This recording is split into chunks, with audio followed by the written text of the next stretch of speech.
And we should be live. Hello, everyone, and welcome back to Roll School, whether you're watching this live or on YouTube. My name is Nathaniel. I'm one of the hosts here at the channel. I'm joined distantly by my lovely co-host in Ashley. Say hi to everyone. Hi. There she is. We are back with some more Road to Mythic, a.k.a. well, dying on a carrot, apparently. I told you stop eating and talking. I'm sorry. I apologize.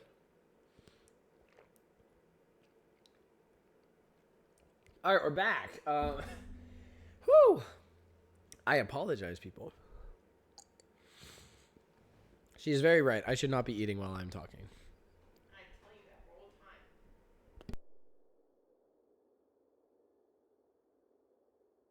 the time. Okay, we should actually be back. I am so sorry for that intro, but we are back with some Magic the Gathering Arena draft, and the current set is Avatar: The Last Airbender. So we are super excited to keep going. We have not been doing great with this set, but we are still kind of learning the archetypes. And one of the things that we've noticed, that I've noticed, with this Road to Mythic, right? Obviously, we're going to continue to play people that are equal or greater skill level than us, and that's going to get a little frustrating. And so sometimes when I go like 1-3, 3 or 4 times in a row, it gets a little frustrating. We are doing everything we can to stay positive and to seek and to keep a learner's mindset. So the ultimate goal for the video, as much as I would love 3 or 4 wins, is to just keep a learner's mindset. I can learn from a 7-1 draft. I can learn from a 0-3 draft.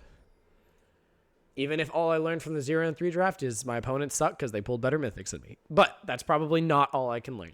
I'm sure there were mistakes made. Excuse me. Even if the games weren't super winnable. We are live streaming here, so I have a little bit of time to show you guys, although I will not take a ton of it. We are, if I'm not mistaken, right at Plat 2. Yep, base Plat 2. So that's where we were like 8 drafts ago or something like that. But hey, you know what? It is what it is. And we are going to jump into some Premier Draft. We have got 9,400 gems at time of recording. And we are going to jump right into this. Thank you guys so much for everything you do for the channel. We're going to take this time to say we love and appreciate each and every one of you. And every single like, comment, subscribe is so appreciated and means the absolute world to us, especially here at a small channel. We are currently at 294 subscribers, and we cannot thank you guys enough for that. With an end-year goal of 300 that we would love it if you helped us absolutely crush. So thank you guys for being so awesome. We are going to ready up here, and we are going to pray we can pull some crazy bomb. Can we do it, darling? That'll do. First pack, Wan Shi Tong. Waiting for the Ashley reaction. So obviously we're going to take Wan Shi Tong. I think this is a absolute bomb in the set. Is it the owl? That is the owl. Yep, Wan Shi Tong Librarian. Although it's just bird spirit, but because owl's not a creature type. But it is an owl, yeah. You're not wrong. But yeah, so Wan Shi Tong's absolute bomb. You want to play it usually for X equals 4. So it comes in, it's a 5/5 flying vigilance that we have now learned has flash. Excuse me. Kind of didn't realize that at first in one of the games that we played. Looking at some of the other, and then of course it draws you 2 cards if you do it that way because it's half of X, right? So 6 mana, 5/5 flying vigilance with flash that draws you 2 cards is kind of insane. And then it does draw cards whenever opponents search their library, which can happen. So we will be taking Wan Shi Tong here. We could be moving into a bit of a white-blue flyers deck because Momo, Friendly Flyer, is our next rare that we are just being passed. So we got past a pack that I assume had multiple rares. I don't see why opponent wouldn't take a rare or mythic in this pack.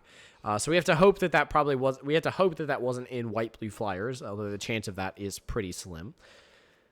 It is of course possible. We will be taking Momo as a chance to potentially play white blue flyers because Wan Shi Tong works great in white blue flyers. In fact, it enters as a whenever another creature you control. Oh wait, no. All this does is make your non-lemur creature spell with flying you cast during each of your turns costs 1 less to cast. So you don't get to flash in Wan Shi Tong if you want an additional 1 to cast, but you could Wan Shi Tong on turn like 5. So that's still a pretty epic grab. Other things in this pack, it's not great. People kind of like Hama. Now, it is not a flyer, but I do think that the Earth Kingdom Jailer is an incredible 3-drop. 3-mana, 3/3 that exiles something an opponent controls. And it is, let's see, exile it to one target, artifact, creature, or enchantment, as long as it has more than 3 mana, so that's really strong. Obviously, you don't really want that attacking into it, but other notable picks here, Grant's okay for some decks. I think Earth Kingdom General is a really strong uncommon. I think Cruel Administrator in red-black is also extremely strong. It's a 5-mana, 5/4, but assuming you attack this turn, it enters as a 6/5, 5-mana, 6/5, and then whenever this creature attacks, you make a 2/2 with Firebending, which is just insane. This is one of the best uncommons in the set as a nice top end for a Firebending deck. Messenger Hawk is also pretty good and just kind of does what... Like, Messenger Hawk does so many things. It makes 2 bodies for waterbending. It's a flyer for flyers. It lets you draw a card for draw 2 card synergies. It just does so much in the set. So we are being passed the white-blue Air Nomad Legacy enchantment that makes your white-blue flyers better. And I do think we might just settle into a white-blue flyers deck here. I don't see why we wouldn't take that. There's nothing crazy that I'm seeing being passed to us here. Notably, white-blue is a little weak in the pack, but if we go ahead and take this, we are a little more likely to limit other people being in that archetype. Notably here, there's not a lot of great cards for us.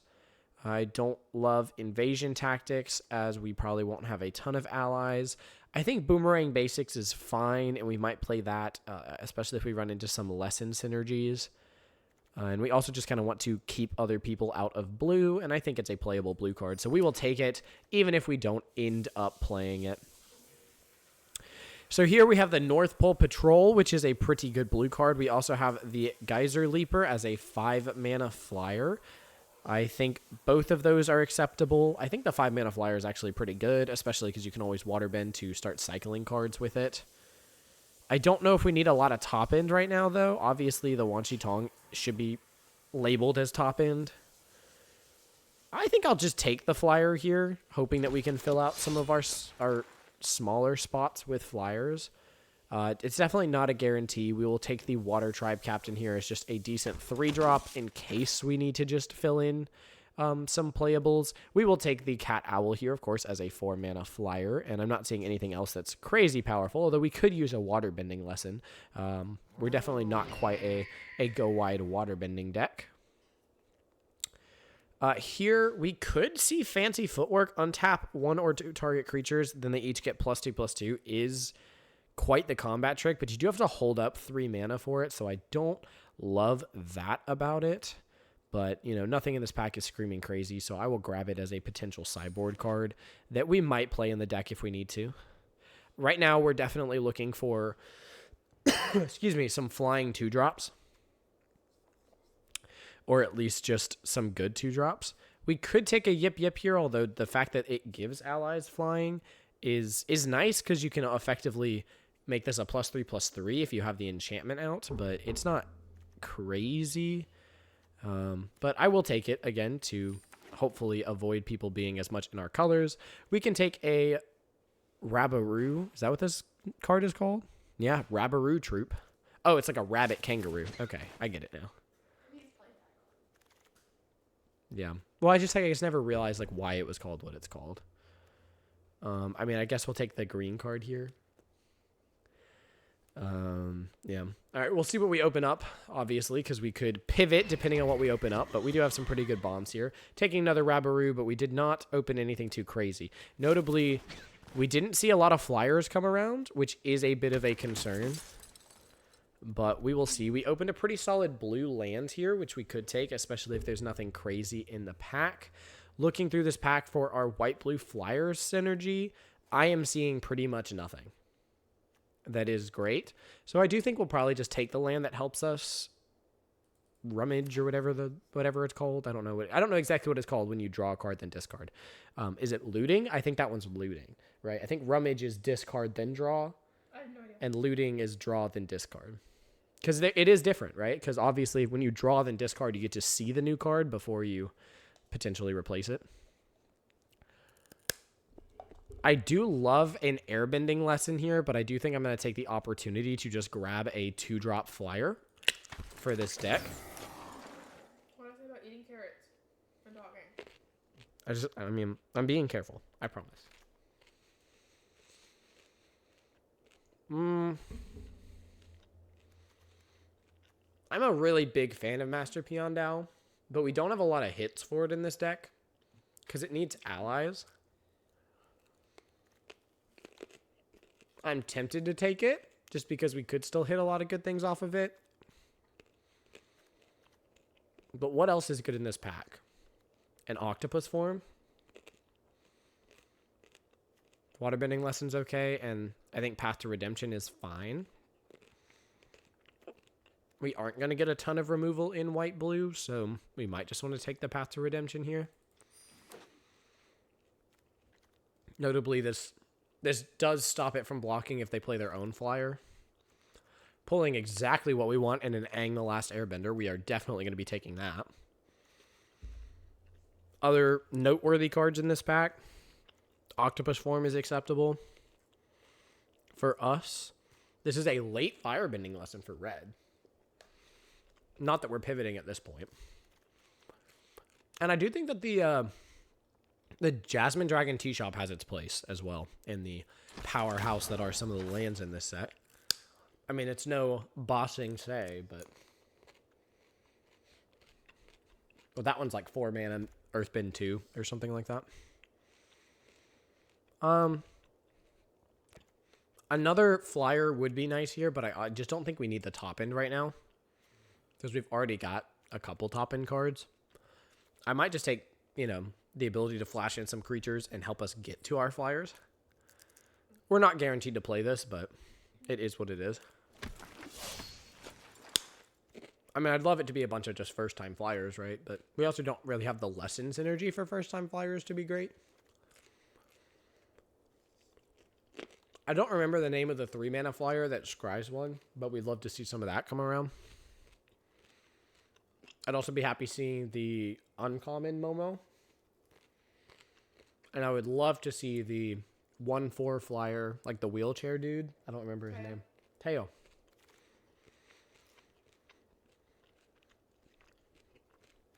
Well, if we run enough allies, I feel like we splash this, right? Mm-hmm. There's nothing else crazy. I mean, we could take the white removal. Or we take this as a potential splash. I mean, this late. This is pick 6.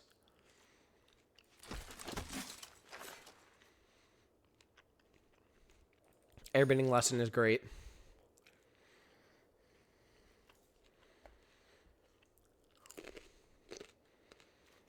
How many allies are we running? 7 out of 9 creatures? That's pretty crazy.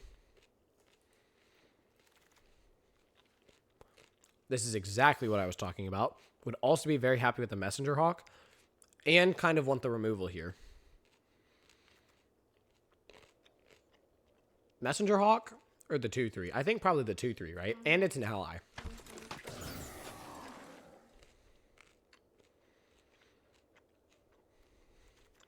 So we grab the Jongs in case we... In case you need it.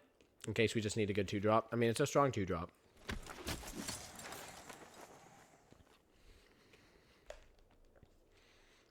We've done white-blue flyers before, and it didn't turn out great.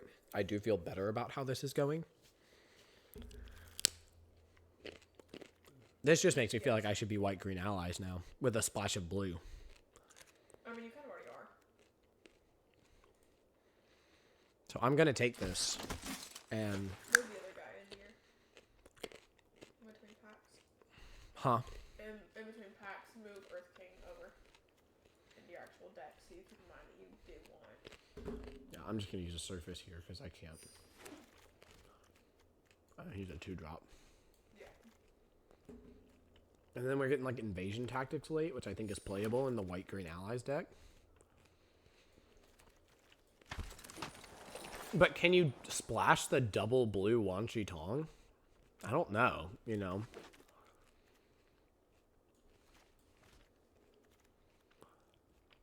You could play green and white and splash red for Toph. and scrap the blue. What do we think?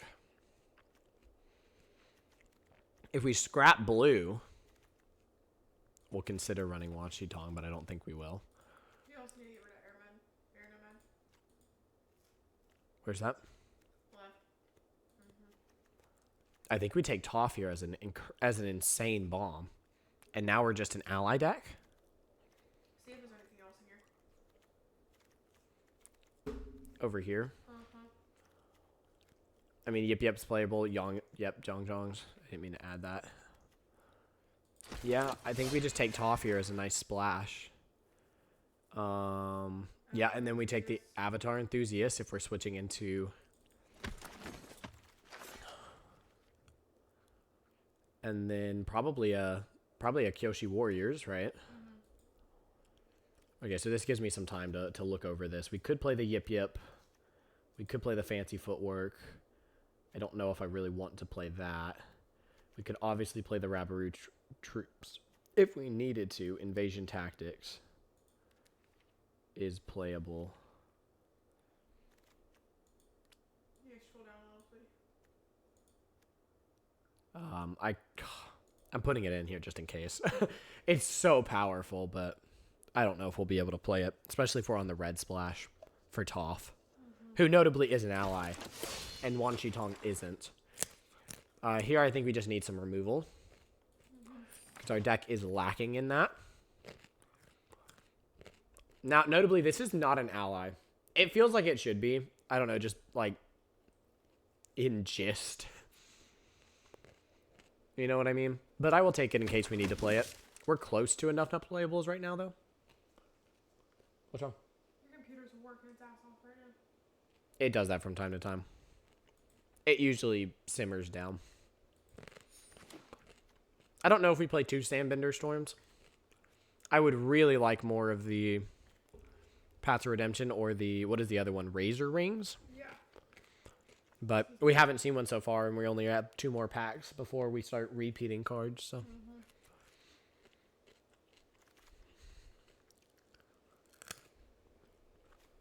Okay, a little bit of blue splash in this, maybe, and we call it a day. Like, I don't know if we play Momo in this deck now, right? I don't think we do. Or we just take another Jong Jongs. Because you really want to splash red and blue. Okay, you have 3 seconds. You're right. I should be safer in my colors. I love you, but I only need... I should be safer in my colors.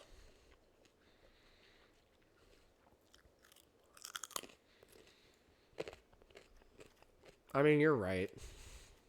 I don't love to think about it, but you are right.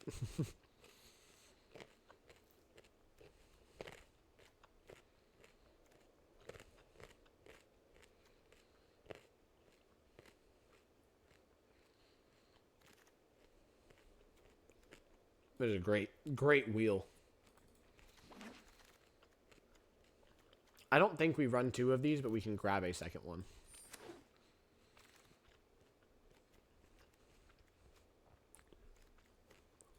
I don't play a lot of red, so for set completion, I can take the Boomy Bash. Fair. This is an uncommon, and I've never played the Shrine deck. No. You have to be risky to go into the Shrine deck. Alright, so we got 21 playables, and we just kind of fill in the rest. Yeah.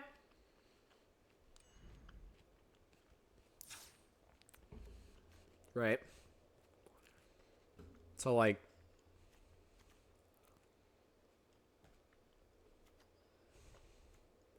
maybe this, because it's also plane cycling True.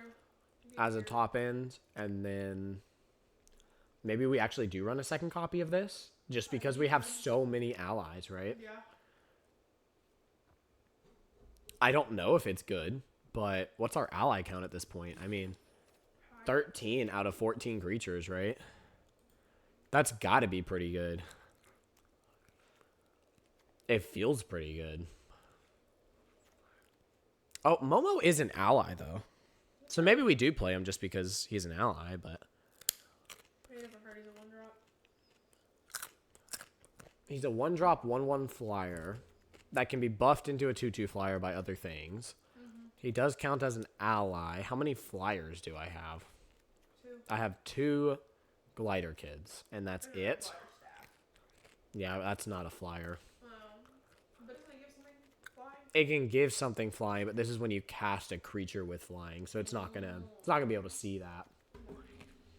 I honestly think just having 2 copies of this I mean, this is 5 mana overrun specifically gives you some cards back if you're in an ally deck. I mean, it's not nearly as good as overrun because it doesn't have trample, but it does kind of turn the gas on. It does.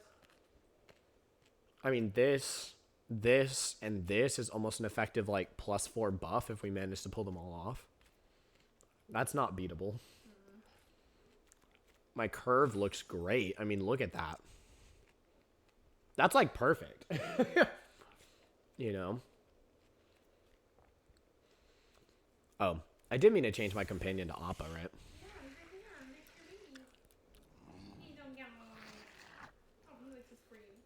Do I have a different avatar? I could be Aang. You could be. Should I be? Or should I keep my Phineas? I think, yeah, Phineas. Keep Phineas. I love ABI Phineas.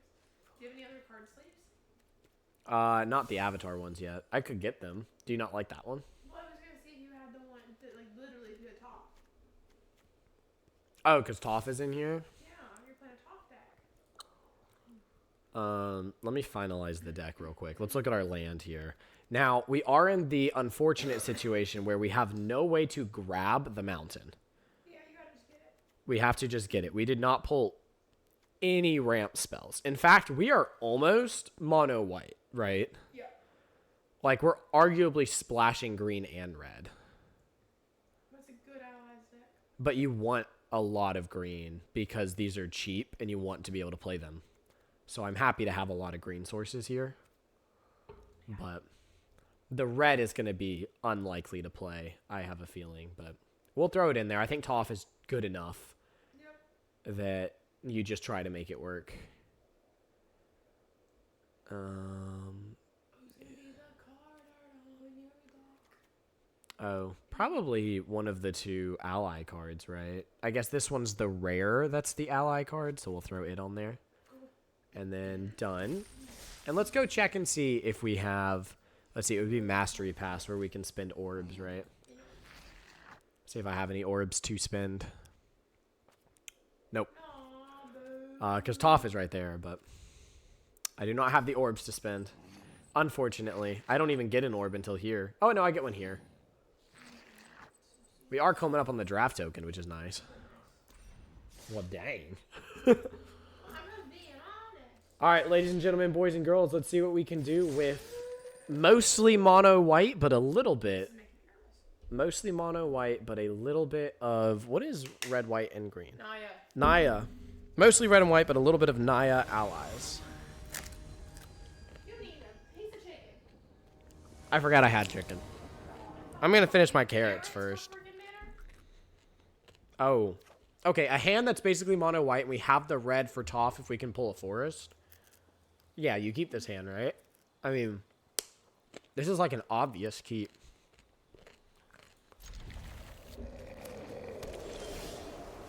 Not exactly what I wanted to see, but it is what it is.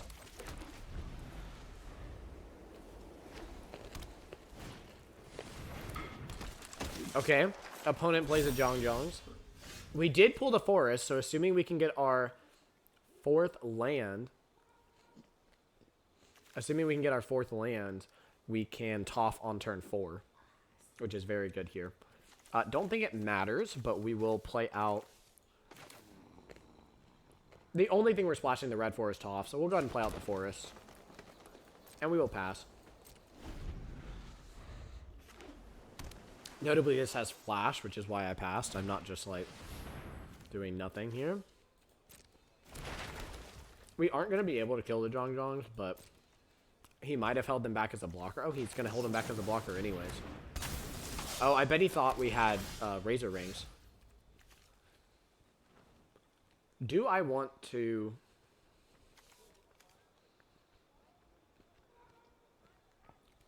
What is my best turn 3 play here? Part of me is thinking scry, so that I can guarantee I get a land, or at least better guarantee I get a land, so I can toff the next turn. I feel like that's probably my best bet.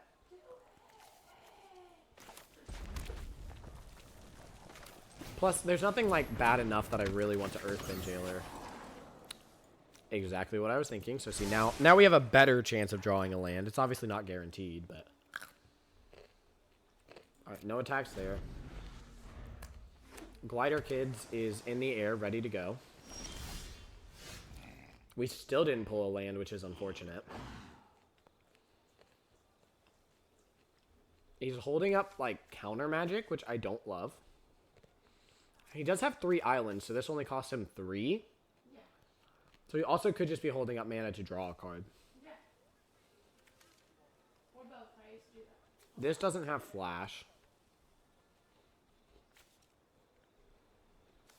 And none of these are high enough mana value that I can even jailer either of them. Do we just try to play out the Earth King's Lieutenant? He could have he could have counter magic, but I also kind of view that as if this doesn't hit, then Toph is more likely to hit. Go. Do it. I feel pretty good about that. Let's see if he has it. He can draw. We already know that, but he might have the counter. He might have Quench. Oh, here comes Quench. Okay. Well, Toph is more likely to hit now. And he does not have enough to draw. So we will get in for 2 here, maybe? Yes, we will. Oh, an Invasion Reinforcement. I did not see that coming. Notably, we can Glider Staff away the 1/1. That is a lot of drawing from opponent.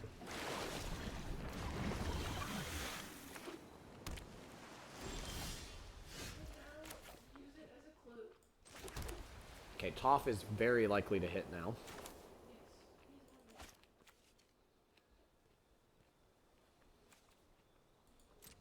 No reason not to attack first.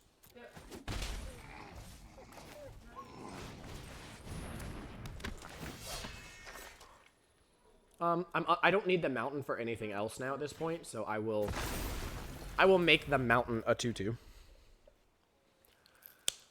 Opponent has to have an answer for Toph. He does have a 1 mana waterbending scroll. I'm telling you, it's good. Only if you're heavy blue.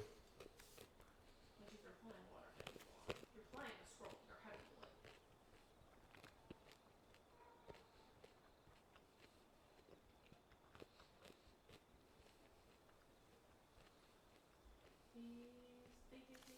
He's thinking, and it's really annoying.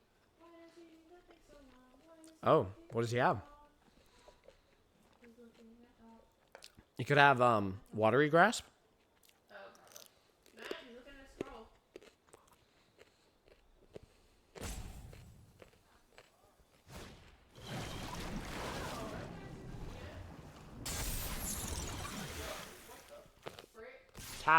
Tap and stun. Very powerful. Is how many wants? No. Can we go look at that? Okay. Tap attacks creatures. Then distribute 3. So, Yeah. So he distributed the sun counters 1 to each of them. water buttons and stuff? I think I take 3 damage here. Yeah.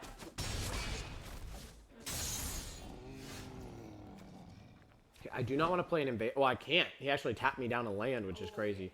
I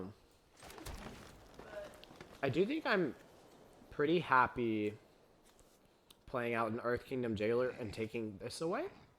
I think. I might not be, but it is what it is.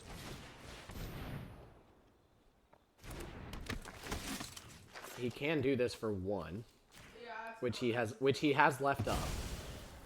And then I can attack with my 2 1/1s, get a little bit of damage in, and then I can Toph the Forest just to hold back an additional 2/2. The reason I'm doing this is because this actually buffs all creatures. So now next turn, unless he has another Crashing Wave, could have another Crashing Wave here or something like that. But if he does not have another Crashing Wave, we do get to see that is a big creature. I don't love attacking into that now. but I can, But does that use your mana? but it uses up mana. Oh. Well, okay, let's do the math. He's at what? He's at 14. So he can block 4 creatures. Yep. So my lowest 3 get through, which would be these ones. They would be buffed by 2. So it would be, well, actually, no. Notably, I have to tap both lands when I play this because I haven't drawn more cards yet. Never mind. So I do not think that is a great idea. Well, it's probably best to airbend that way or something. Airbend the Giant Koi. Yeah. This does not have flash. I'm not exactly sure which one's better here. I think probably a... Huh? Like maybe just the actual flyer? Yeah, that's what I was thinking. Is just play out an actual flyer here. Airbend away the 5/7. Now, I swing. I don't really want to trade anything, so do I just swing the 2/3? Probably just for now, just play smart. You're up on board state. I mean, next turn he can play out the Koi for just 2 mana, so I don't love that. But I can... Get another land. I think I'll turn this into a 4/4 now. That eats whatever he puts up. That will also make it notably survive. If I draw another land, I can attack with the 4/4 that's also buffed, which will be nice. And it would survive the core. Mm-hmm. If he chose to block that. Oh, a Katara here is very strong. He can draw like as many cards as he wants. Now he's drawing 2 cards a turn, so I need to kill soon. Lethal needs to be on its way.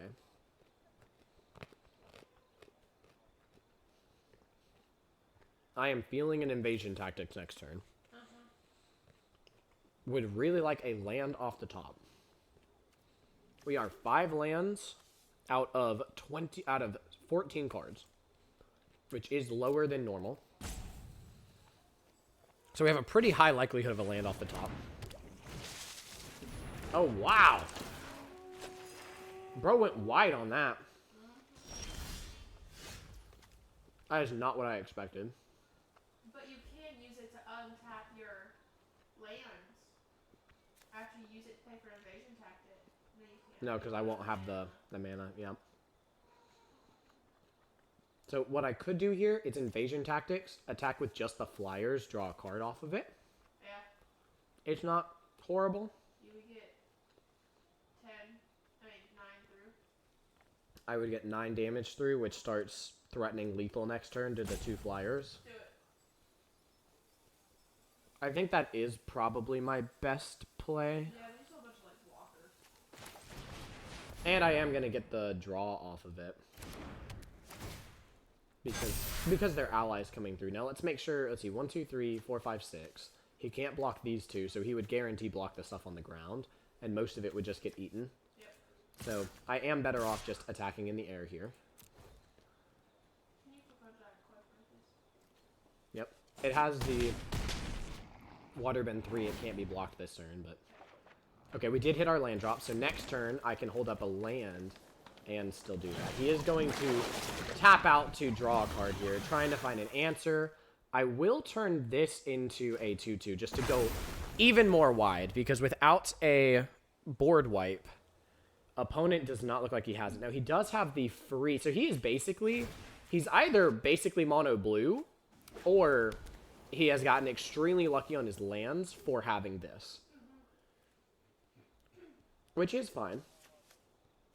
We have left up technically 5 blockers, and we only have to get 4 damage through, which like we are presenting lethal on board. And either of them alone is lethal with invasion tactics. Oh, so what are we airbending here? He's going to airbend, I assume, a flyer. Or is he airbending his own thing? No, he's going to airbend a flyer. That does not surprise me. Koshi Warriors, he's gaining life, he's drawing cards, he's doing stuff. Opponent is doing impressive things.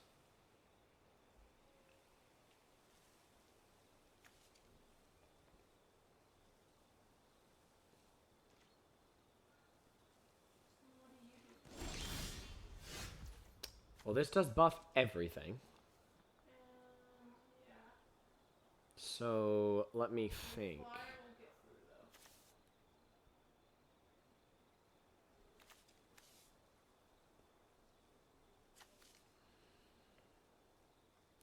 I don't think it's invasion tactics time. I do think I probably play this back out, and then I hold up the fancy footwork if he wants to trade Angs. Okay. But I don't know. What do you think? Or I play this out, hold up the fancy I footwork. would probably hold up fancy footwork and see if he decides to trade eggs or not.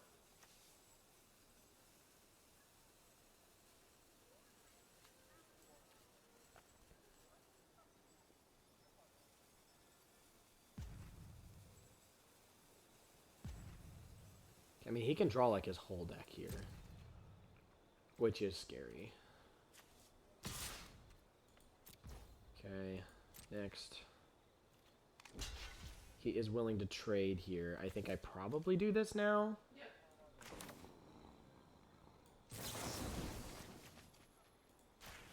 I don't know. I guess I could have attacked with something else too to try to buff it up, but it literally doesn't matter.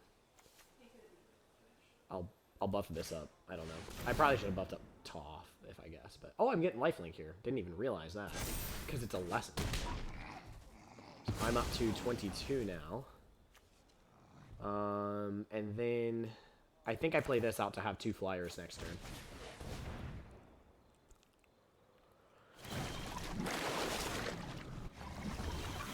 Then now, even if he finds a flyer, I'm okay with that. Even if he finds a flyer, I can glider staff it. And I guess here, if I do a tapped land, I don't get any blocking benefit off of it, so I'll just turn this into a 6/6.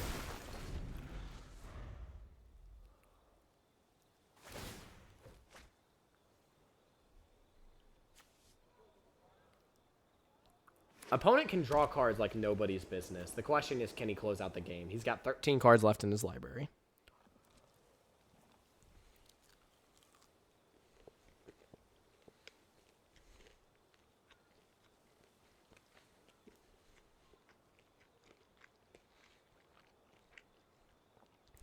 Is he going to start drawing? 6 mana draw?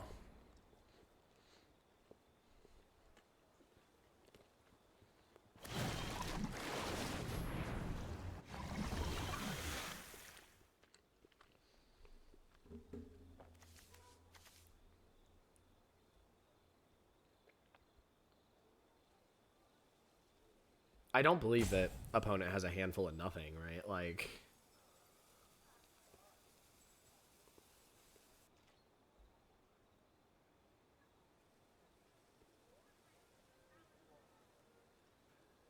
he moved to combat? That's a little scary. I'm not gonna lie. Yeah. Do we think he has a counter up? How many blockers does he have? 1, 2, 3, 4, 5, 6, 7.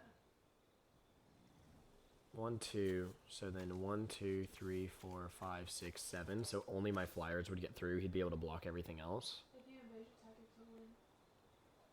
But I'm afraid of the counter magic, darling. If he counters me, I don't win anything. True, but you still get him down to 2. Yeah, my smallest creature is only a 1/1 though. But I'm not saying attack with everything. I'm saying just invasion tactics for your flyers. If he counters it, okay. But I'm lethal without playing invasion tactics by playing this, and then if he counters this, I can still play this, is what I'm thinking. Does that make sense? Oh, okay, opponent just decided to leave. Cool, saves me the decisions there. But let's take a look at it, just because we're learning here, right? So if we look at the battlefield, so what I'm thinking is, I have 7 mana, right? Yep. 7 mana means I either cast this, or potentially both of these. Yeah. So when I'm thinking counter magic, I'm thinking I look at the 2 spells and I try to catch him off by him countering one of them and me winning with the other one. So if he counters this, fine. Is there something I can bounce this with, like, or that I can airbend with this that then gives me the win? It could be the koi so that his blocks are all bad. Or it could potentially you play this he counters this, and then you play this, and all his blocks are bad. You know, whichever one it might be. Or if you play this and it gets through, it's just enough damage in the air, right? I'm not exactly sure which one was better there. Obviously, I kind of forgot I even have the first one on the battlefield, which just means when either of these hit, I get to draw. Yeah. So, opponent was in a pretty bad position there. I'm not even going to lie. So, but, you know, turn 5 Toph is still hard to beat, right? Because even if he removes Toph, I got like 10 tens worth of lands out of it. That's one of the reasons why Toph is such a bomb. And he did. He removed my rare right out the gate, right? Like, or no, it was quenched, right? He quenched this guy. Yeah. Because I'm running the 2 rares, and that's it. I'm only running the 2 rares. The rest of the deck is built on synergy.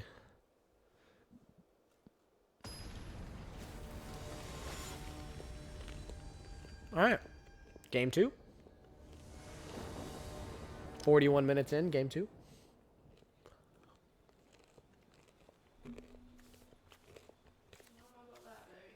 I think it's keepable. We're on the play. So this is before their turn 3. And it helps us scry into more creatures. I think it's playable.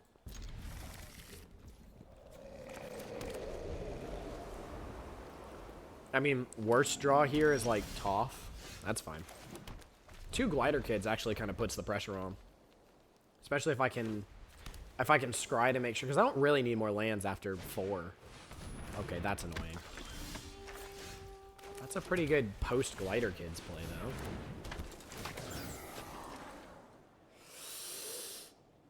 I don't have the red mana. But It's Glider Kids next turn. yeah, but I mean 3 mountains in the whole deck. I think this card's too dead in hand. Right? Obviously, it's a feel bad if you pull the mountain right afterwards, but I do think there's a very high chance this card's just a dead card in my hand for too long. And I would rather, because we had a slower start, be pulling gas. Something I can play.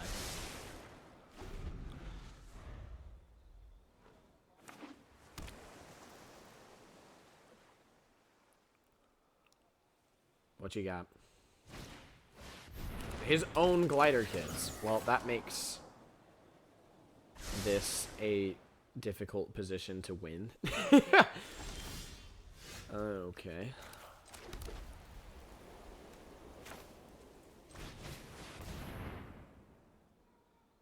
Play out Kyoshi Warriors, just start kind of going wide.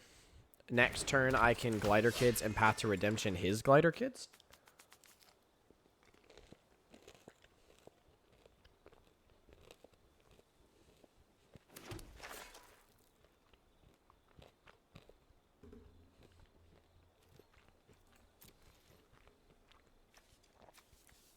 Opponent is Bant, which makes me think he's got Bant Ang. Wow. A strong play.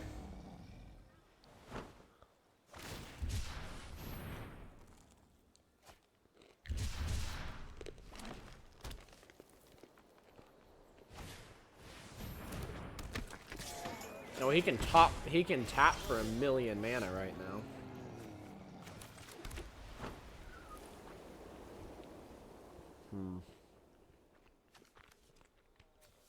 So I think I just gotta kill this, right? Well, like, Path to Redemption it. I care more about Glider Kids getting the scry here. Yep, don't need that now because Toph is on the bottom.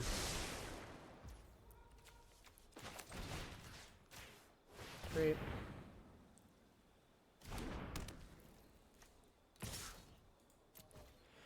Attack with the 3/3. We're not in a bad position here. Opponent is quite a bit ahead on cards, though, which is a little scary. That's not good.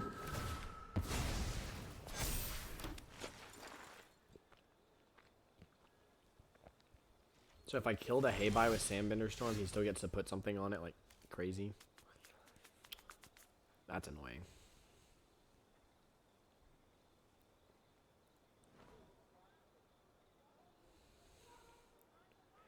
Because he would put the 2 counters on this and make it a 4/5 flyer. Hey-Bye is so powerful.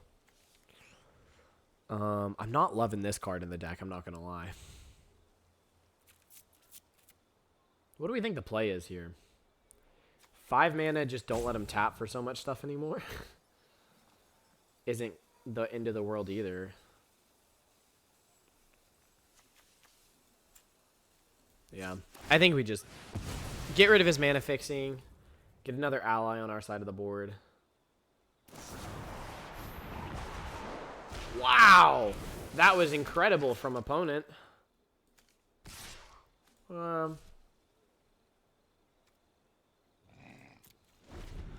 We don't really have a good answer for Hey-Bye, do we?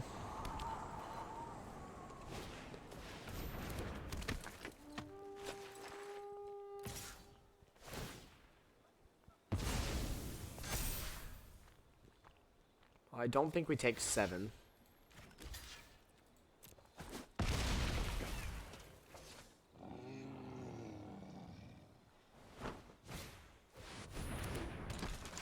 So he hits the Kyoshu. Oh, wait, no, he can hit Glider Kids. Dang. Ooh. Is this just whenever it leaves? When Hey-Bye leaves the battlefield. Okay, but I can Jailer his Jailer. And then I also get back my flyer. That's by far the best play here, right? Is Jailer the Jailer? Get back the flyer. Get another scry out of it, too.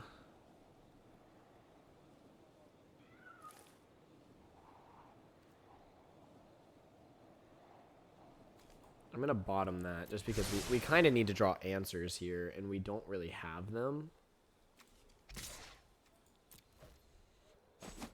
I'll attack with the 3/3.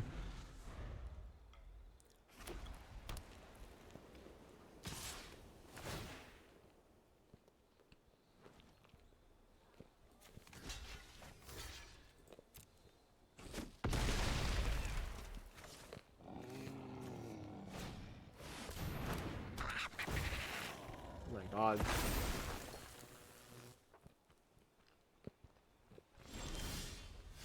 Opponent's deck is going crazy.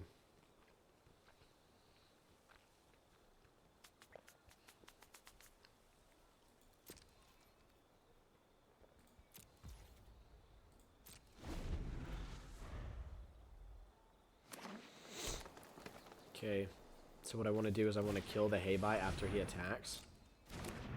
And then Earthbend whatever he puts the counters on. Or sorry, not Earthbend, Airbend whatever he puts the counters on. That's my strat here, right? Sack something. Come on. You know you want to. Oh, you can sack the food. That's pretty powerful.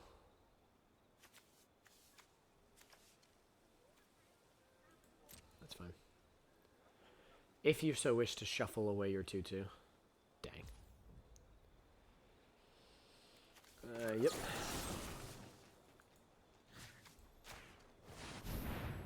Say bye-bye, Hey-Bye.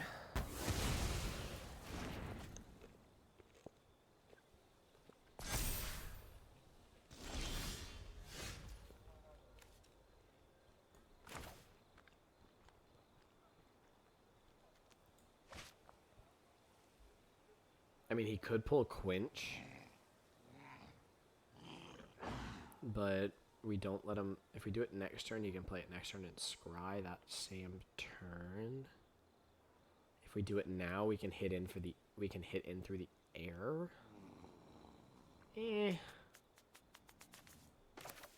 Yeah, it's probably more beneficial to do it now.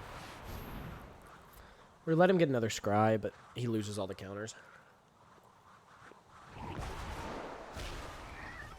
Oh, very useful.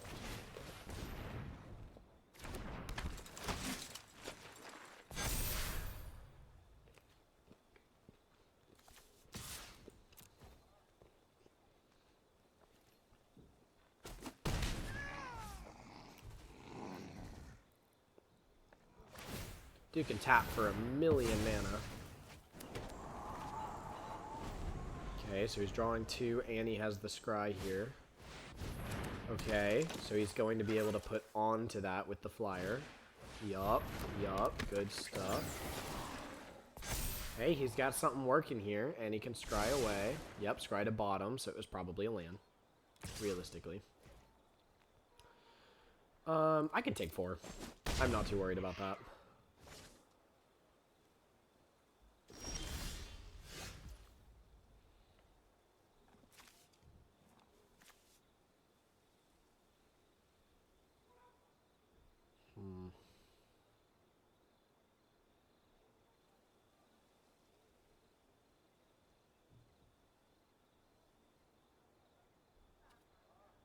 Three, four, five, 6. Yeah.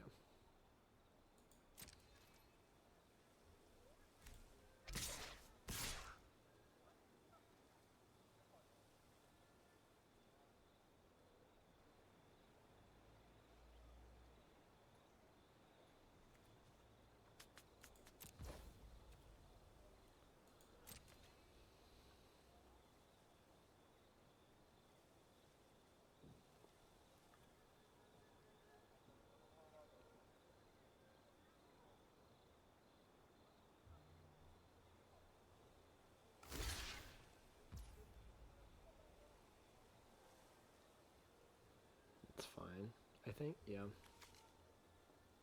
I'm happy with that.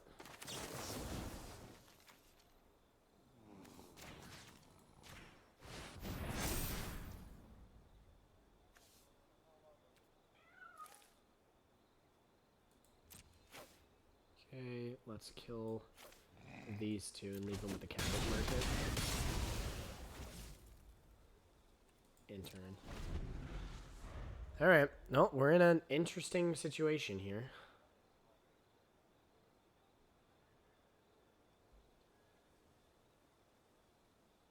Oh no. What does he have? Ooh, that's a good card. Yup. And oh, he can't cast it. Well, no, now he can. No, is it 7? No, it's 6. Okay.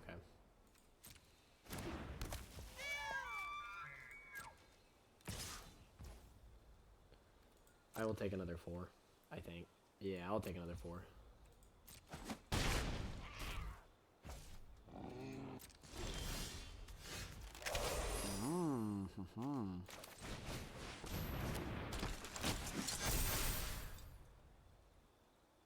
Okay. Okay. This is interesting.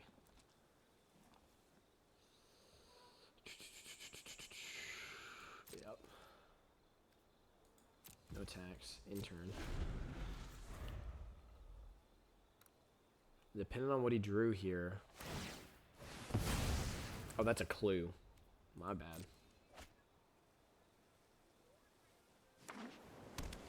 Okay. If he has the punch, it's over. He's looking at it like he has the punch. If he has the punch, it's over. If he has the punch, there's nothing we can do. Oh, a glider staff is brutal. Okay. And then he's going to give the... Oh, that's interesting.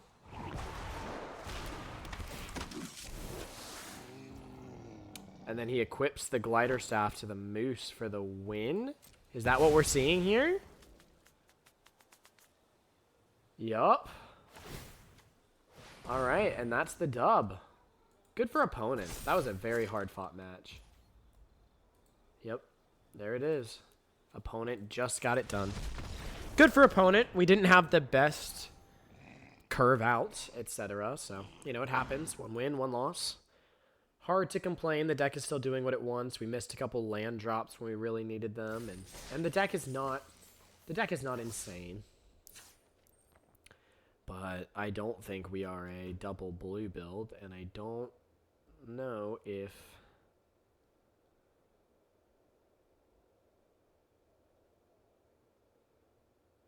the blue Flyers deck is any better. So we will just stick with what we've got right now. Stick with what we've got.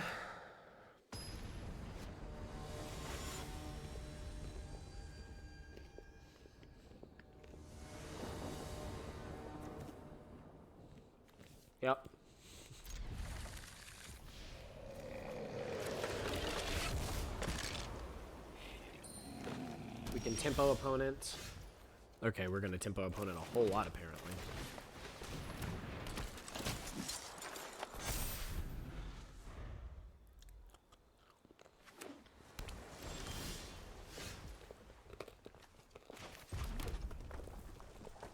Nothing but tempo towards opponent. Holding up Quench.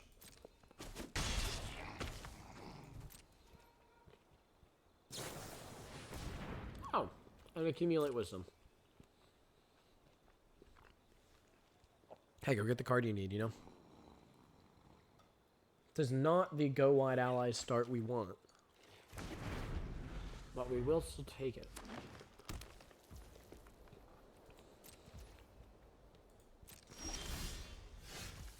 I can hear pal.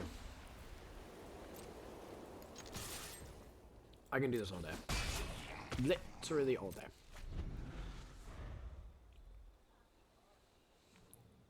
What do you have?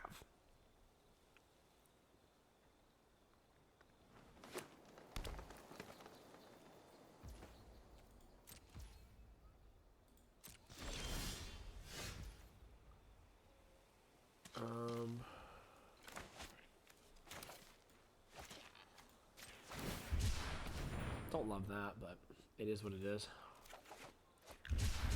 I want to make sure I'm hitting my land drops to keep up with opponent.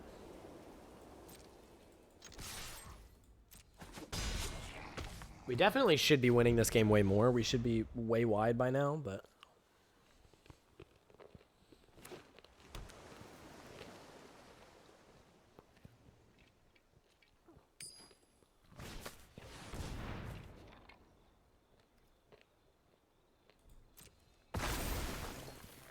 Well. Glider Staff makes that look stupid.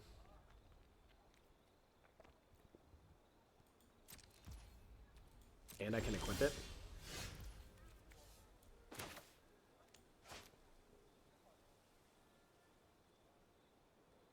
Yeah, I think that's better.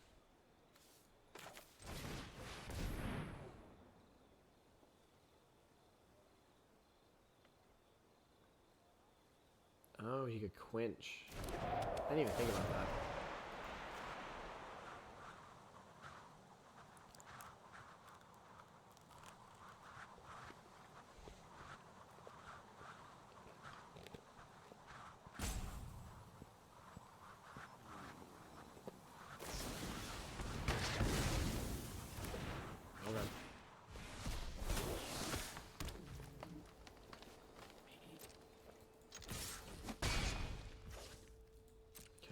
In turn.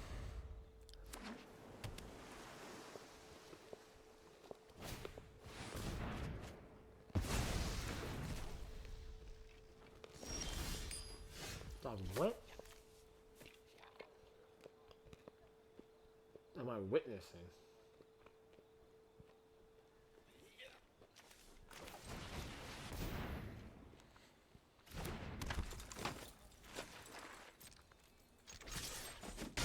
This is annoying.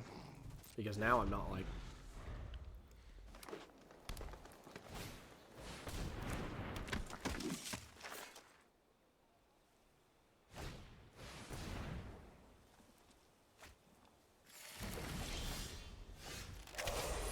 Is this 3 mana? Yep.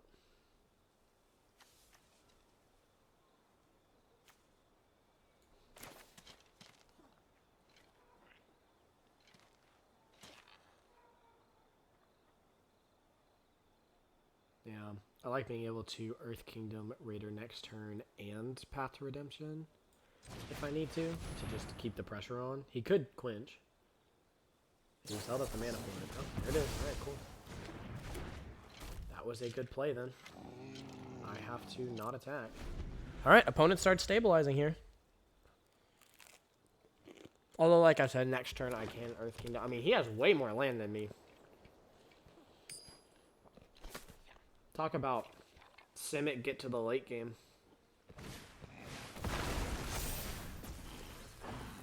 That's fair.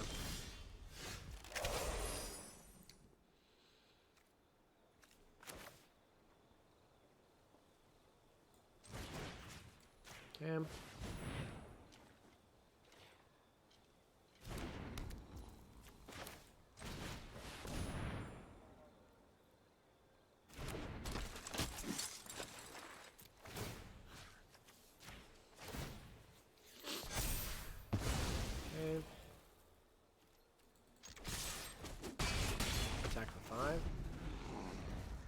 So next turn we can Invasion Tactics, we can Sandbender Storm, we can Path to Redemption. Like, there's a bunch that we can do.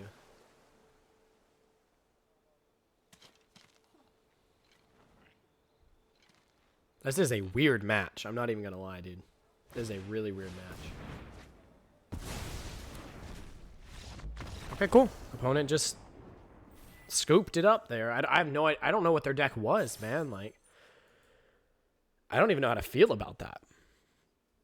Genuinely, I'm gonna get some water. I'm gonna use the bathroom, take a little bit of bathroom break. So, do apologize for you YouTube viewers. Just go ahead and skip ahead to whenever it seems like I'm going into another match. You know, just like click ahead in the video. But we will be back. I will not take that long, and we will see if we can keep going further with this Naya Allies deck.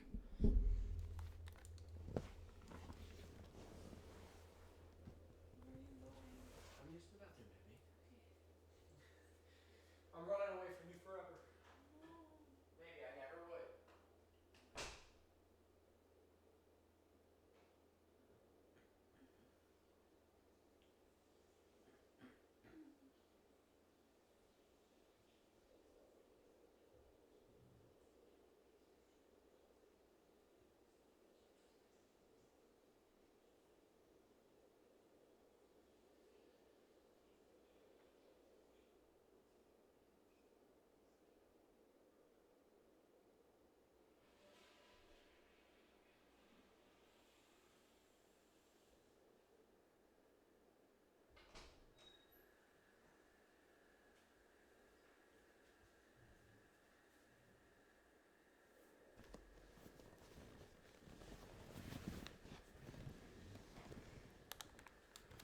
All right, and I am back, ready to jump into more green-white with a splash of red for Toph ally shenanigans. We are currently 2-1 with over an hour into the stream, which is crazy, y'all. 2-1 over an hour into the stream. Yeah, I mean, you don't really want to play this on turn 2. So I'm going to hope that I pull something else to play, but I might even just hold on to it.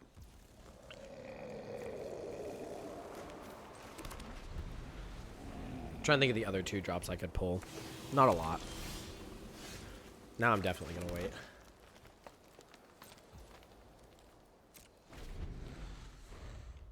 I just want to get more value out of him.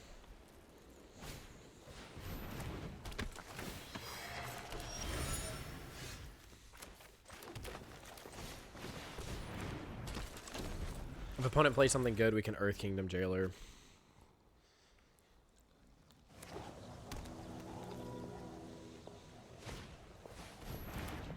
That's a really good card.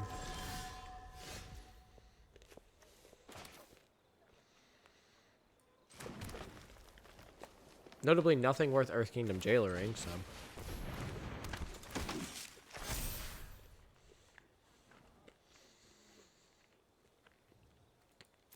Not big enough to kill both, but big enough creatures to...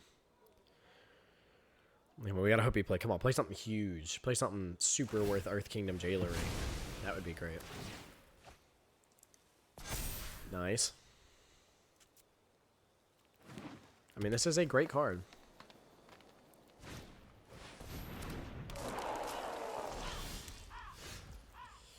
Okay.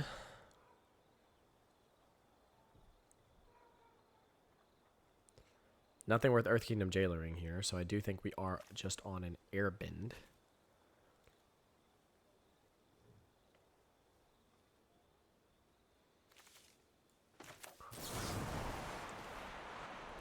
This turn so I can attack. Oh, a 2-drop. That's fine. 2 3/3s coming your way. That's fine. I'm happy to let 2 mana through next turn. I assume if he's just going to play back out the Knowledge Seeker, then I can... I mean, I don't know what all I'm going to do here, honestly. He could just remove things. I have no idea. Holy moly. Well...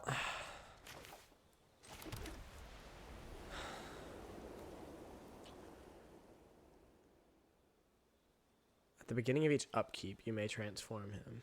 If you do, you gain.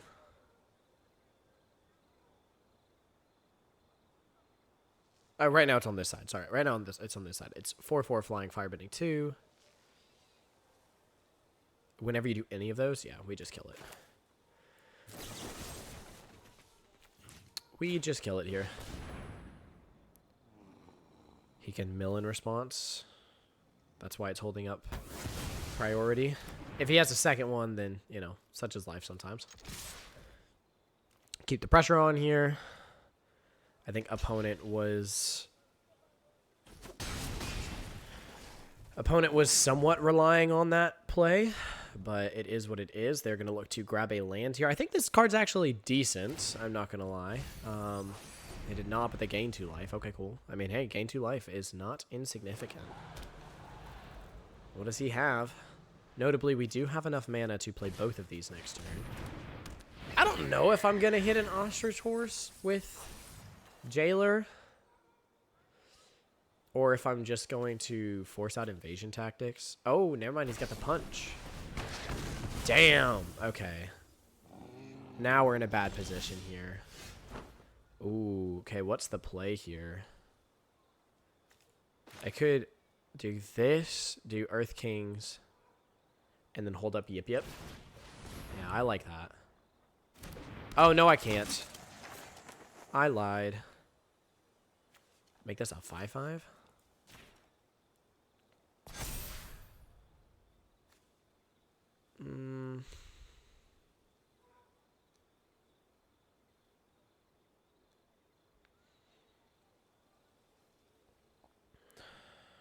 What is the best play here? I'm a little scared of this. This is a little... He could have something better. But next turn into... Oh, man. I think we just have to be aggressive here, honestly. If I'm being for real, I think I just need to be aggressive.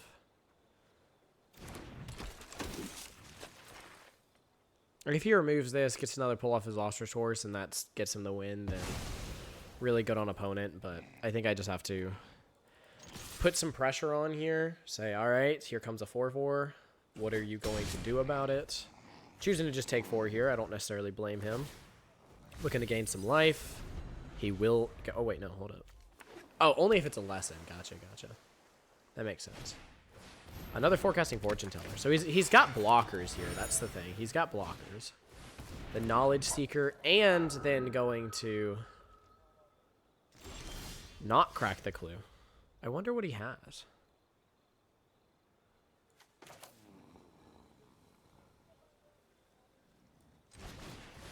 Okay, I will play out a Glider Kids here.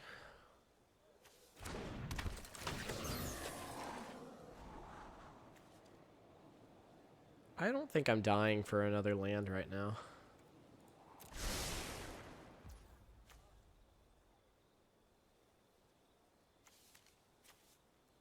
Opponent has 2 cards in hand, did not counter the Glider Kids. I'm intrigued here to play out the Earth King's Lieutenant. Or hold up Yip Yip. Yip Yip could be...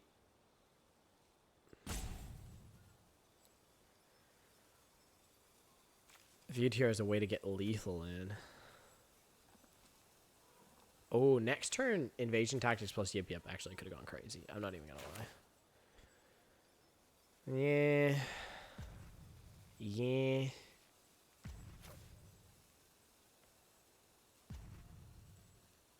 Yeah, I'm going to play it out. I think this is stronger. He can crack the clue here, and then that's great, but...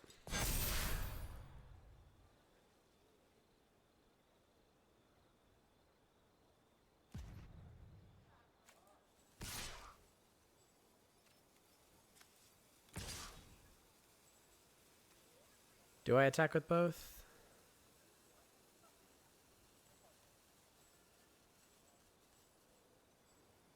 Yeah. I think I lay on the pressure. I want as much damage through as possible. He's looking to crack the clue here. And then he can kill the 2/3. I'm happy to trade for the Knowledge Seekers.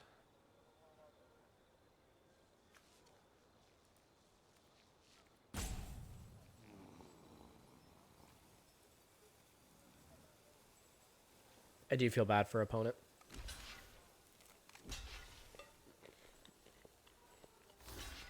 Alright. Buying himself some time here. Oh, Heartless Act is not what you want to see go. That would have been a really good draw for opponent. He did get to make a clue. So, yeah, land here actually would have won us the game, so I should have thought about that. Land here would have won us the game because we could Invasion Tactics and Yip Yip. Or likely would have won us the game.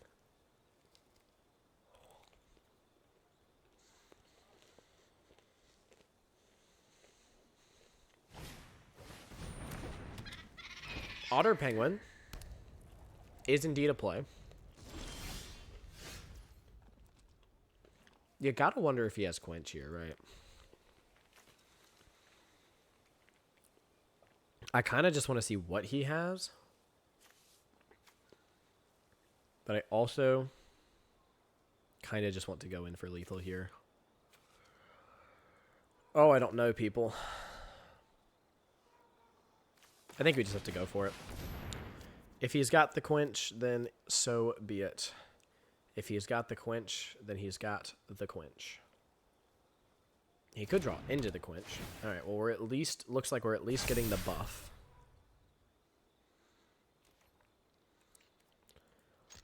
These are some big creatures coming his way, and I don't believe there's an Aetherize effect. Oh.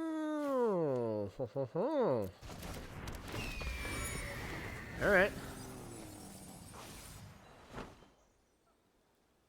So he's still got a block here. That's fine. 2 damage gets through that way. And I do draw a card still here. Okay. Opponent is left with an Otter Penguin. I will play out a mountain. Notably, I can give the 5/5 flying next turn. Opponent does have a lot of land here, though. If they have a way to kill both creatures... Oh, waterbending lesson here to draw a bunch of cards. Does have to waterbend 2 if he doesn't want to discard. He will choose to waterbend 2. Can attack me with a 3/3 unblockable if he wants.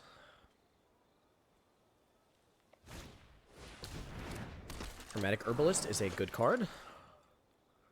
3 mana left for opponent. Does not have a way to answer the flyer. Definitely probably didn't have a way to answer 2 of them, not knowing that I have Yip Yip in hand. And we will call that a win. All right, deck is 3-1 now, if I'm not mistaken, which is pretty solid. Hard to complain about being 3-1. 3 wins is, of course, a great feel-good. You only lost 500 gems in the draft. And we will keep it going here. If you guys do miss Ashley, she is here. She says hi to everyone, but she is asleep. But she loves y'all and loves Rossicle so much. Oh, man. I don't love this hand. I won't lie. But I'm going to keep it in case we draw into some good stuff. Drawing a mountain is insane, but unlikely. I don't really want to play this guy out on turn 2, like I said. So it does make my first play a turn 4 play, which is... It's bad. Like, don't get me wrong. This is not a hand I should have kept. I'm only keeping this hand because we're 3-1, and I'm kind of willing to be a little bit more risky. Holy crap. Sometimes you just gotta risk it for the dang biscuit. That was an insane draw. Absolutely insane. Okay, so turn 4 might be our first play, but it's a turn 4 Toph. Is perfectly fine by me. Would love to draw into something else that we could do, but it is what it is. Cabbage Merchant, so it looks like opponent is looking to ramp a little bit here, potentially. No guarantee, but it looks like they probably are. Yip Yip is not what I wanted to see here, so unfortunately, we are just going to continue to pass. But we do have some strong top end here, so definitely hoping that opponent does not hold up. mana. He's going to attack first before he cycles away the Unlucky Cabbage Merchant. Absolutely do not blame him for that. He's got black, so it's more than likely that he's going to be able to remove the Toph, but we should at least get a 2-2 out of the exchange. Maybe not. Opponent is choosing to wait here. There is absolutely no reason not to try to play Toph. Toph goes insane.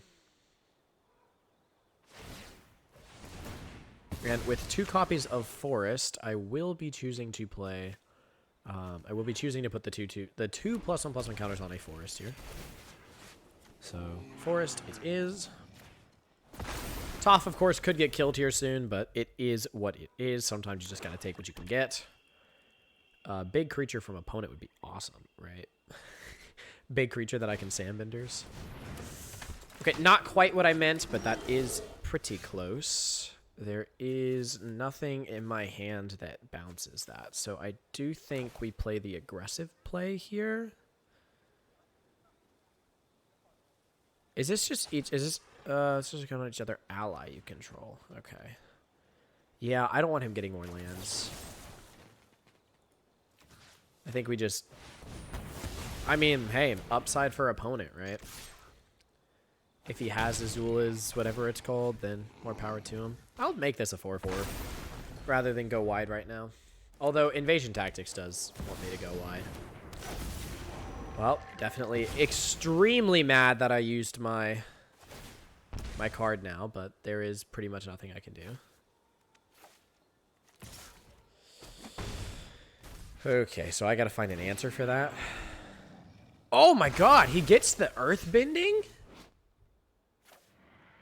Pay 1 life, choose a card. I'll activate of the last chosen card. And triggered abilities. Wow. Wow, wow, wow. Welp. There's basically nothing I can do here except hope that he attacks and I can catch it off guard with a Yip Yip. That is truly my only hope. Oh, I should have played a mountain. That was dumb of me. That was very dumb of me. If I draw a land next turn and it comes down to it, that might have cost me the game.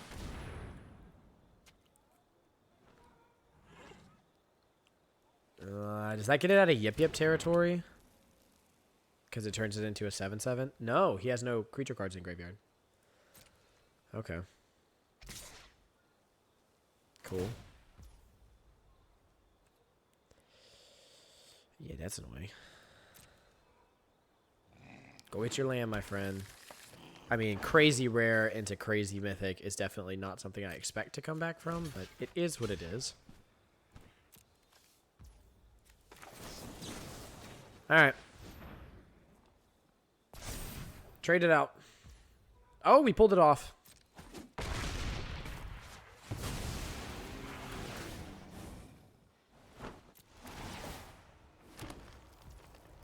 He won't get one of the creature cards. Oh, never mind, he will. Because he just milled a ton. To the battlefield, too, is crazy. I don't think we can overcome this, but... we will give it our darndest, huh?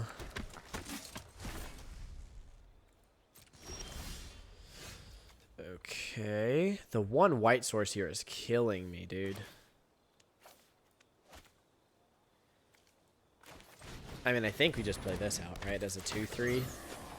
I do not want another forest. Glad I played that out, honestly, because now I can ditch that. Don't need any more mountains, so the mountains are just dead cards to me.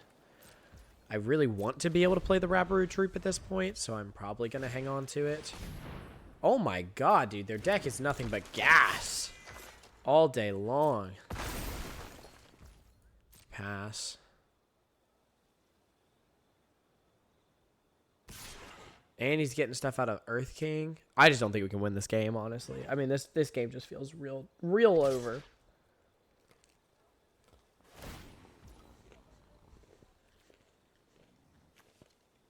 But he's playing some insane rares.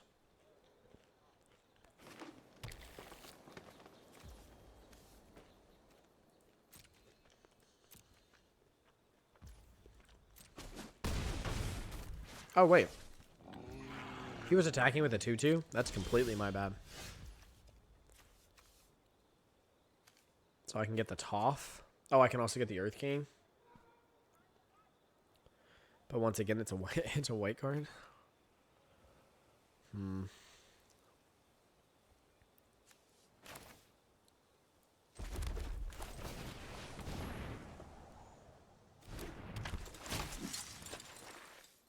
I really worried about him getting lands? I guess not.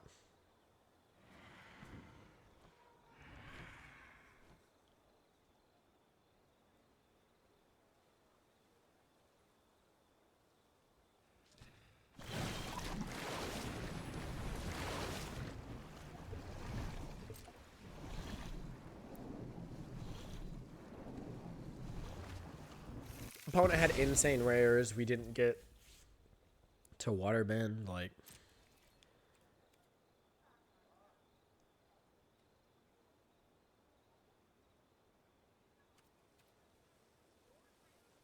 I don't see how we win this outlaying on the pressure, but I also don't think I can. So, like I said, I don't imagine there's a win here.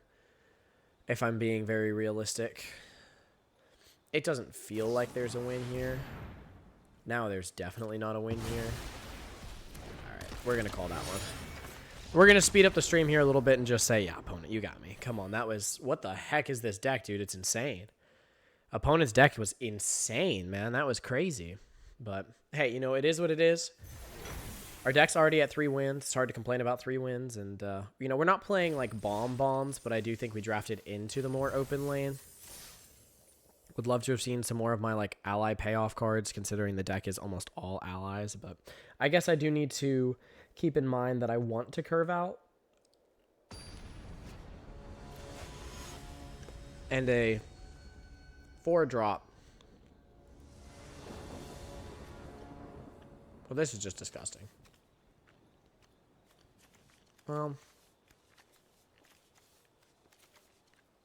Is it? I can play all of my white cards. I'm just hoping to draw a forest. I guess I'll actually keep this. That's my reasoning behind it, by the way. Right. Is that I have a 3-drop I can play. I can probably play this eventually. Like,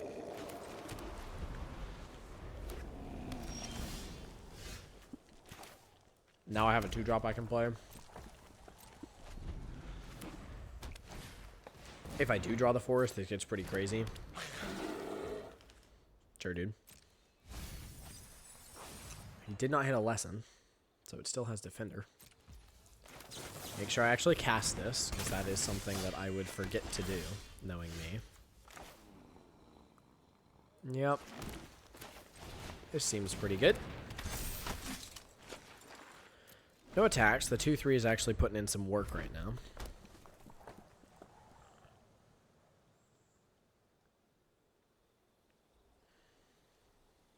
Oh, he's got removal for it. Okay. Lightning strike or... And now a lesson's in the graveyard. Okay, well now I'm much more... Ooh. What does this one do? Airbend. I don't think I'm in the... I don't think I'm in the business of airbending right now. I think this is probably just a Path to Redemption on the Platypus Bear. Attack for 6. Put a lot of pressure on opponent.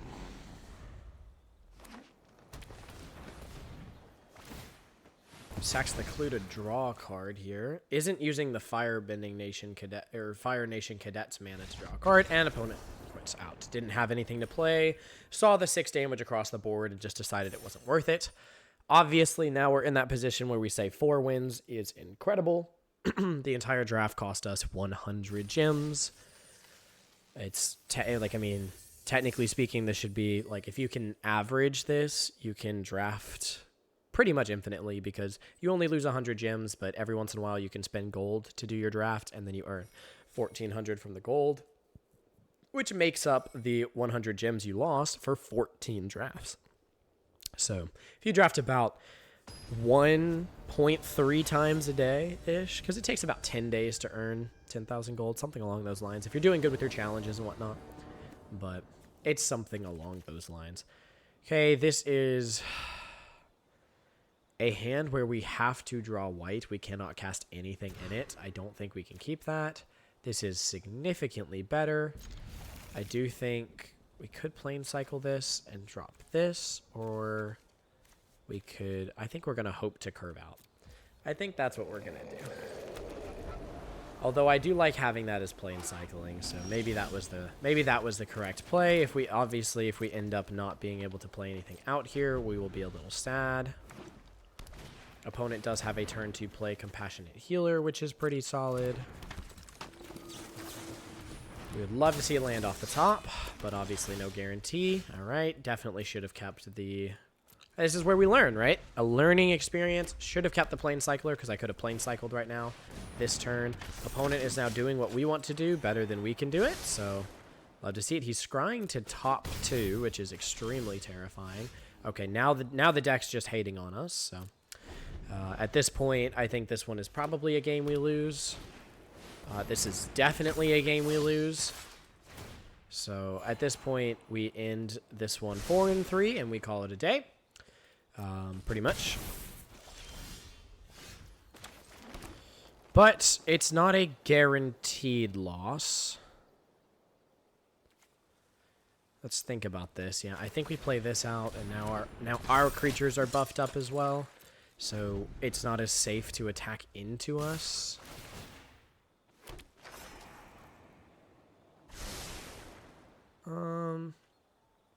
So I think here we block like this, and we take 10. I don't like the sound of that, but I do think that's the correct play. If he has the combat trick. Okay, great. 9. Oh.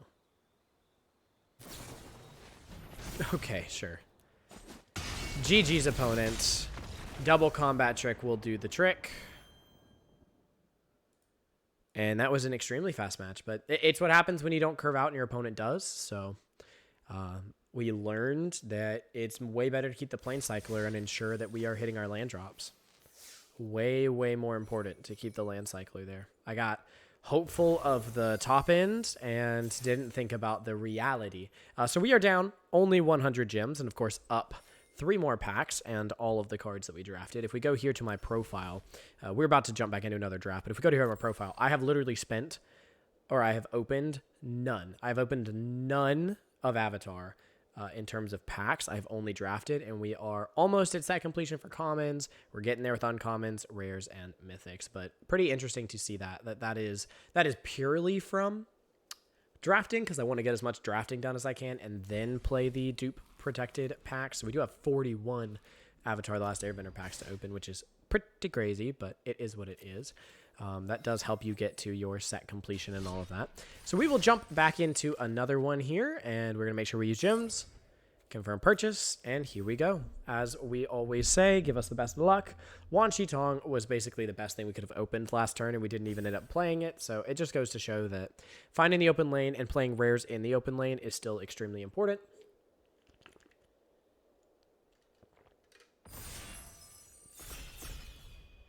And we will try to do that here in the second draft. All right, here we go.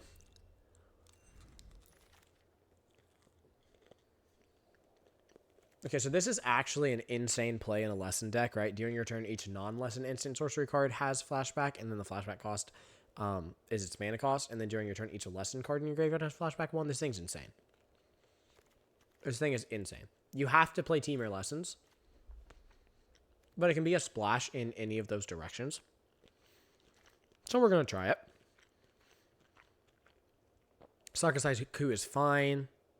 If you want to build shrines, you can build shrines. I think that the boulder is pretty good. You know, it's a 4/4 that just gets you some extra value. This one's also insane, right? 4 mana, 3/5 is already pretty good with Firebending X, where X is the number of creatures you control. Then it can just create creatures. This card's incredible. But we're going to take the rare here. So now we are shifting here into lessons. We do want to see what lessons we can find. Obviously, a really good lesson payoff is Boomy at the top end. We don't want to just load our deck full of top end right away, but I do think it at uncommon is pretty good. This one's not great, and this one's not great.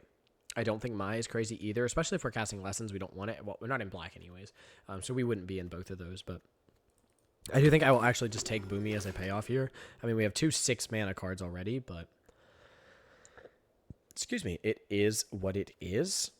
If we are in a Lesson synergy, Fire Nation Cadets is pretty powerful, but we are going to need like a strong mana base. Typically, you're going to be in like green, blue, splashing red for this card, which I think is what we're going to want to try to do. This does care about Lessons. It is cheaper for each creature non-land card in your graveyard, so we could take it and still be focusing on Lessons. I think it's a pretty strong card, and it does work in our deck. Notably, it looks like we're drafting a ton of top end, but we are only doing so much here. The Firebending Lesson is good if we want to be like red, blue, splashing green. I do think it's pretty notable that we're getting that around, but we're also seeing a Forecasting Fortune Teller here, which is a great 2-drop. I do think the Fire Nation Warship is pretty good as well, and some of the removal around here is decent. I am going to take the Forecasting Fortune Teller here as a strong blue card, just to build a strong blue base, and I am not going to be opposed to taking another one, helping us just draw cards, get to what we want. We do not have like any lessons so far though, so we need to keep that in mind. I will take an Earth Kingdom General here as a really solid green uncommon. I mean, 4 mana, 2/2, get a 2/2, and you gain some life is really strong. Notably, we could have also taken the land there if there was nothing crazy. Here, I would have loved to land in this because this pack doesn't do anything, but we will take the Saber-Tooth Moose Lion. I mean, it can win games for sure. Would love to see some lessons come by, and we're not seeing any of those, so I am thinking we might have to switch strategies here. That's okay. You don't always get to play into what you opened, especially if you open a 3-color rare.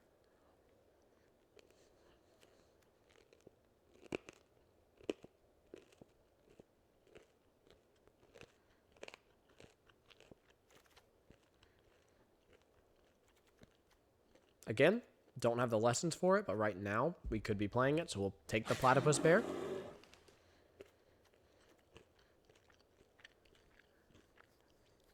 Typically, I find in these decks I want to be running at least like 8 lessons, and we don't have any in pack 1, which is definitely a big concern. Here, there's just no good cards in any of this, pretty much. I might just take the Rumble Arena as some color fixing. Don't know if we're going to play it, but we could end up in some sort of like green. Wow, black feels open. I will take a speculative Mai, but I don't think we're switching. I don't think we're switching into black. Wow, black feels really open now. I mean, look at this. We could be like a black-green landfall deck. I mean, goodness gracious. Yeah, nobody's playing black. Okay. Well, now I think we have a reason to just switch gears and play some sort of green-white or white-blue or something like that, because we opened basically the strongest card in the format. So we are going to take it and shift gears here because it is significantly stronger than Iroh. I do think Team Avatar here can be pretty good, so I will take it. Notably, if we're not going lessons, we're not going to want the Platypus Bear, and we're not going to want this. If we aren't playing lessons, we're probably not playing Boomy, but I'll still keep them just in case. We could just be like a white-blue ally deck, but typically you don't see that. We are seeing a crazy black card here on pick 3. So I'm going to be black-white and like it because I'm... Yeah, we're going to be black-white and like it. Cast a non-creature spell. Maybe not. I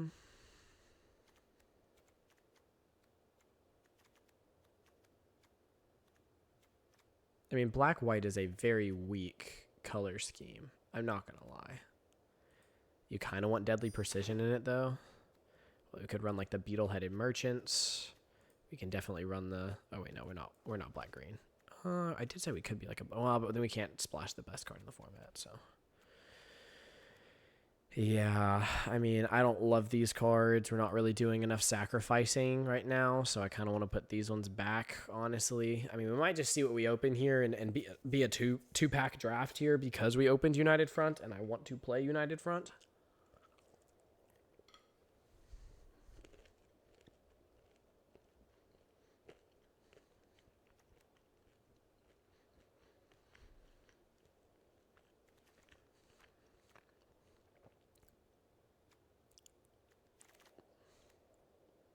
I'm starting to think we're just white-blue. Yeah, I don't have to play the...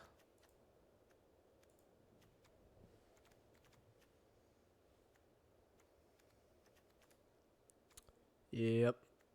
I mean, Grant's pretty solid. I mean, she obviously wants lessons, but...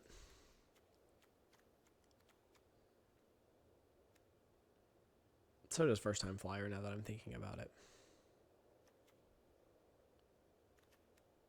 I'm going to take the Gran. Compassionate Healer.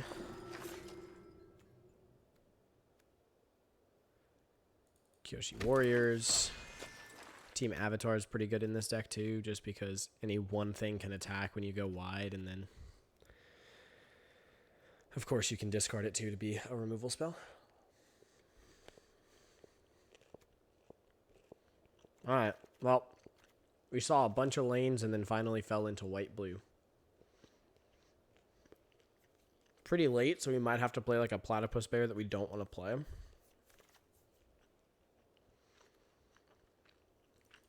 But it is what it is. I mean, black was also an open lane. I just don't love the black cards that were coming around, but... I mean, we're only running 4 blue right now. We have more than 4 black in here that we could run. We could then, like, splash the green. Ugh, but it's just... Dude, nothing's coming around that we want. I think this is the filler card, right? But... Could be good with a go wide ally synergy. I don't really need more top end. I mean, that's already pretty much top end, but yeah, here we could take a Pretending Poxbearers.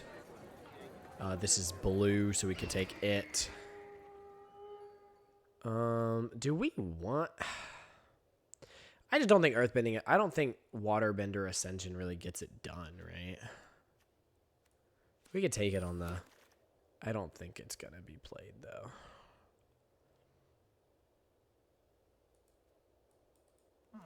I don't think we play Appa in this either, but we might have to just because we're not opening crazy strong stuff. I mean, I don't think Gather the White Lotus is super strong here. We might just take the Catbird. We also need removal. Octopus form is not removal.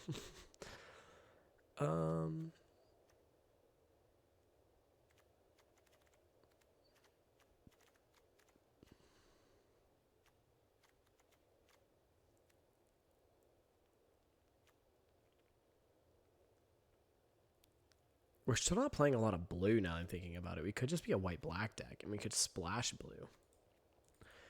I kind of like that more, honestly. A white-black deck that's splashing blue. But we pulled the go wide here. Oh my gosh, we've got to pick a lane. We've got to pick a lane.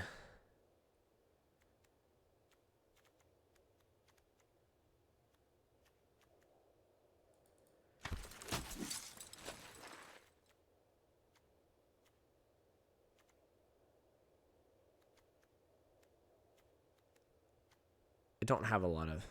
Well, ally tokens aren't considered humans. So we're white-green.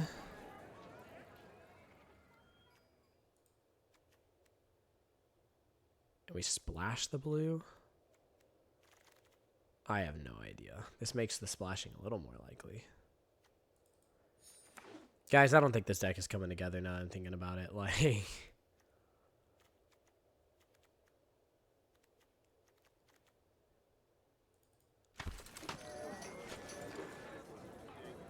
Okay.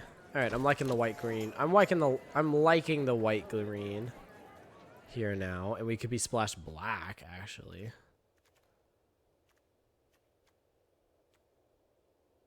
I mean, we have 2 of these, so we kind of like a hog monkey in here. I don't know. Let's grab the best cards we can and then just go from there.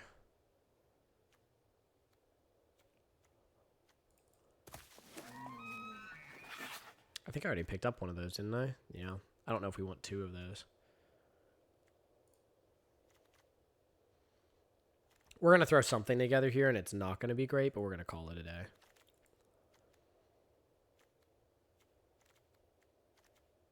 Well, how much does this one cost? 4? I think we just want another 2-drop.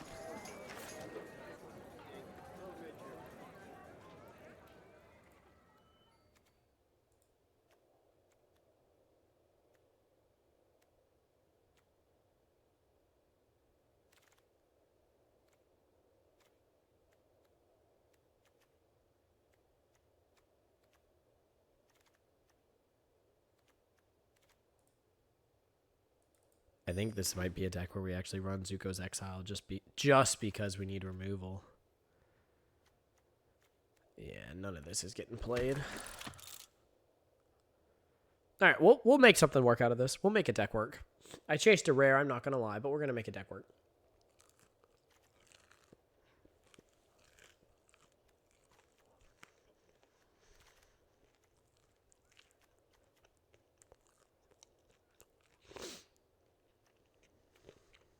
I'm not going to have enough swamps for that. I'll take this card for set collection purposes.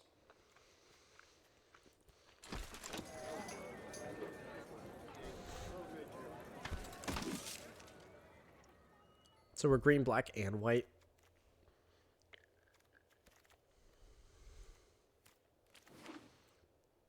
So we just try to run the best cards of the green, black, and white cards. Right?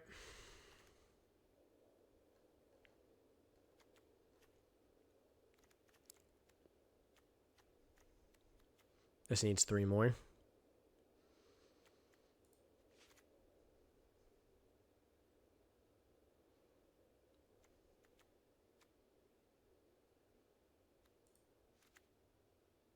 Not splashing blue. I mean, a Death Touch is playable. I think it's probably the best thing on board. What mana is this? How much +1/+1 counter synergy do I have? Not a whole lot. Not a whole lot.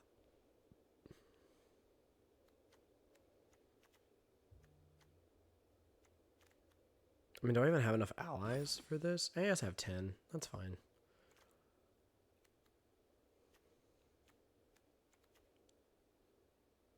Yeah.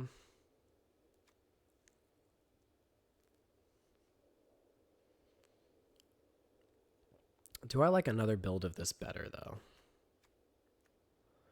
Like white, black, and blue. Do I like that more?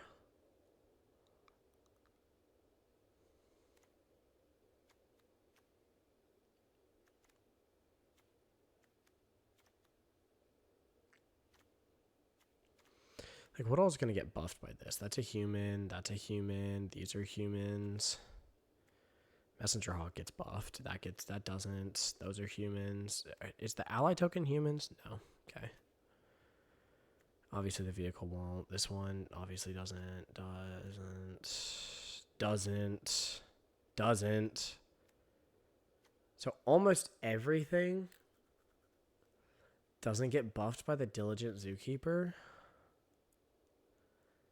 That seems bad. So now it's just a 4-mana 4/4. I mean, obviously earthbended stuff, but like...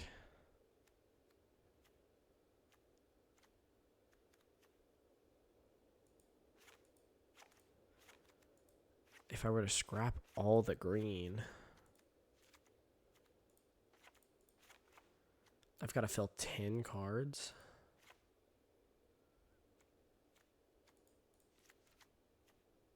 Yeah, I just couldn't do it.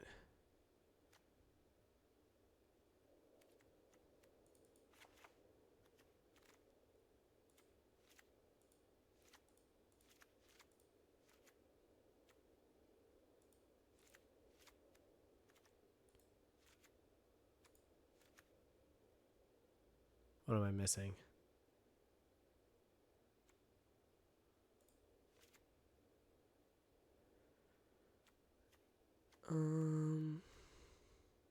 Yeah. I don't think this deck is great, but it is what it is. And we're going to try to make it work. Yeah, we're going to try to make it work. We've got some strong cards in there, and I think that we're relying on the strong cards. That's what we're doing here.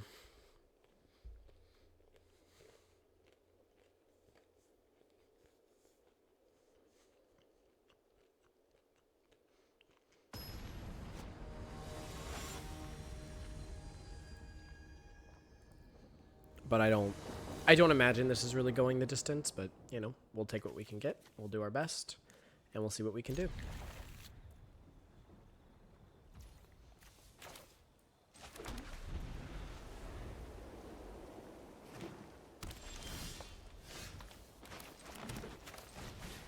Okay.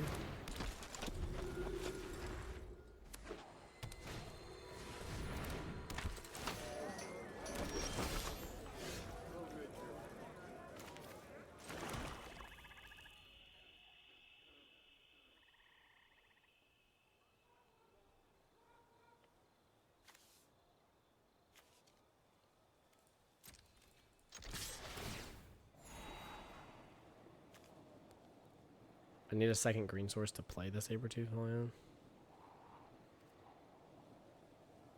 Yeah, I'll keep that on top. It also is my 5th land, so it guarantees I hit these.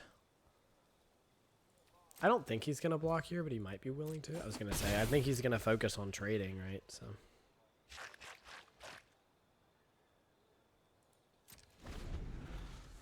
I guess I could have played this out and attacked as a 3/3, but it is what it is. That's pretty good. I don't do anything next turn either. I just realized. That's bad.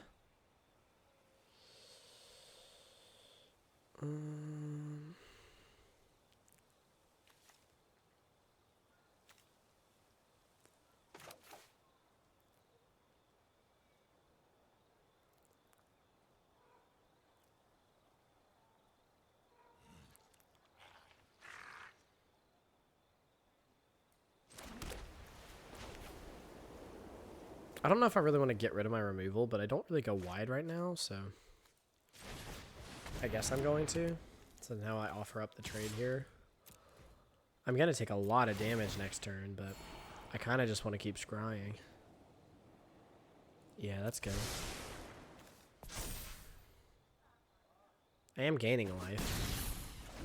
I mean, opponent can hit me for 5. I go down to 15. Oh, they have the Abandoned Air Temple. We're probably just going to lose this game. Now that I'm thinking about it, right? Like, that's kind of what this feels like.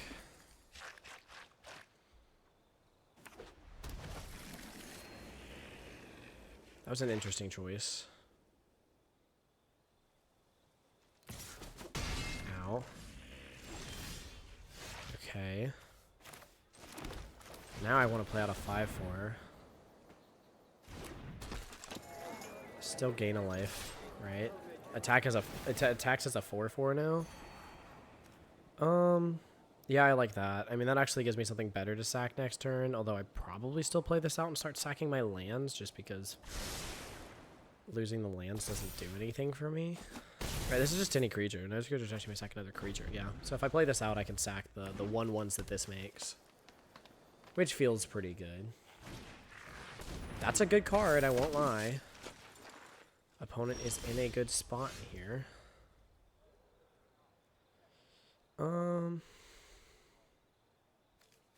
Yeah, we didn't bring a whole lot of removal, but Earthbend 1 and then Earthbend 1 again. Yeah, I like that.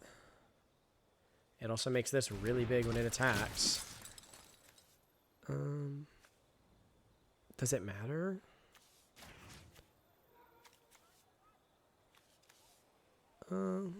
I don't know. I don't know if it matters, honestly.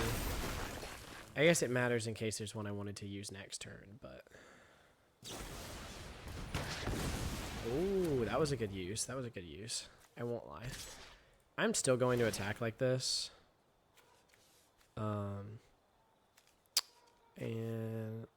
I guess I'll sack the forest. It doesn't actually matter, right? But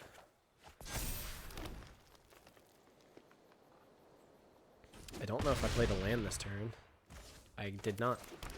So I will play a land. Opponent decided to just take 8, which is a massive concern. That's a really big creature, though.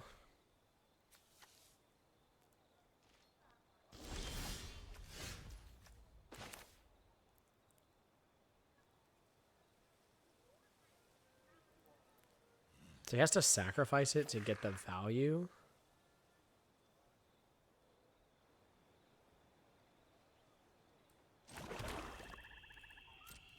I don't know. This feels like a gotcha. Right? Because, I mean, he either sacks it or I kill, like, 2 things. If I'm not mistaken. I don't know.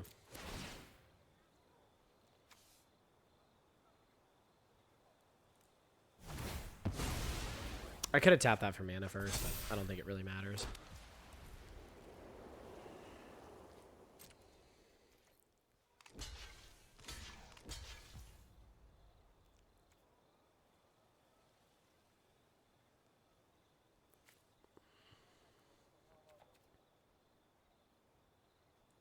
That's fine.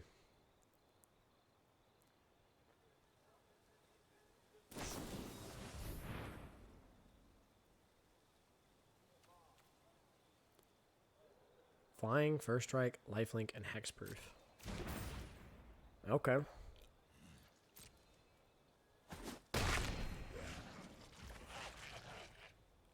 And now I get to choose what? Yeah, okay. So now I want to choose them so that he has to sack it or he loses both of them. Oh, sure. Okay. I guess I could have targeted him, but it is what it is. I'm really not too hurt about it.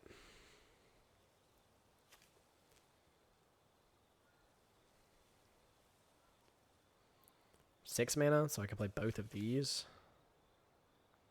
Or I could just play out a Saber-Tooth Moose Lion. A big boy.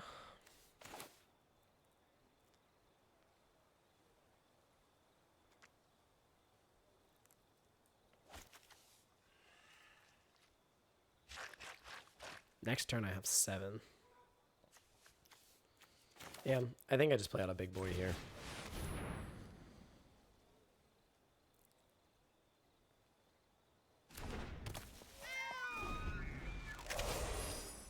This is a scary card, so.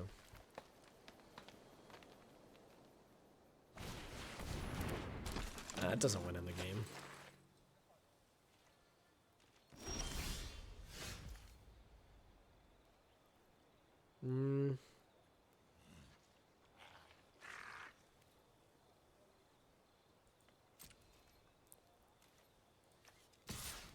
I'll attack with a 7/7. Okay, cool. Yep, I will choose to play this out.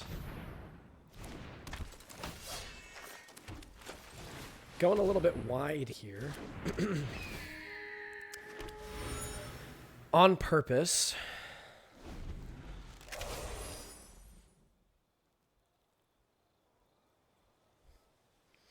Going wide here allows us to hopefully get enough damage through.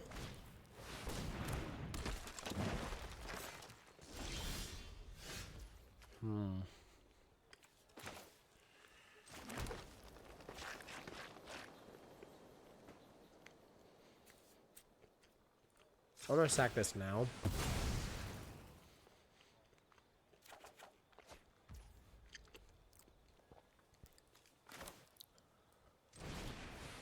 So next turn I play this out and probably win. This is at sorcery speed.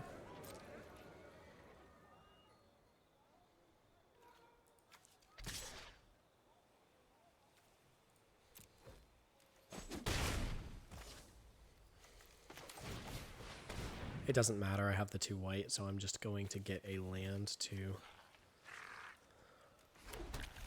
have additional. He's not in black, so he's not going to He's not in black, so he's unlikely to have like a board wipe.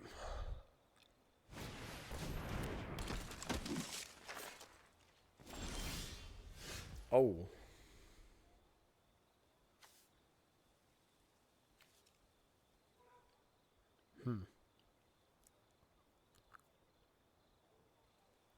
What do we think of this? No. I think it's just x equals 7.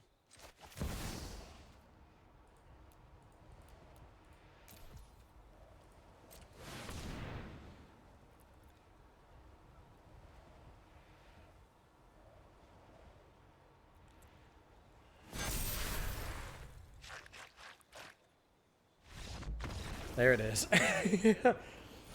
I make 7 2/2s. Cast United Front. Win.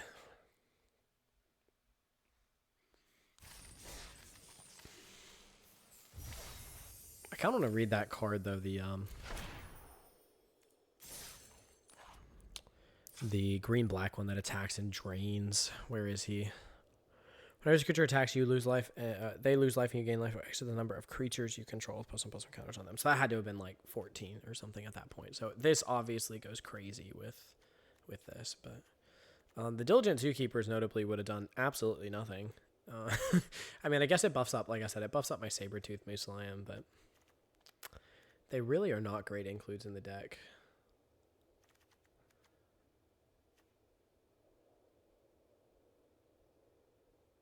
This helps me get my mana. These go wide. I guess I might replace this with a Platypus. No, I don't really want the Platypus maybe because he can't attack anyways.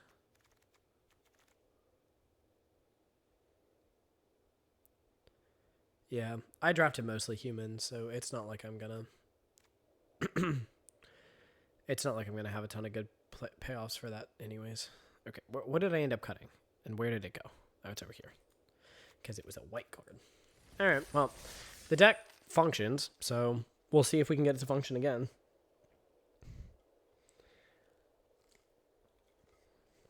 Strategy, get to United Front. Good strategy? Probably not.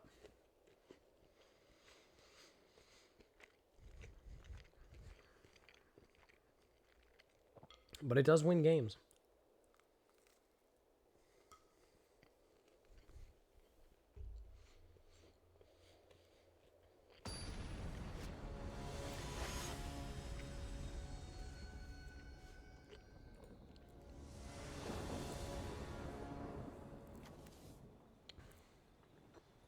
Like an unlucky Cabbage Merchant to get my white source. And I have a bird that then gets buffed by the Zookeeper. Yeah, I keep this. I keep this. Can Cabbage Merchant to get a blue. Oh, there's a white source. I kind of didn't even realize I didn't have one yet. That's funny. I actually don't need a blue. I don't know why I was saying blue. I don't have blue sources in the deck. That's a black card. Yep. Okay, so I just want to go get a second white just so I can guaranteed cast United Front. Cool. Cabbage Merchant it is. Let's do some ramping, my friends.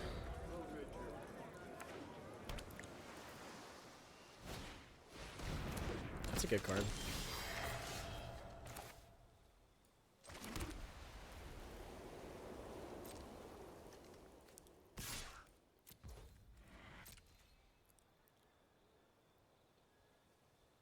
I've got the mana open. Dang. I thought I could scare him. It's fine. It's just whenever you sack a clue. Whenever you sacrifice a food, yeah. Okay, so I can do it on.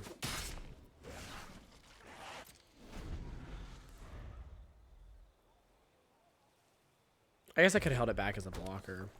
That's probably smarter than trying to chip in for 2 damage. Okay, sure.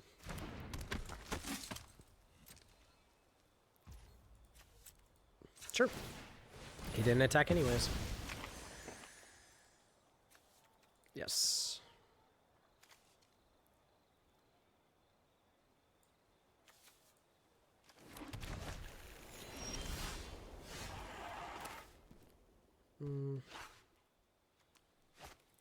I kind of just want to play a 4/4 to this board. Because unless he has removal, the 4/4 is kind of hard to stop. It's also a little bit better use of my mana. Okay, so he's got removal for it. Right? Right. Oh, come on.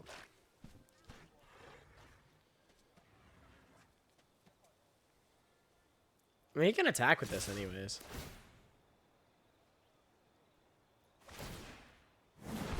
So he's got like a lightning bolt here. He wants me to block. I'm not going to block into lightning bolt. If he has a 5 mana Zuko's Exile or something like that he's using the firebending mana to cast, then good on him.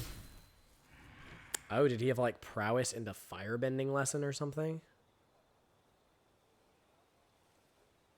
I mean, I can take the damage. I'm not worried about that. Wait, did he do this for 1 mana?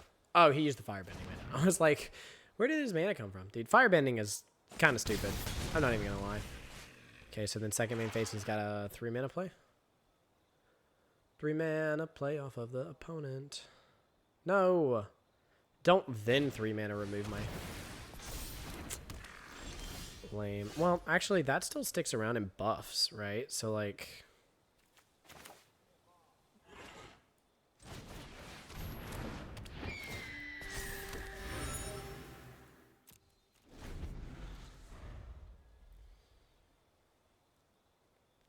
I mean, obviously, if he chooses to remove the Messenger Hawk here, it's pretty crazy, but... Part of me wants to just make 2 2/2s off of this and then be, like, stupid with the Zookeeper, right? I'm not crazy for that play, right? Am I? I mean, maybe I am, but... Dang. Would have loved that to just go get a land. Alright, let's see what you can do, Chief. What kind of prowessy shenanigans you got going for you?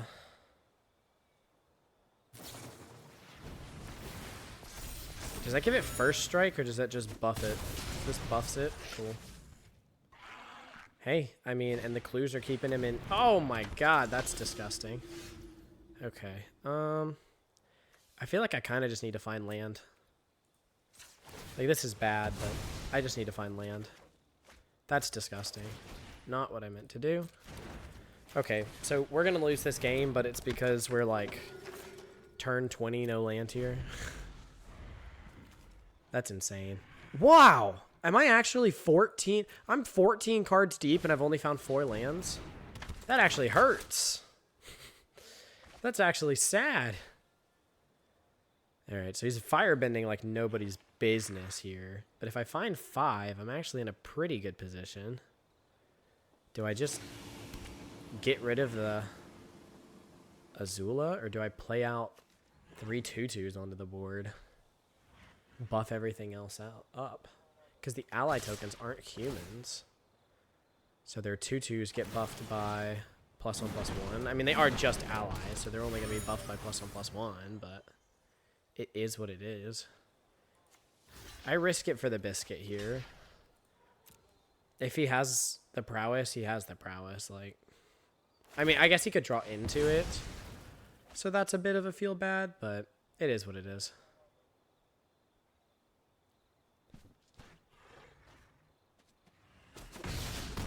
There's only so much I can do. Is he not sacking the clue here? So he wants all 3 mana for a play. Nice. Mechanist. Mechanist is strong. I'm not going to lie.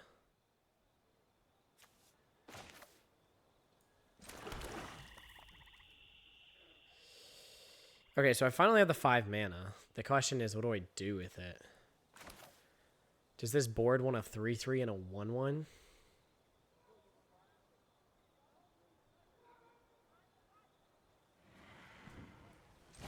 That gets buffed to a 2/2.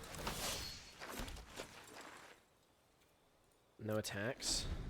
Right now he just starts mechanisting me, right? If I'm not crazy. That chips in for 3 damage, so I've got a few turns, but I don't have a lot.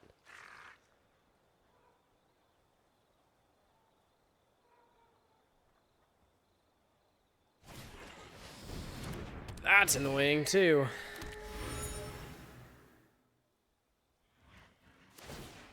So now I like need an answer for the Mechanist as well. So Zuko's Exile on the Mechanist is such a stupid play though, because oh my gosh. Okay. All right. This is insane. Let's see what we get here. Crazy.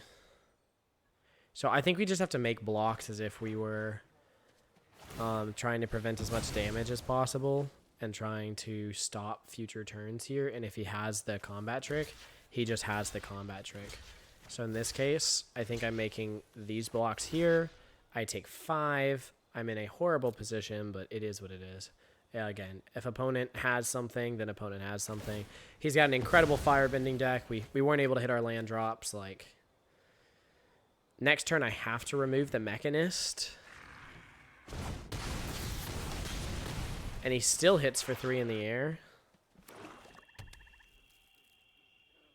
And then 2. So he hits for a minimum of 5 next turn. Yeah, okay. So that probably does it now, right? Unless I'm going crazy.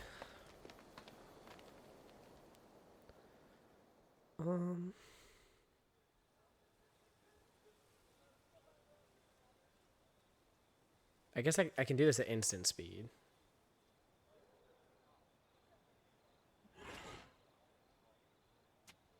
So no, it doesn't matter. I can gain 1 life if I attack. And then block here. I still take 2. I mean, that's something.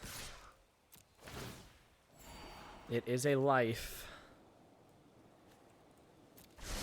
that I don't think saves me. Oh, yeah, because he can still just pump damage into me from firebending.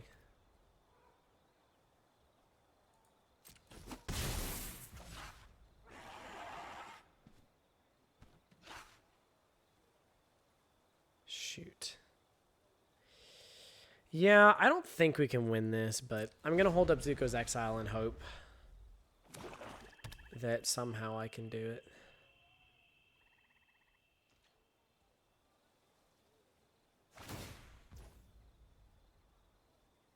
Yeah, as soon as he does that, he gets 3 in the air. 4 in the air.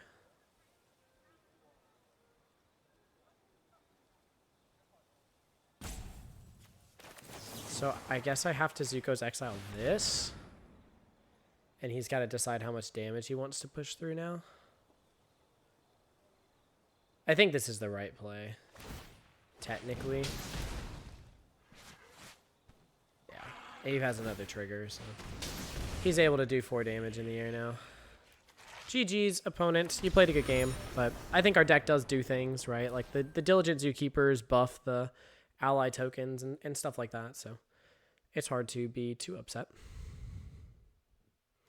Are we now, what, 1-1 with this deck? Something like that? Yeah, we're 1-1. I mean, the deck doesn't do great things. We had United Front from the get-go. I'm trying to think, like, how much buffing our team and then just putting out 1-1s would have done. I don't know. I don't think it would have changed a whole lot. But maybe. I could be mistaken. Ashley might finally be joining us. Back from unconsciousness.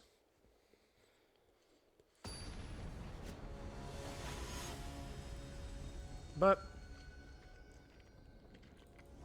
I've said it before and I'll say it again. I don't love this deck. I mean, I'll keep this just because it has removal and some potential, but we really need to draw like a green source or a black source. That is not either of them.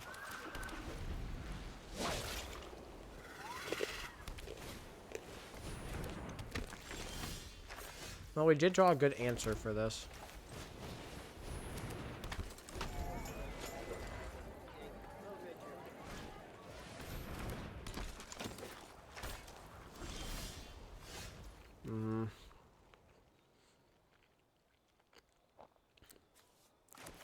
I'm a bit afraid of that. I'm not even going to lie. It's a stupid, powerful card.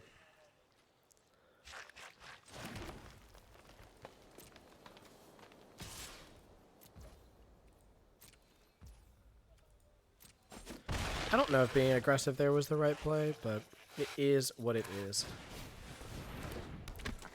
Little cabbage merchant.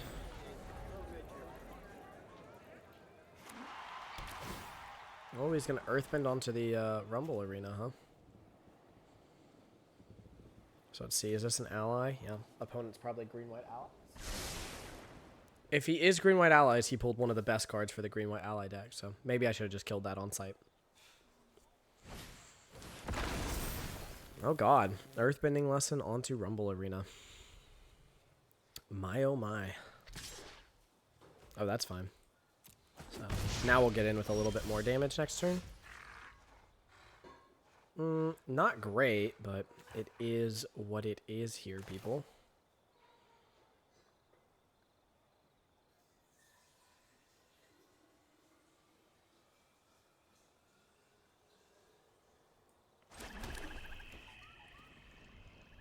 Okay. Next. I guess we'll double attack here. Again, it was better to hang it back as a blocker. That was kind of dumb of me.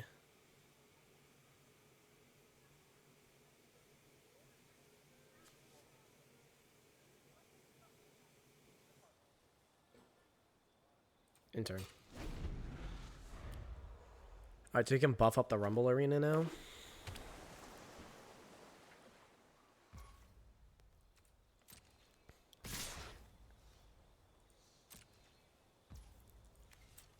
Yeah, so the smarter play was hold back Cabbage Merchant, block the Rumble Arena because it doesn't have trample, so the 4 damage doesn't get through, then I sack it. He's at 2 more life, but I'm at 4 more life. So that is the correct answer. What do I actually want here?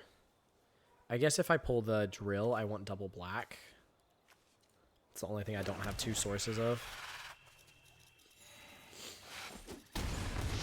Ouch, I'm down to 14.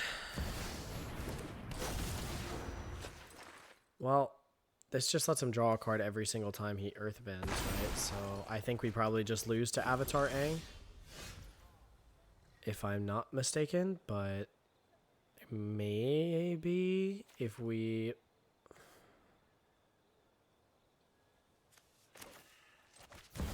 just play this out now for x equals 3. We don't lose any creatures, and then next turn we can team Avatar it. Only thing I'm willing to block with is the Pretending Poxbearers. Opponent doesn't need to know that, but I mean, turn 4 Avatar Aang. Turn 4, he had the 4 right colors. That's kind of insane. Hard to be upset about that though, right? Like, yep. So he's gonna draw a card off of just firebending. I mean, we're majorly at a loss now, but I do think it was the only play we had. Only realistic play we had.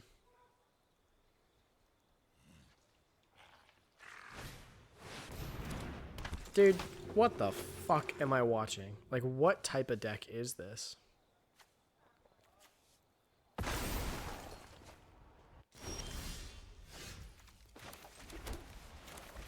Okay, so obviously this has to kill Aang. And then I think we have to just do this. Again, no attacks.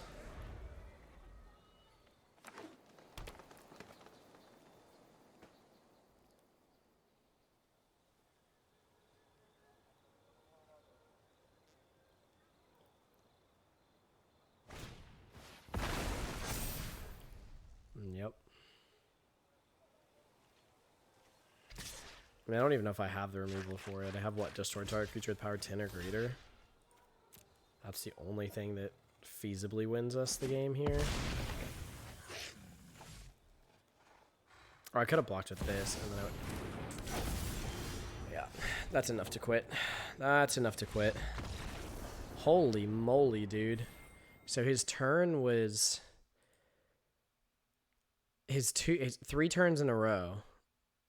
3 turns in a row was Mythic Avatar Aang on turn 4, mind you, into Insane Uncle Iroh Grand Lotus, into Planetarium. Yeah. Buddy, I hope you trophy. I hope you trophy. Because if you don't with that deck, you're doing something wrong. I mean, I guess the deck could probably, like, screw itself over with colors. But, dude. Dude. What the hell, man? Did I just witness?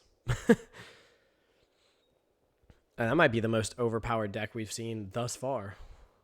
I mean, literally, you missed it, but turn 4, 4-color Avatar Aang, into the Insane Uncle Iroh turn 5 at a 5-drop, into the Wuxitong Planetarium 6-drop Mythic on turn, like, one of the strongest Mythics into one of the strongest rares into one of the strongest Mythics. Like, I was like, oh, okay.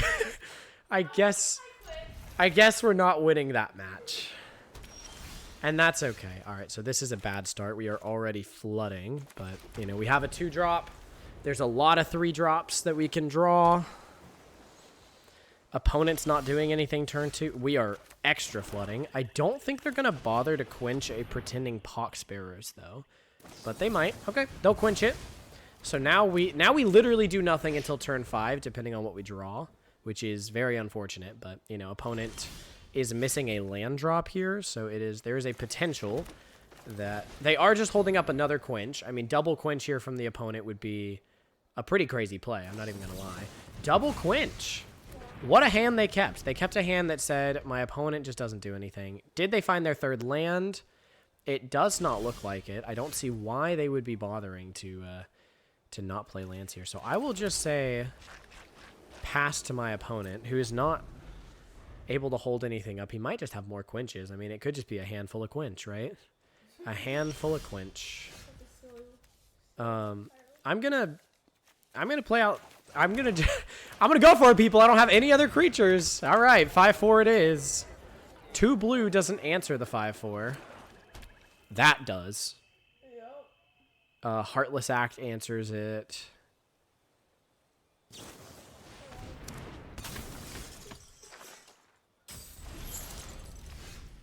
Okay, well, I don't want to have him draw, honestly, but I kind of have to at this point. But I can have him do it after his turn, because this is at instant speed. I mean, I have to get this back, right? Target creature doesn't untap during control untap set for as long as you control Ty Lee. Yeah, okay. I mean, what an answer, honestly. That was crazy. I'm looking at 6 mana. He's looking at 3, and he's ahead on board. That's pretty crazy. Okay, so at this point, we will exile the Ty Lee, give him an additional clue.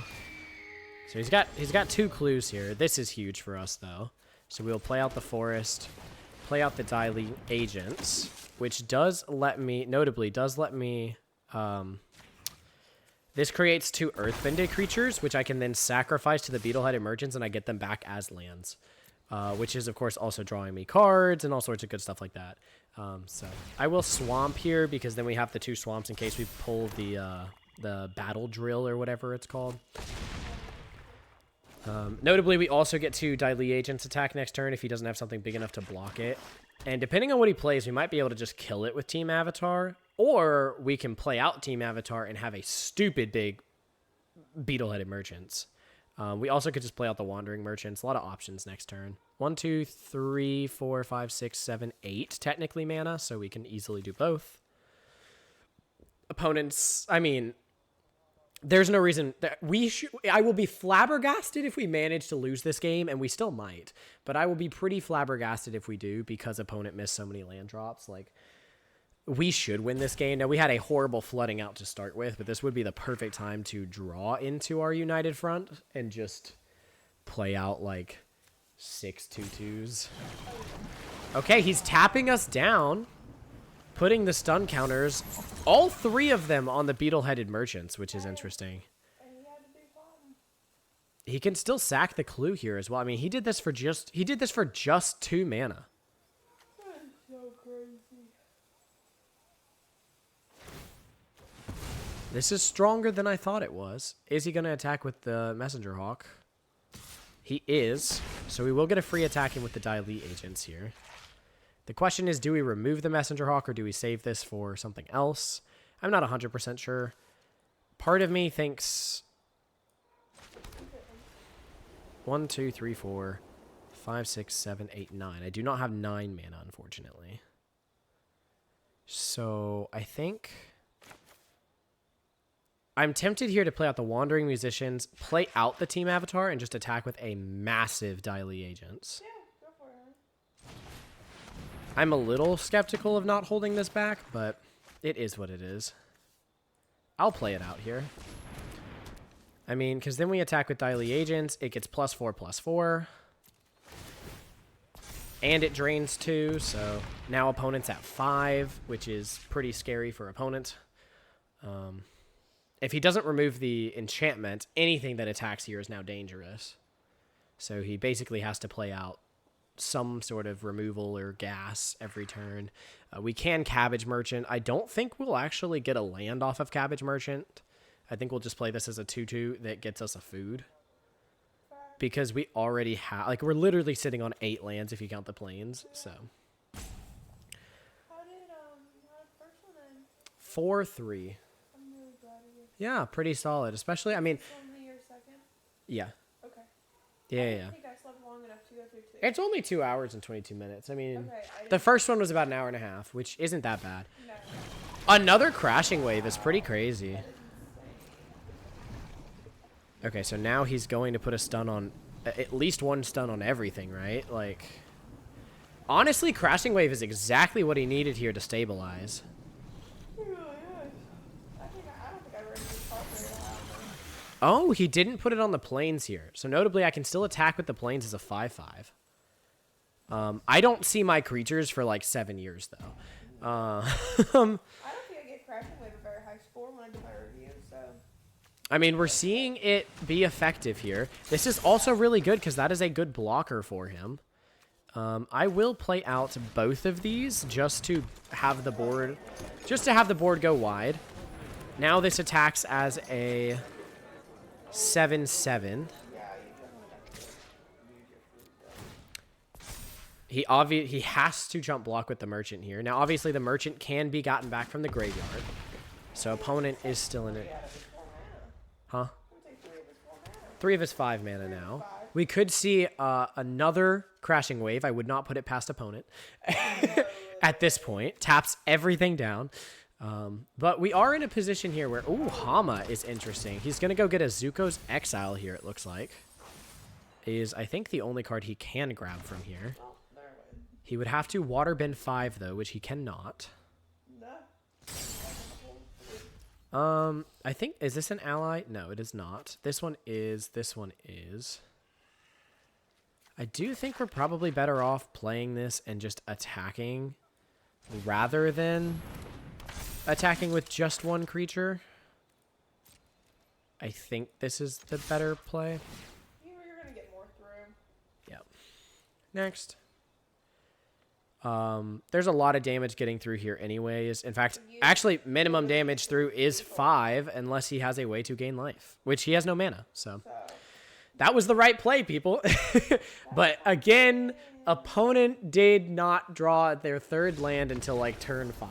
So it happens. I mean, technically, that's how I went out 4-3, right? I was 4-2. I kept a hand with 2 land in it. Didn't draw the 3rd land on turn 3, didn't draw the 3rd land on turn 4, and the rest was history, right? Because it's just, you can't catch up at that point. Unless you have a bunch of 2-drops. If you have a bunch of 2-drops, maybe there's a way you stabilize, but I had 3-drops in my hand and not my 3rd land. So I definitely should have kept a different hand there. Okay, so that is 2 wins for the deck. We will see if it can get the coveted 3rd win, or if it stalls out at 2-3. But, you know, hard to complain about a 4-3 off the first deck. So that part's really nice. Obviously, that is net loss of 100 gems. But, I mean, it's 100 gems. Honestly, if you can get a 3rd win with any deck, it's a feel-good. So. Does this do what we want it to? I actually don't hate this, right? We've got a 2-drop. We can use this to forest cycle if we want to get another land. I don't hate this. We'll keep it. I might play out the Compassionate Healer, just so that, because we're on the play, there's a chance it does get to attack the next turn. And if it gets to attack, I get to scry. So I'll scry this turn with the Rumble Arena, and then scry next turn, which is pretty cool. I do like that, but I do kind of want another land, so that's fine. I'll be able to scry what's under it next turn. Now, notably, everything in my hand doesn't get buffed by this right now. We are playing this exclusively for the ally tokens to get +1/+1. This is a Lord just for ally tokens. Discard up to 2 cards, then draw that many. Interesting. Okay. So here, we will play out our forest. Attack. Scry. We see an unlucky Cabbage Merchant on top.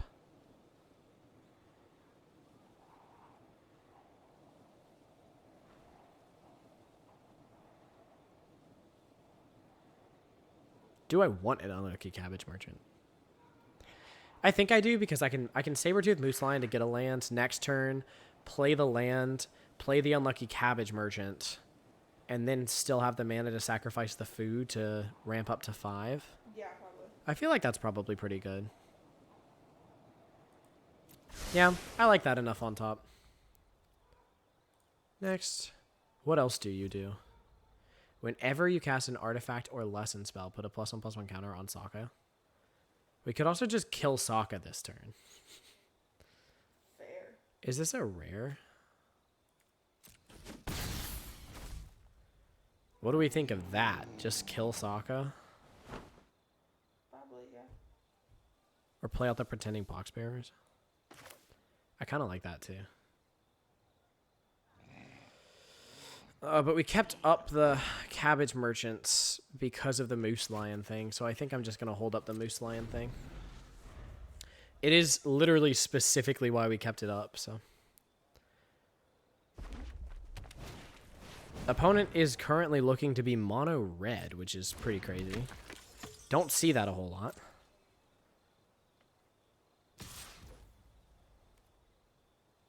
I could still kill Sokka here. Nah.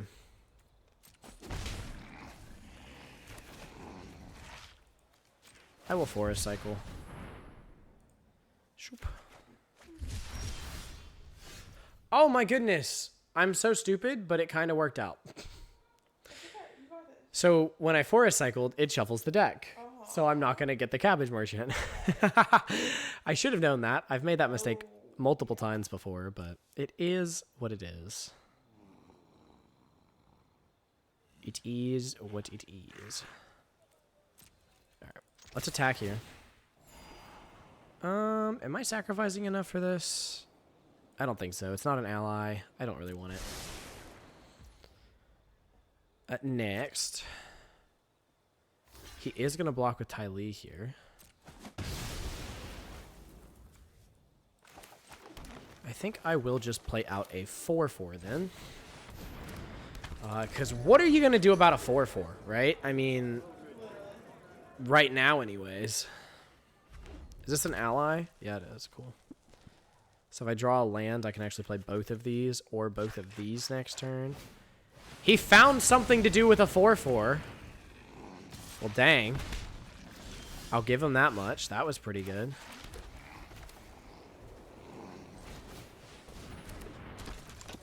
Okay, what does this say? Whenever you cast an artifact or lesson spell, put a +1/+1 counter on Sokka.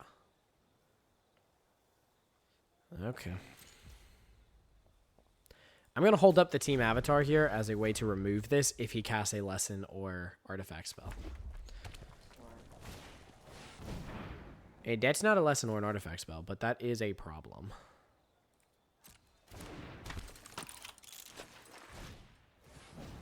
That's an artifact. Okay, we're going to use this to kill Sokka. He does get to make a clue, though, which is a little scary, I won't lie.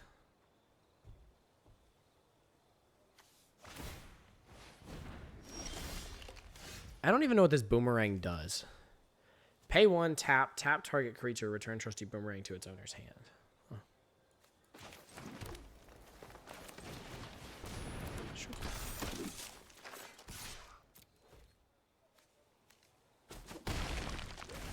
Okay, so now he can Barrels of Blasting Jelly the White Lotus reinforcements, but he was going to be able to Barrels of Blasting Jelly whatever. Oh, goodness. Dragonfly Swarm is not what I was expecting. Trusty Boomerang here is stupid powerful with the Mechanist, by the way. Because he can keep playing the Trusty Boomerang and keep making clues. Which is a very strong combo. Yeah, sure. Let's attack with the 3/2.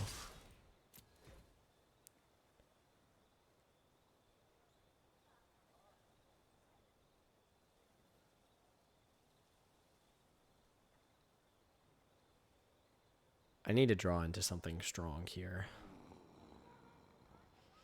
And right now it's looking like my draw is going to be land. Which is not going to do it.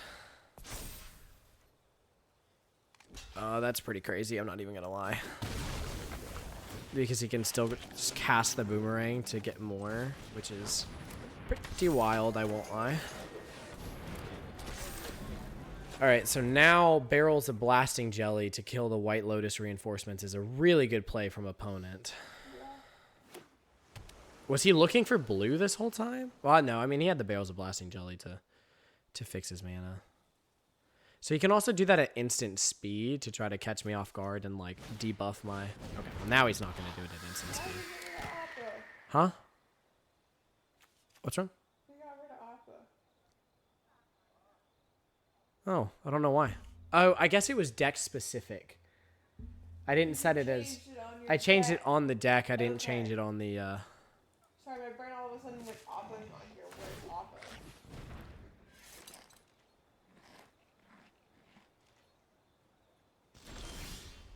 Appa? Yep, saw that coming.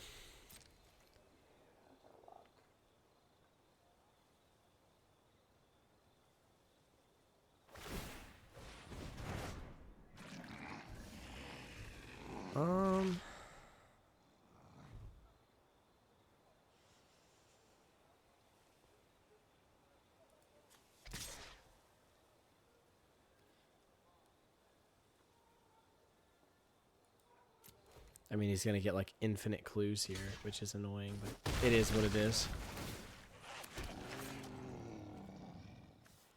This only matters if I draw a land next turn. If I draw a land next turn, I'm not doing anything anyway, so... Yeah, so Trusty Boomerang is stupid powerful right now for him. That's also pretty strong. He's drawing a lot of cards off of that. Making another clue here? Wow, I mean, look at this. Look at what opponent has put together.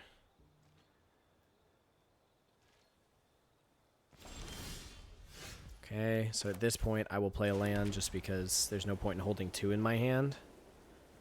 But that is unfortunate that we draw 2 lands in a row.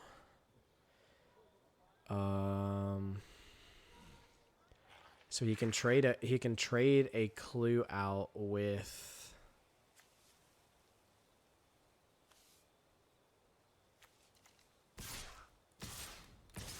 I feel like laying on some pressure is important here. I don't know. What do we think, people? Because he can swap into a clue, which is a 3/1, and then yeah, I feel like this is still a pretty good attack.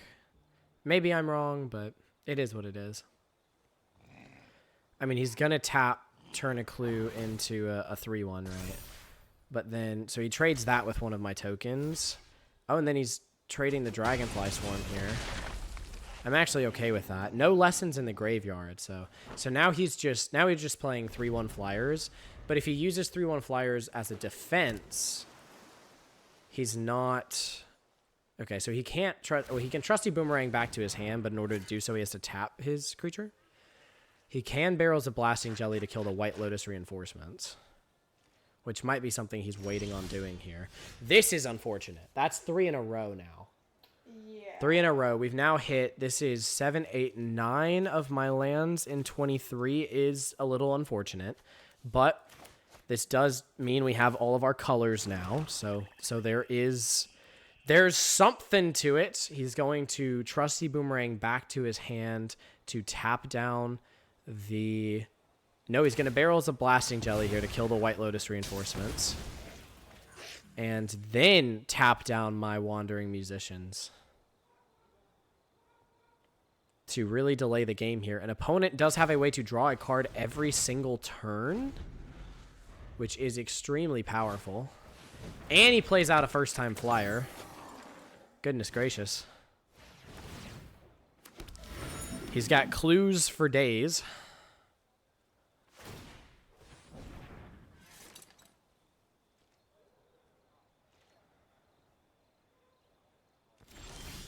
Okay, now you can't make it up. No, you really can't. That is 4 in a row. Really, the only way the deck makes this up to me now is if I draw United Front. Right? I think that is the only way at this point. So now he just cycles this every single turn. He starts drawing his whole deck because of the clues. Like, I mean, opponent is just massively ahead. United Front could make me 4, 8, 9, 10. So 8 2/2s is probably enough here to win on this board, though. So there is that.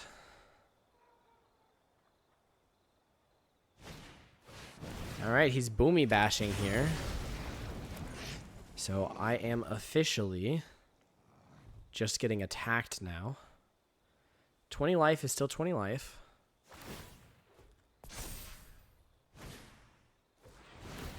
Oh my god.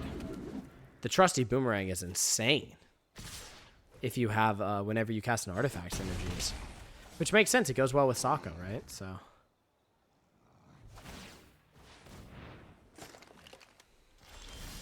Okay. That's 5. 5 in a row. I am now not even halfway through my deck, and I have drawn 11 out of 17 lands. Huh? Are there any in your graveyard? No, I don't think so. But I'm just saying.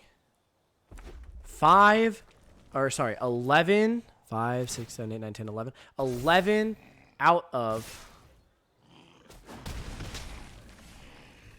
And if he has like a quench or something like that, it's just over. Okay. So I pull the card that... Actually, this gets me a food.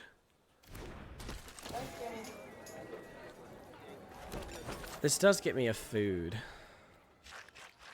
And it gets another it gets another thing out of my graveyard. Or it gets another land out of my deck when I sack the food. Yeah. But really, if it's your next turn, probably 13. Yeah, just depending, right? Return target instant or sorcery card from your graveyard to your hand. That's interesting. Quench. I don't think there's a quench in his graveyard. Oh, it's not the quench person? No. I'm sorry. I've been trying to schedule our Pathfinder game. You're perfectly fine, baby. People are being picky. I'm sorry, sweetie. No, it's just Tyler has stuff going on Saturday. Yeah. But Austin has family in town through Saturday, and then is working until 3 p.m. Sunday. So now I'm having to ask Tyler if the store campaign is firing, or if he can do like 3 p.m. Sunday. Yeah. There's a lot going on with people because it's Thanksgiving. So like, I get it. This is ridiculous. I mean, look at this. There's only 4 lands left in the deck. Did you pull up the window? No, I haven't yet. But I'm just saying. Like, there's 20 cards and only 4 lands. That's really crazy. It genuinely is, yeah.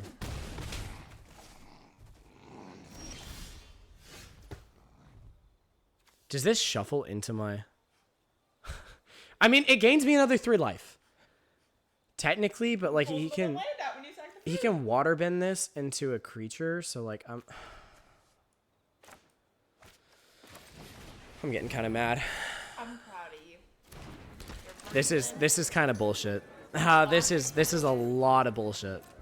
This is a lot of bullshit. How many cards does my opponent have left in deck? 16. So he hasn't even gone through that many cards, which is kind of crazy. Okay, you know what? Like I said, I could still pull United Front which goes pretty crazy, right? Because it just makes like 12 2/2s at this point. Yeah, realistically. Okay. Oh, he did all of that on his turn. Sure. That's crazy. I don't even know what this means. What does this do? Exile cards from the top of your library until you exile a non-land card. You may cast that card without paying its mana cost. If the spell's mana value is less than the number of mountains you control. Sure.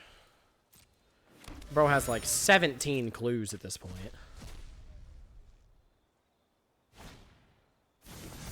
He hit a Fire Nation Cadet. That's... Okay.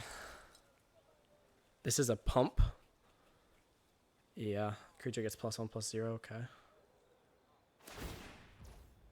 Sure. Turning that into a flyer.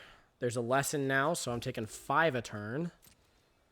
And he attacks with the 3/3. Pass. Block. Block. I will sacrifice the food. I have actually seen all but 3 lands now.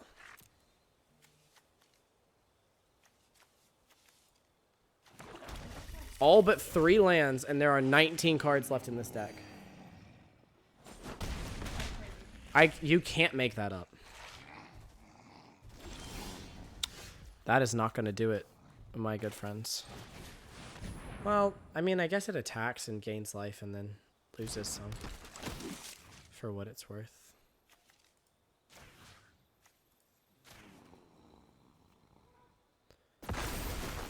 I really needed United Front here, but it is what it is. I have a question. Because now he can... Oh, he can boomerang, too. I mean, opponents just got insane value. I would have to pull United Front. And even then, I don't know if that does it. I have a what-up question. He's only got 10 cards left in his deck. Yeah. What time does the campaign start on Sunday? Like The actual campaign. store campaigns. Oh, What time 7 do they start? They start to at 7? 10. Okay. Yeah, 7 to 10. Okay.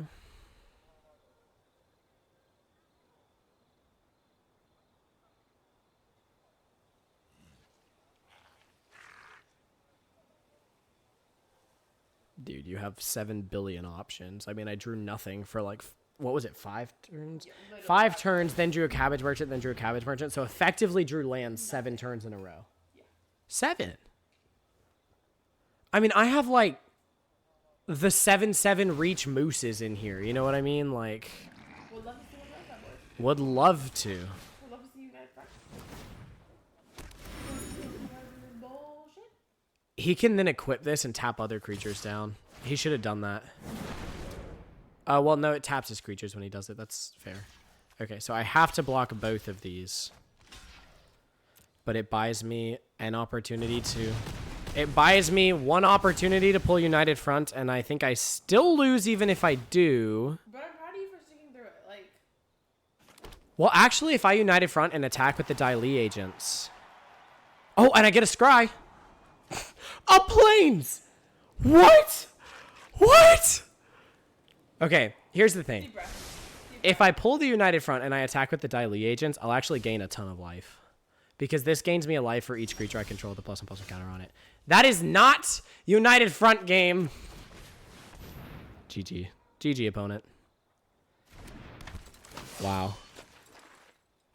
You cannot make up how unlucky I was. I'm just going to save my opponent time. Bye. And there it is, people. We go 2 and 3. Which means we end the day right where we started. This road to Mythic is going to take years. Yeah. I mean, because even if I do good, I might end 1 or 2 notches above where I started. So to get all the way through Platinum and all the way through Diamond and all the way, like, it's just, that's crazy. But yeah, all right, so we only 2 and 3 with this deck, which sucks because I feel like we could have won that last game. I mean, there is so much gas in this deck that could have done good work. And we just didn't pull any of it pretty much, but It crazy. is what it is. I didn't think Are this deck was great, and we you- didn't draft great, so. Are you positive? You're not positive, but are you? I'm extremely negative. I mean, neg? well, so this one is negative 1250, and then Okay. this one is negative 100. So I'm negative 1350. You still technically get one more if you want to do it. If I want to, but I figured it's late enough you probably didn't want to keep streaming. Babe, we don't gotta work tomorrow. I don't care. Well, I know you didn't want me to do 3 in one night. Well, we made the agreement that you could, as long as you wanted to. I understand that. I'm just, I don't know, like, I had to use up a lot of resources. You know what I mean? I mean, Like, it's Thanksgiving break for us. Why don't you stop tonight? Maybe we get on tomorrow night or Wednesday or Thursday night. I'll do one more. I'm open to one more. Sure. One more. I just don't want you not to because you think I don't want to. Regardless of record, we're doing just one more. Yes. If it's positive, great. We earn some gems back. You know, it is what it is. We're here to have fun. Well, and there's gonna be days over break that like I'm wanting to play other games or that I'm wanting to do other stuff. So And that quite literally could be tomorrow. Like tomorrow, who knows? We might watch a movie. We might play some physical magic. true, we play do a have video all of game. those other things to do. So while I'm streaming, let's get a third one in. Yeah. I did go. Party I did go 4 and And 3. you don't like doing only one as a stream, so like I feel like this is a much better option. Just do one more because you're feeling it. While I'm streaming. Yeah. I mean, I handled that 2-3 pretty well. I won't You lie. did. I mean, like when I say that I'm proud of you, I don't know how well people can hear me, but when I say that I'm proud of you, like I mean it because like I woke up and you were losing, yeah, and like I had no clue what your record was because obviously I had just woken up. yeah. But like you were laughing about it. Even you got completely land screwed in that one. Yeah. And you Not even like. absolutely just took it like a champ, and you were laughing about it, making jokes about it, and like that's the person I know.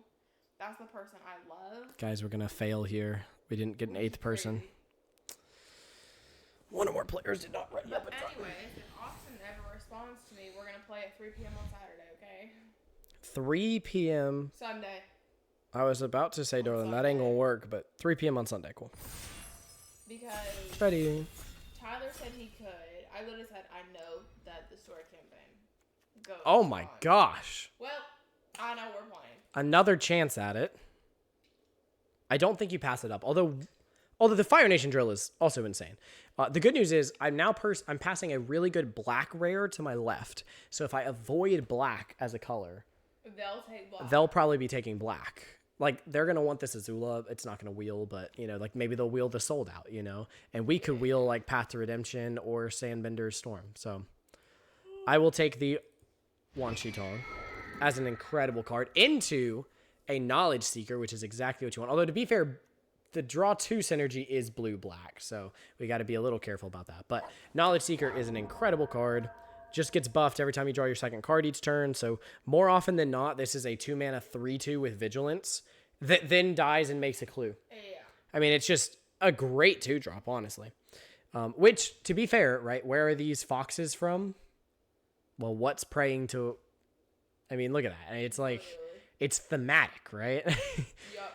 Only thing we could pull now is the Planetarium. Like Wan Tong's Planetarium. To make the deck even more synergy. Have you noticed that the clue token here is a sandal? I did not notice that. That's really funny. I don't know why. I don't know the I don't remember. I'll be honest. I couldn't tell you. Gotcha. I think the strongest card here is probably Airbending Lesson, so I'm going to take that. It's also a lesson, for what it's worth, in case we end up with some lesson synergies. And, notably, what does it do? It draws us our second card if we play it on our turn, which can buff up the Knowledge Seeker, so... Crazy.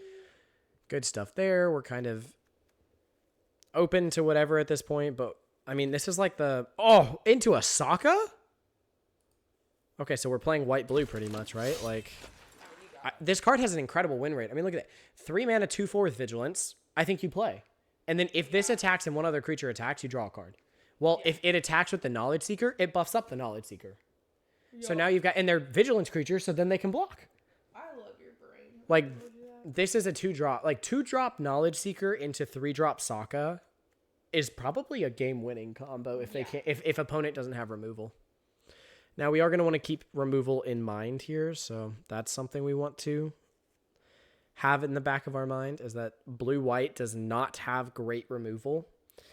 There's the uncommon lesson that we could pull. I'm kind of happy with the just Zhong's Deserters, partially because we could always just put the +1/+1 counter if we draw it later on a flyer and make the flyer more of a problem. I mean, like, Zhong's onto Sokka makes him a 3/5 vigilance that's helping us draw cards. That's pretty strong. And again, basically best thing you can do in Limited is draw cards. Draw cards, draw cards, draw cards, right? And have things that benefit off of drawing cards. Blue, white, draw cards. It's way too early to be looking at our curve, but, you know, it exists. We are down to, like, seeing 6,000 gems does kind of hurt my soul. I'm not going to lie. But we will soon, notably, once we finish some more of our challenges. I have challenges on my other account I need to do today, but those are all, you know, standard. I probably won't do those on here. Do we think we're going to be close to mono blue enough to play? For the draw card synergies, right? I think you take it just in case. For the draw card synergies. Here, I don't love any of this. I guess we could take the... I don't think this is a good card, by the way. So what you do with this, technically, right, is you attack well, it's a 2/5, and then if they don't block it, you waterbend it, and now it hits for 5. But I don't think it's a good card. But I don't think anything else in that pack is, like, crazy good. I do like an octopus form, especially for lesson synergies. I also don't mind pretending pox bears, but I think octopus form is better. I will actually take that as a pretty good trick here. Okay. What? How did that wheel? And the sold out. I think that's as good of a sign as black as anything, right? Like, I'm going to take that and... Okay, well, we're open to black potentially being open. We have to be open to the idea that black could be open here. I mean, we have a solid deck here if this is fine. It's not great. We have a relatively solid deck here if blue-white is the strategy, but right now it's looking like blue-black could be something that we're looking at. And I'm definitely not against that. Okay, more of a reason to play black. I think we have opened into a blue-black, which, to be fair, draw 2 is card draw, right? So I'm definitely very happy with this. I will re-theme our deck now. Sokka is probably still playable, but it's going to be tough because you need the double blue by turn 3. We're obviously not playing Zhong's or Airbending Lesson in this case. Taking the blue-black lands here could be powerful. I also don't mind the... I don't mind the North Pole Patrol. Fixing could be really huge here, though. What do we think? I guess I'll take the uncommon and hope that I can find some fixing later. Yeah, I don't know if we're sacrificing enough to want the Buzzard Wasp Colony. Or the Beetle-Headed Merchants. Beetle-Headed Merchants goes crazy with Azula, though, because you can sacrifice artifacts, too, right? So, I'll take them for now. What is good that is in this pack? This is an insane card. I could take the Iguana Parrot. I don't think it's great, but I could take it. Oh my god, look at this. Look at this. This late of a fight. I mean, it's only pick 4, but still. It just kind of shows that nobody in the first 4 packs are in blue-black, or they are, and they opened like a bomb of a rare, but... I mean, this is looking solid now. I'm very happy with this so far. And if you're a little heavier blue, it works well for the waterbending scroll. Look at this. We're getting a Hama.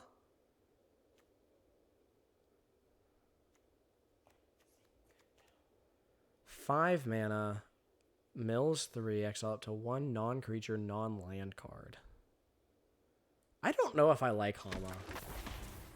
But it does kind of get you a card. I think Lost Days is fine. I don't know if it makes the main deck. It probably does.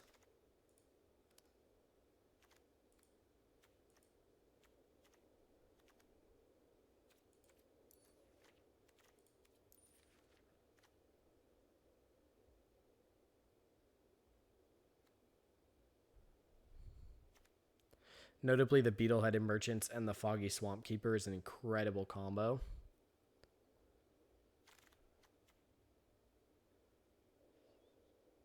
I could take the green-black land in case we need, like, a green splash later on. Right? Like, I think that's doable. Yeah. There was nothing great in that pack, so, like, take the land just in case you need the splash later. Feels good to me. I mean, this is already looking solid. I don't know how good this is. Whenever you sacrifice another permanent creature you control, creatures you control get +1/+0. But it could work with some of the clues that we get. What actually gets us clues? Like Raven Eagle and Azula. It's fine. I also don't know if it makes the cut.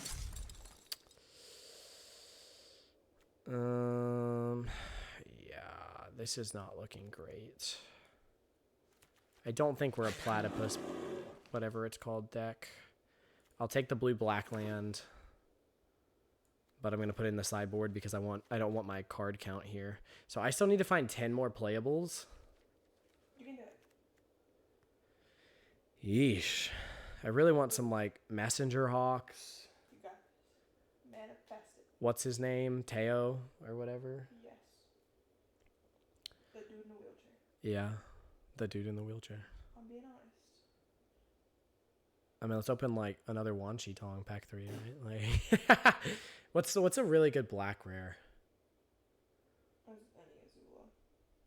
There's the Mythic, not really, actually. There's a Mythic art, there's a Mythic vehicle that basically says, I think it's as long as you've sacrificed a permanent this turn, you make a copy of the vehicle, and then obviously like the copies copy, and then the copies copy, right? Like, so very, and it's like a crew 1/4/4 flyer, so it's pretty crazy. Yeah, green is actually looking really open here, so there might have to be a bit of a green splash going on in our life. So we'll take some of the cards that make that possible.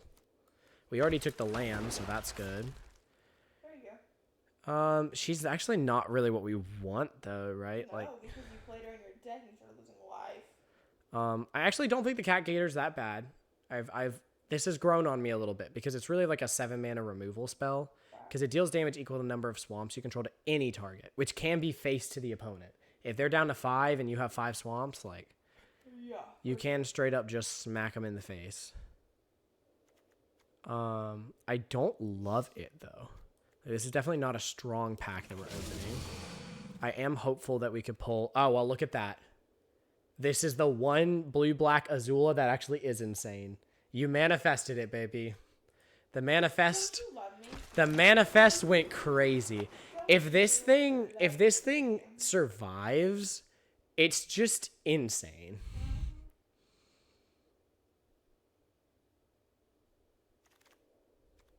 Like, it's just actually crazy. We're not running a lot of lessons here, but we do have some sacrifice energy, so I am happy to take the Corrupt Court Official. Although, Grand's not bad for drawing your second card. I don't know. What do we think? Grand would get us our second card. And we don't have a ton of second card payoffs.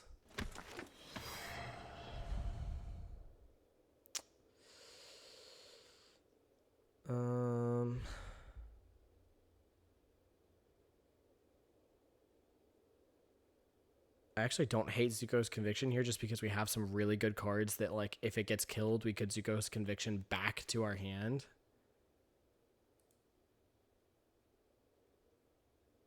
Yeah, I don't hate that. Where's our removal? Our removal doesn't exist, so we take Sold Out here.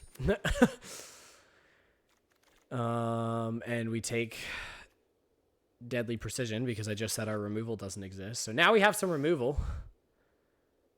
And we'll take another Corrupt Court Officials because I don't think I need more. Well, maybe... No, I already have 2 Beetle-Headed Merchants. Okay.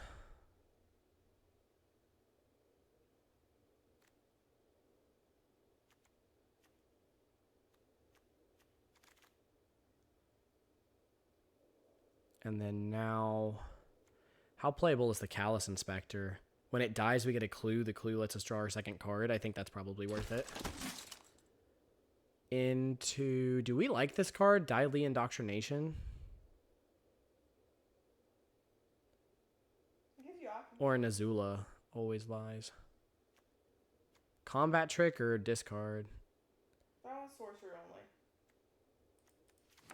I don't know which one we ended up with. Which one did I get one? Meditation pools. Ha! That's funny. We could play this. I don't think we will, but we could. We'll be able to find like 2 cards that we can play in this stack over here. Actually, I'm happy with Waterbending Lesson. So we need 1 playable from over here. That's fine. Just throw in what we think we're missing. So what do we think we're missing here? Let's take a look at our curve. Our curve's a little high. This is really like... This is actually like here. Run one more land. No, I don't think that's the right answer. But I do think we will run this land. Okay. And then I think we probably... Barrels? As a removal source. I don't like that as a removal source, though. So possibly just a Swamp Snare Trap. Although I don't like this one either. Cat Gator, but The it's 5 mana. other option is Iguana Parrot. It's not bad. I mean, you're not going to get the prowess on it, but it's at least flying vigilant. Yeah, which isn't great either. Or a 2-drop in Platypus Bear. You have to have a lesson in your graveyard for people to attack, though. Yeah, but I'm just saying we play it as a 2-mana 2/3 that helps us get to this, which wins us the game, right? I liked Platypus Bear. It was in my deck. I liked it a lot. It's just something. It's not much, but it's something, and it's got really good here. Like this is really strong. This is always a good one. This is really strong. What else do we have in here? I think in this deck, this is pretty strong. Yeah. And then, where is he? Oh, it's over here. Wan Shi Tong, obviously, has a nice top end to get through. For sure. Yeah, I like it. Let's play it. Let's see what it gets us. Here we go. Actually playing the Wan Shi Tong. I think this is our first blue-black deck. I do believe so. So a little bit of demure control late game draw card shenanigans, Yes. which can be a problem if opponent has better bombs. We have some good cards, but I wouldn't... Well, I'd call 2 of them bombs. I'd call Wan Shi Tong a bomb and Azula a bomb. Yes.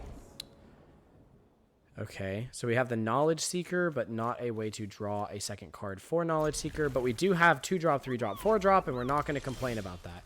We have drawn... No, we don't have the second blue source for Sokka. Okay, so see, this is where we run into Sokka being a little hard to cast in this deck. I will run out the Knowledge Seeker, because there is still the chance next turn that we do draw the Sokka. If they choose to kill it, we get a clue. Like, I think this creature is just pretty solid, because it always replaces itself. Okay, here is our chance to run out the Sokka now. No attacks. If they don't kill Sokka, we're in a really good spot. They could Firebending Lesson, doubling it with Zhong. I am not gonna block, my friend. I will let you do what you're doing with your mana. Okay, it looks like he's got it. Okay, he's got a path to redemption here for Sokka, which is a little unfortunate, but it is what it is. I do think here I will Waterbending Lesson.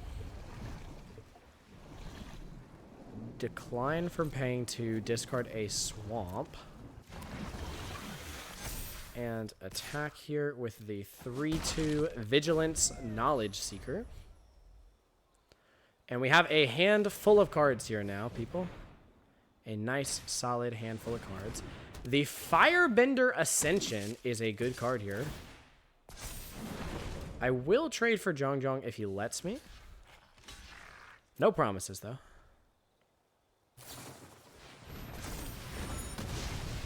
Okay, all right.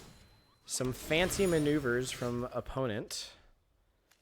I do think this is going to be a Foggy Swamp Spirit Keepers into Corrupt Court Officials and just start slowing down the opponent's deck. Yeah, I have enough stuff in hand. I don't really need to break the clue right now. I kind of just want to be able to block opponent.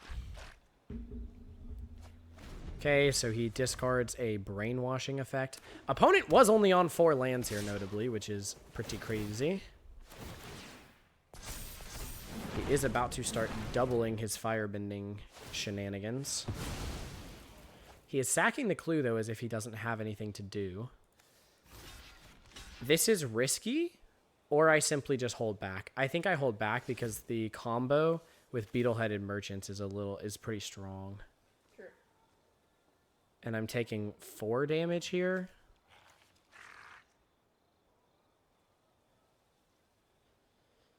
Yeah, that's fine.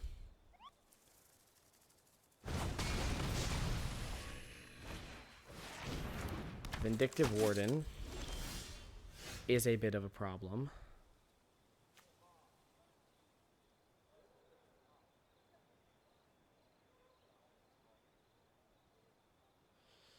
So I can play this out and still sack the clue later. That's not bad either.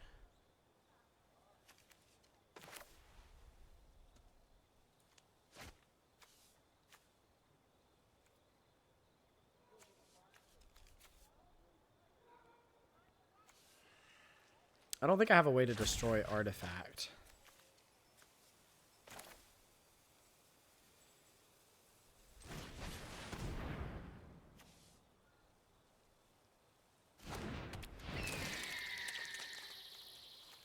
Here I will just sacrifice Sokka before he can get any value off of that.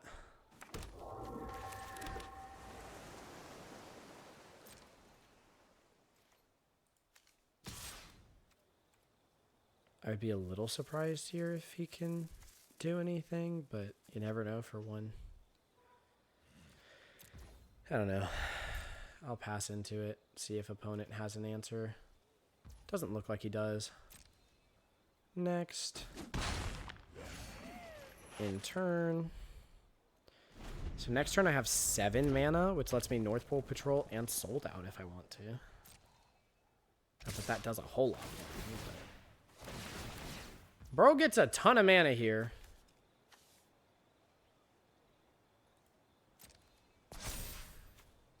He is Firebender Ascensioning. This is the one that can damage me, so I actually probably need to kill that. Right?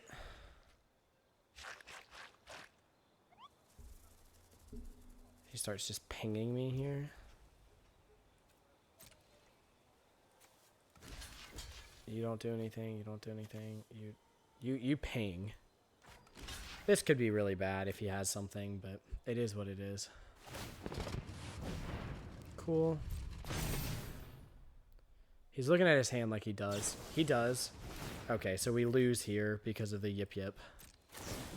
But it is what it is. We didn't have a way around this, I don't think.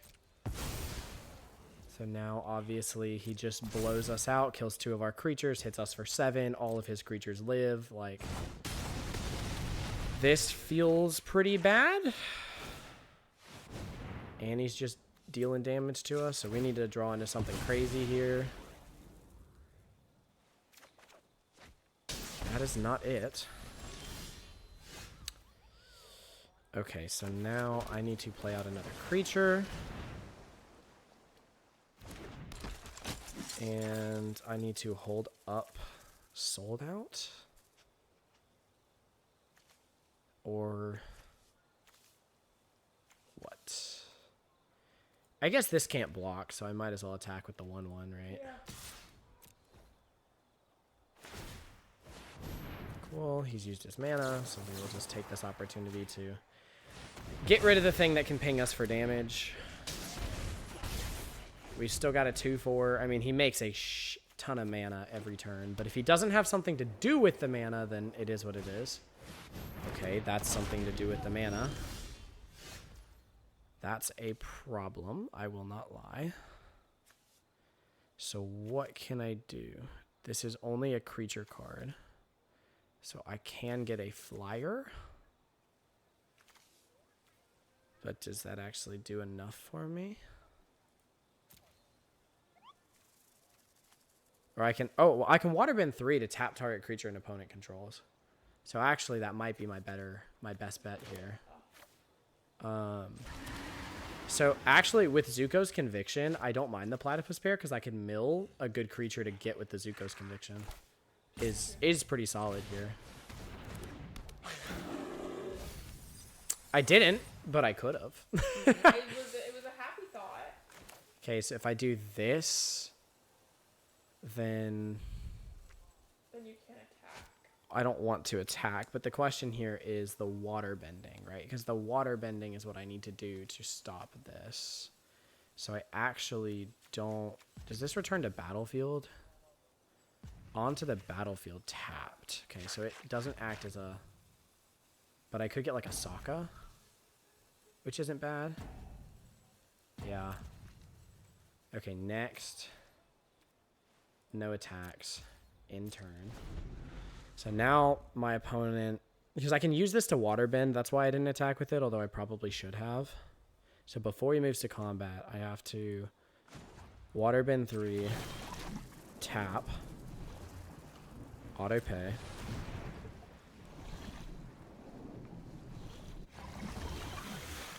Okay, so now I can't Zuko's Conviction, but it is what it is. Well, I can, but it just returns to hand, which might be fine. That's a pretty good card, too. I'm not gonna lie. Okay, what does this do for me? Nothing?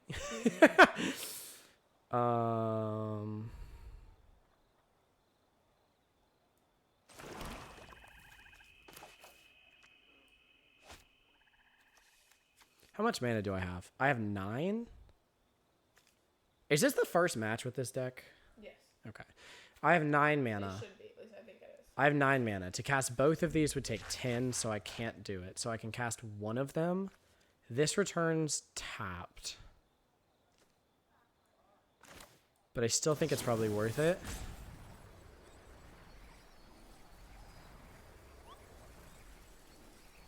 Hold up. How much does this actually cost? Because if it's cheaper, then no. Okay, it's not. I might as well just do it all as part of one spell. Okay, so then we go get the flyer back because it can sack the 1/1 to draw a card, which makes me another 1/1 and does start getting me online next turn. So no attacks here. And end turn.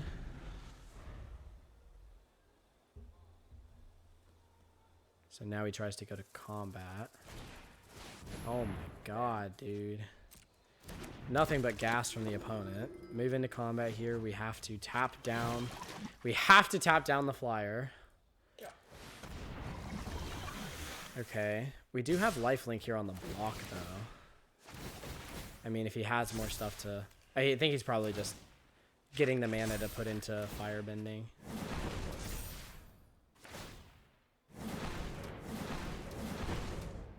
Oh, what? How did he buff everything twice? Alright, you'd have to look at Firebending Ascension. I assume it's where it came from. I don't think it did. This just copies. Oh, it copies the attack trigger. Okay. Okay, so it copies the attack trigger there. So 4 mana can kill my Foggy Swamp Spirit Keeper either way. So I think, I mean, if he has the combat trick, we lose. So either way, we just kill the bigger creature here because 7. If he had the combat trick, if he has the combat trick, we lose to it either way. So here we take, no, this is lifelink. I go to 1. It's not great, but I go to 1. You know what? You fought your heart out in this game. So Azula attacking actually kills me. but she is a body. Huh? You could play out both. Yeah, and block in the air. A lightning strike to face kills me. So I'm not tapping because I'm blocking in the air. So any way to kill the buzzard kills me. Yes. Yes. But I mean, we're fighting. We're fighting for this game. I'm proud of you. Thanks, baby. Intern. There's a million things that kill me here. Yeah. All right. Yeah, there's so many things. Cool. You know what? Fire heart out. 1, 2, 3. Hold up. So I could, in response, tap to tap down his flyer, and then I have 3 blockers for what he attacks with. Okay, so in response, waterbend this, and then we waterbend by tapping what's about to die, and the land. It does not matter. Oh, it taps as part of it. Okay, so no, it'll be 1 too many. Yeah, alright, cool. GG opponent, I tried. I'm proud of you. That was hard.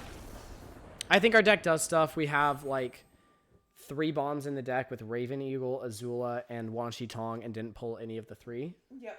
So our 3 best cards in the deck never got drawn. Yeah. Okay, you know. It's like, you know what, we fought. You got to do what you got to do when the best 3 cards in your deck don't get drawn. Yeah. I think. What else didn't get drawn? Let's just think about the deck here. Like Lost Days could have helped us a good bit. Wanderbending Lesson did get drawn. I played that out the start. Yeah. Octopus Form I think untaps, which probably could have done something fun, but again, we also could have milled any of those good creatures and didn't. So like we saw like half the deck and all of the good cards were in the bottom half. It happens, but the deck is capable of more than what we just witnessed. The deck is capable of more. This is an early waterbending scroll, but does not do a lot else. But if I waterbending scroll with 2 islands to start out with, this gets pretty cheap. So I will take this as a shot to get to the late game. Because if they don't have artifact removal, this can definitely take over. Yeah. I can actually activate it the next turn, because if I play island into next turn, I can tap it for 3. Yeah. So that's a pretty good start. Even if opponent does not have any island, so I will play this and pass, because it's not like I could have drawn anything. So I want opponent to be afraid of a quench. I mean, he has drawn an island here. Into a Foggy Swamp Keeper is scary. Yeah, that was 2 minutes. This is bad. That's 1 minute. This is really bad.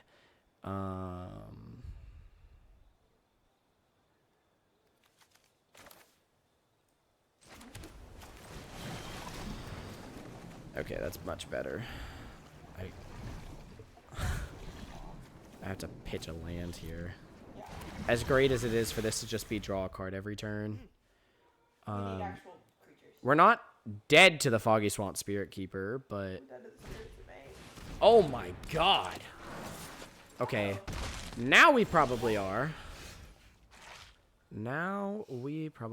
Is this a spirit?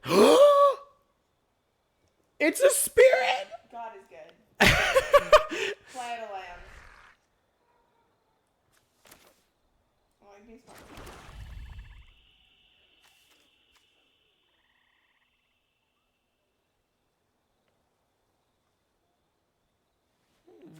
Whenever you draw your second card each turn. His still cost 5. I think a 5/4. I mean, just to get some out on there. Never hurts. You just want to wait another turn after you play out one. Well, 6 mana is kind of the ideal Wan Shi Tong, right? 5/5 flying flash is pretty great. Opponent is missing land drops. Left. I went first, so they've missed one. Or two.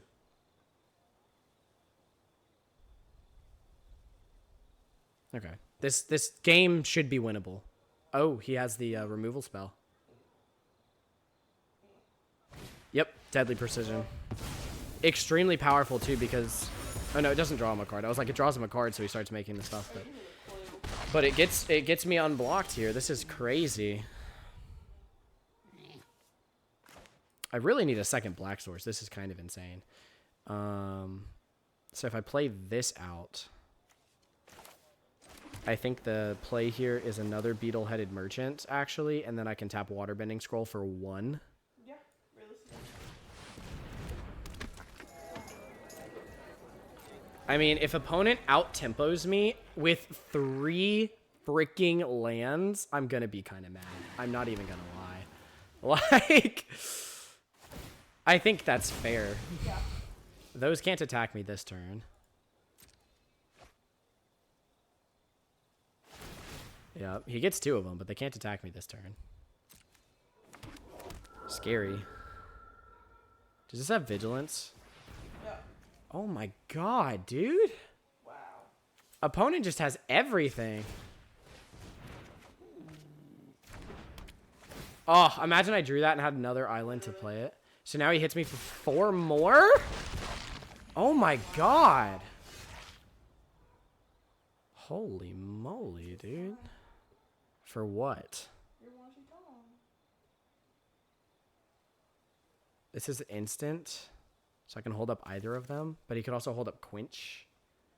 The thing is that, like... You can't hold up anything right now. These guys are mana. Yeah, but I want to catch him off guard with it. Because I don't want him playing a... I don't want him just removing it next turn. You know what I mean? I mean, yeah. You know what? I will play it this turn because I could draw an island and hold up Octopus Form for it.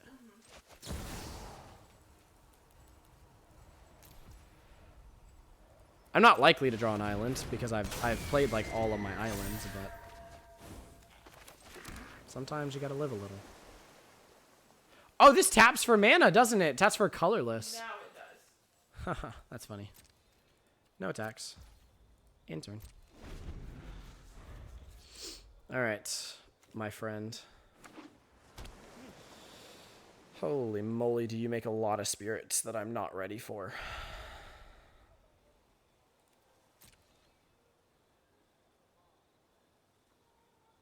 Right, because if he draws another card, he makes 2 more spirits.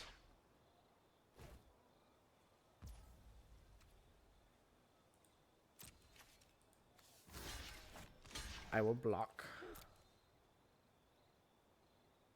Alright, here we go. He's got removal.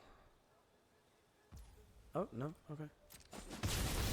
Fine by me, my friend. You are going to take a while to kill, but I am going to do my best. Yeah, I kind of saw that coming. So next turn I can do this, get the Deadly Precision, use it to sack the Humble Merchant to kill a Foggy Swamp Spirit Keeper. 6, 7, and I can still hold up the blue.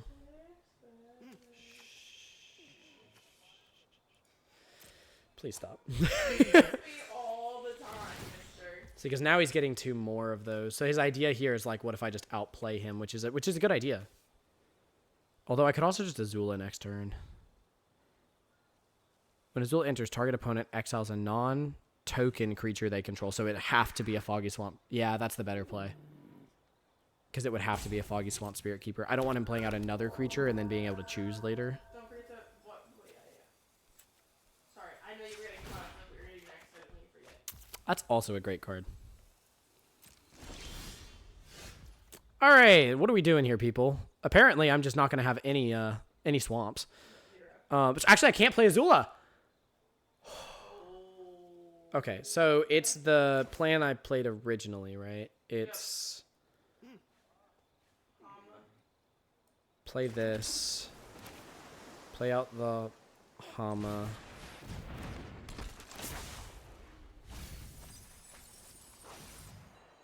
grab this, cast it for I want to use the one where I sack a creature, right? Yeah. So I'm going to tap this for 1 and then use that 1 to play out Deadly Precision. You still have to pay the additional cost, so I have to sack a creature. And I will be getting rid of a Foggy Swamp Spirit Keeper. Wait, what? I don't think you did the right thing.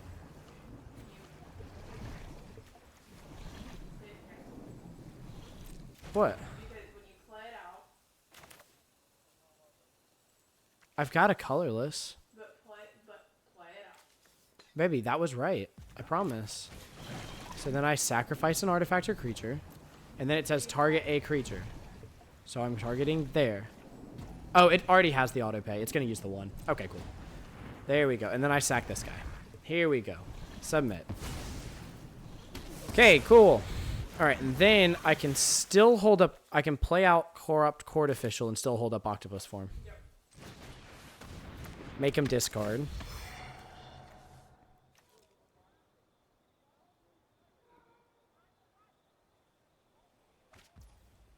And then next...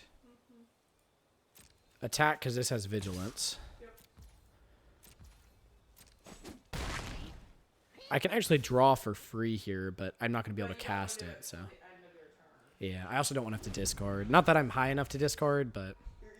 I definitely want to see another swamp. Like, I have not ditched a swamp yet, so most of what's left in my deck is swamp. Okay, so opponent had a very, very, very strange start. But by golly, did they fucking go for it here.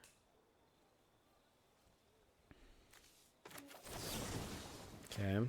Do you have a second removal spell? Probably not for... If you do, then game's probably over. Oh, no. That's fine.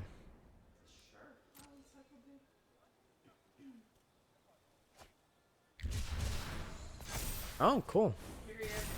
Buff up my bird. I appreciate you. Appreciate you. Appreciate you, Chief.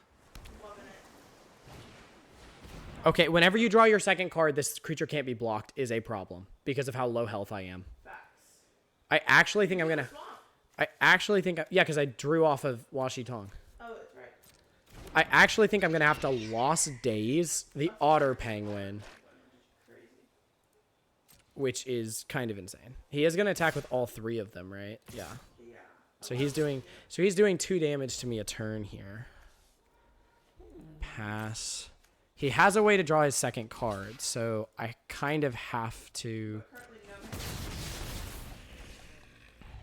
And then I flip. Right, but I'm saying on his turn. Yeah. He does. Okay, so now... Now we play that out, we stop the thing. I have a couple options here. I can Azula.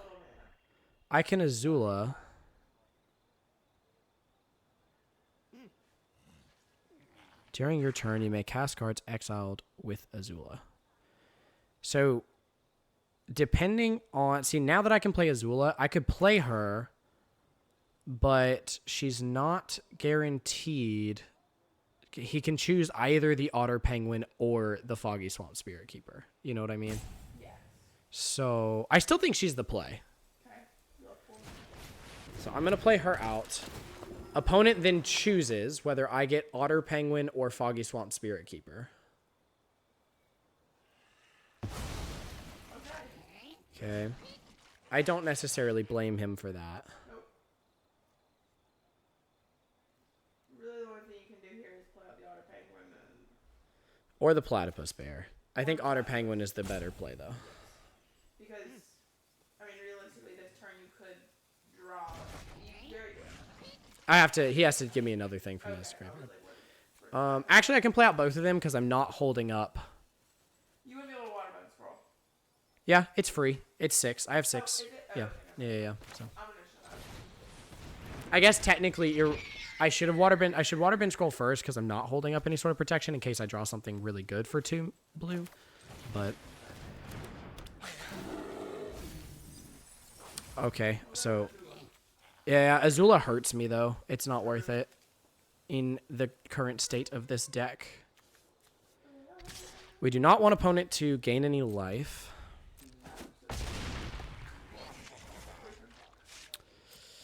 Yeah, but what am I on, you know? Like, I mean, if they can remove the Wan Shi Tong, I'm on, like, a 2-turn clock. I can Lost Days a token.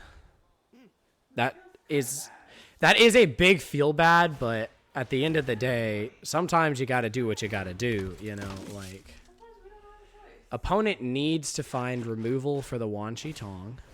A second Otter Penguin! Okay, so now I have to Lost Days the second Otter Penguin.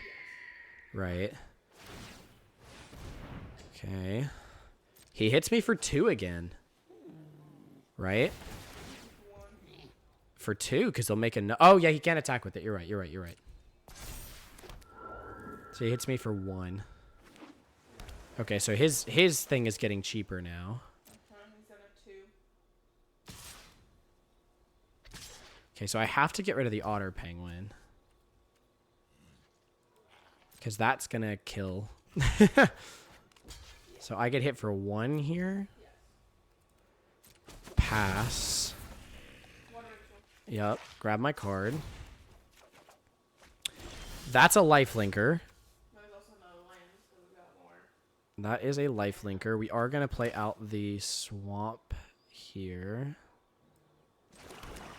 Okay. Let's think about things. I think I draw the card out the gate because that'll trigger Otter Penguin. Oh, I should have played this first because then I would have gotten the 1/1. Okay, so bad play there, but that's okay. We're learning. Exile up to 1 target. If you exile, whenever you draw your second card each turn, opponent loses 1 life and you gain 1. Okay, I need to be reading my cards because I am not playing smart right now.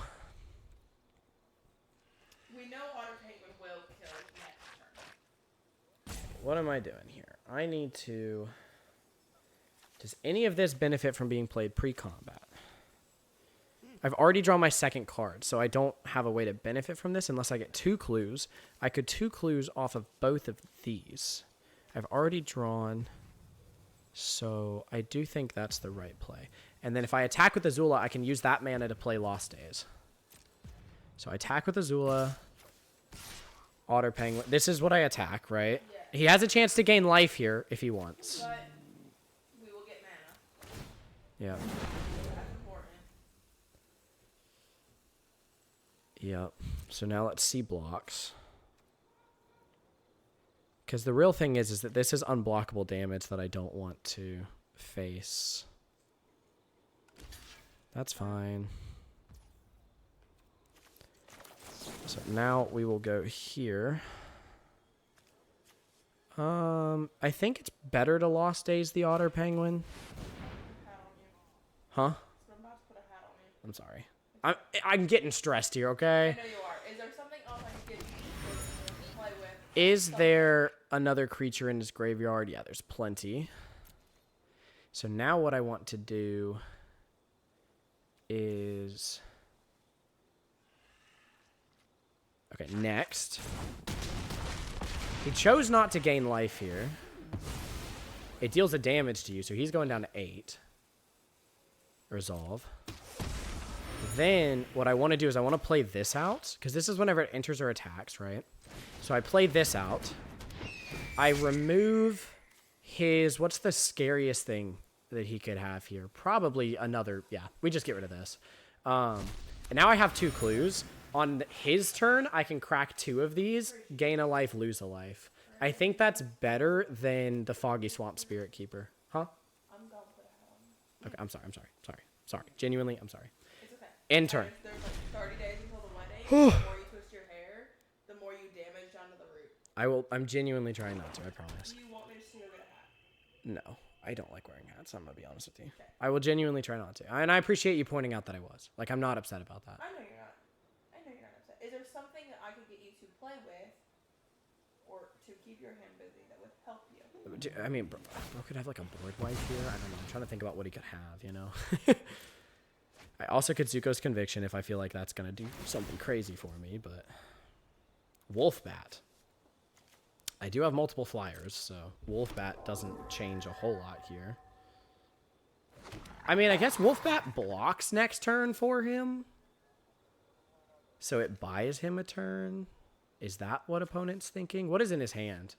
Oh, he got back the Otter Penguin. Okay, that's a problem. That's a problem. I'm working way too hard for this, people. I am working way too hard for this. He got a Death Toucher. Okay, I don't necessarily... So I need to draw removal for the Wolfbat. And if I do, I win. Okay, resolve. Pass. He attacks with the 3 spirits. Or sorry, 2 spirits. He's got no mana up, so I might as well just... I'm just going to go ahead and crack the clues here. Uno. A dos. Okay, I'm also at 9 cards. 8 cards now, so I got to keep that in mind.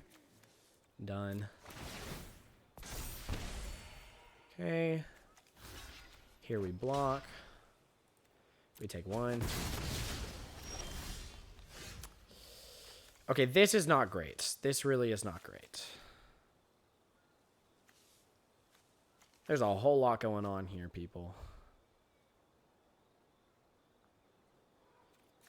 Okay, I play out a swamp because I did not draw the removal, notably.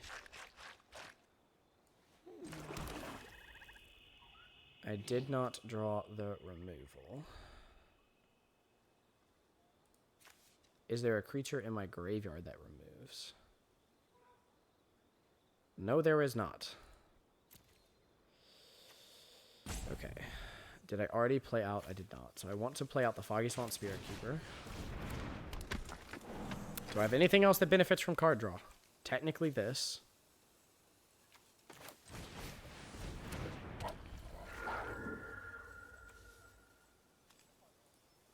Okay, draw. And there's all of my triggers.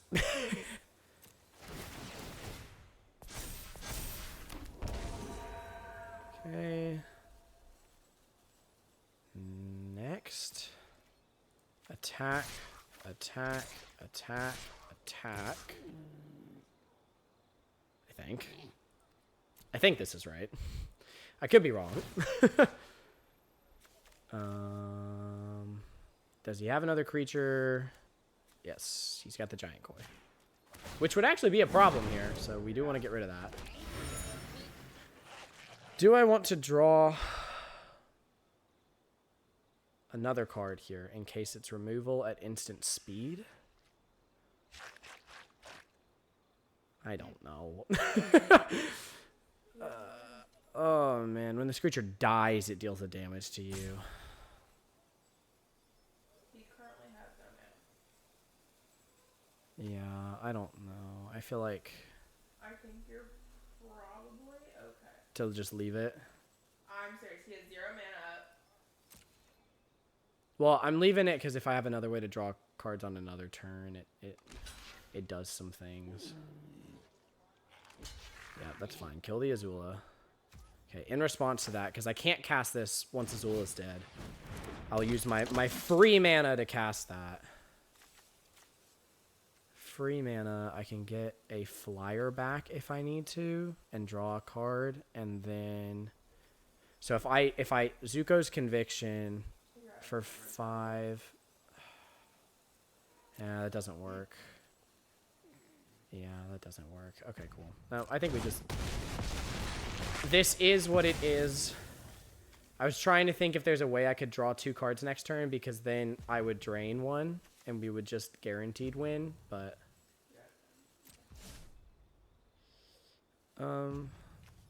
I think I just give up on that. And make him discard here.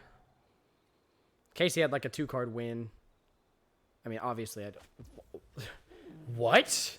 Okay, now I'm scared. So now I'm just going to intern. I have way too good of a board here, my friend. What do you have?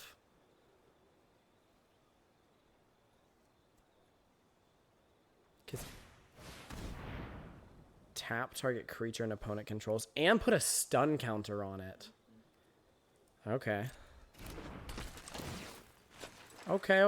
I see you. I see you. Okay, so now I can't block. Well, okay, I actually have my own spirit that can block the spirits now. Yeah. Right? So that's a thing. Okay. I mean, he's dead to flyers right now. He's dead to this flyer specifically. He is specifically dead to the Raven Eagle. I kind of wish I played this out last turn, but it is what it is. I will block here just because I have lethal in other ways and I don't want him to have like a combat trick that somehow gets the damage done. This is a spirit? Yeah, Fox Spirit. I did not know that. Oh, no, either. Because remember, he goes to like 1. Come on, what could he have for 3 mana do an additional 6? Okay, cool. Holy moly, 1 game. Right? That was game 1, right? That was game 2. The deck did bad game 1, didn't it? Well, not bad, but like... It just didn't win. It didn't... It was not pulling any of the better cards game 1, right? That's what it was. Yeah, when I didn't see any of the rares and stuff. So that was game 2.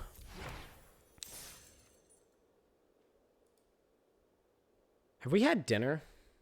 Yeah, you had chicken. Okay. I want to wait until 10 p.m. to feed you dinner. I don't know. I just didn't remember if we did or not. You had carrots. Yep. I remember now, darling. I remember. Cannot keep that. I will choose to keep this and just bin one of the beetle-headed merchants. No, I think I'm good, baby. Is there anything you can do to help you stop twisting your hand? What do you mean? I haven't been. I keep staring at you. That's okay. I'm not doing it. That's what matters. Don't see us, but I see him move his hand anywhere near his head, and I turn and I glare at him. I'm working on it, people. I'm working on it. He knows better than rude. I really need to draw a 3rd land here. Really need to draw a 3rd land. Alright. He pitched a swamp here, so opponent is not going to have the land problems I'm having. Opponent plays an otter penguin. I don't draw a land 3 draws?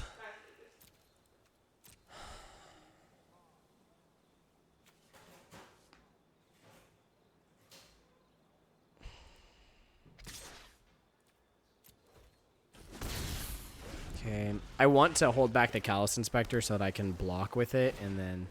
Oh my god. Alright, well... We are... Like minds think alike, except he actually drew the lands he needed, so now I am effectively on the draw, but behind him. Messenger Hawk is exactly what his deck wants here, so his deck is doing better than ours in that sense. Although this is also pretty good, I won't lie. It does not get me a way to actually draw another card, though. Definitely am in the stalling phase because he cracks this. This hits for 3. This is unblockable for 3, and this makes a token. So, okay, that's just gonna bounce the Knowledge Seeker. I'm okay with that. That's not the end of the world. Does not have enough mana to crack the clue now, so we might have bought ourselves some time to find our land, which is exactly what we want. Now we're gonna play out an Azula. So next turn we are basically doing exactly what he's doing next turn.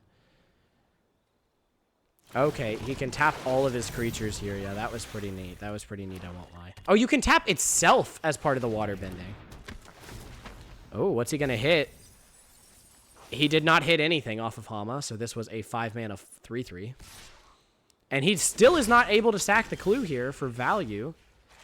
Keeping that in mind, people. All right, what are we doing here? Next, attack. Yes. Yes. Draw. And start outvaluing opponent. Next. Okay. don't want to give him the Hama back. So I guess we give him back the Invasion Submersible, but I don't love that either. I guess Azula for Hama is probably still a pretty good trade, right?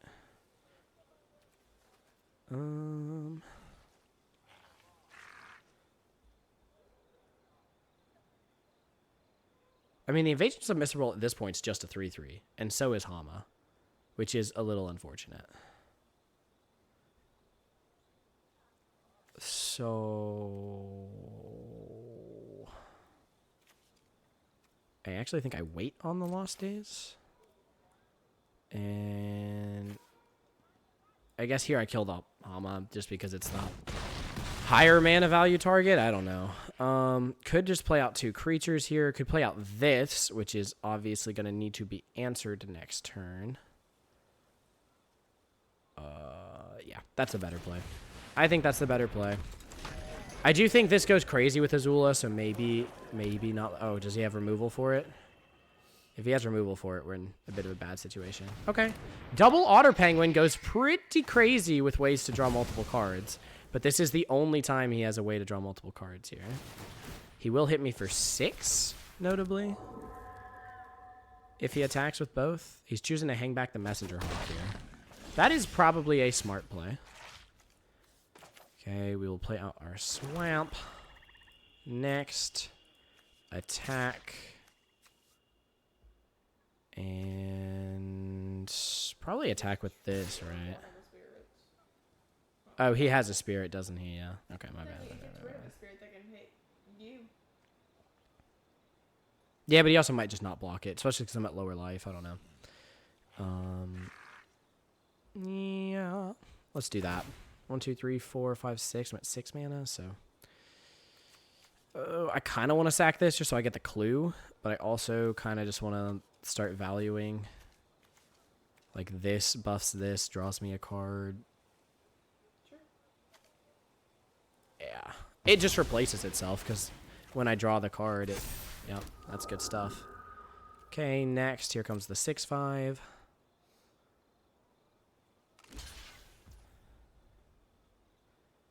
Cool.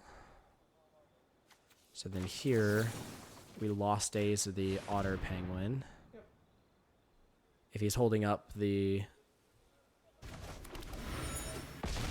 Okay, so now we've kept the 6/5. He can still hit us with Messenger Hawk and Otter Penguin next turn, especially if he has a way to make a clue here. But he does not, on board, have a way to draw a second card.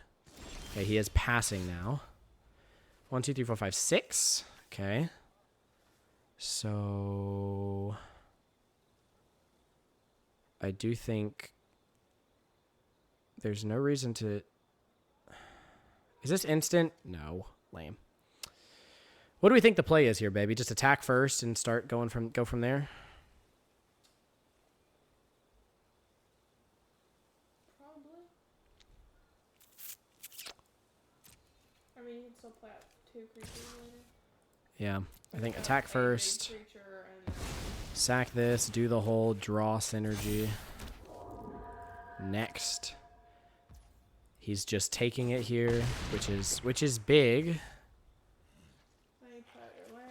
Play out my lands. Now I've got 4, 5, 6. I've got 7 mana. You can play out a creature and a big creature. You can play out draw cards and a small creature. I think I'm just gonna water bending lesson here.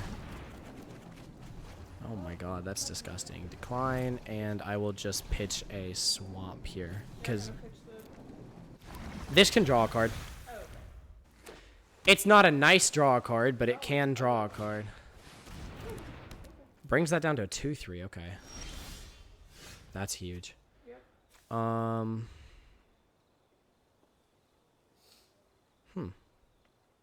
So I can get up to a 3/4 if I attack. Or I think I just do this, right? I think I play this.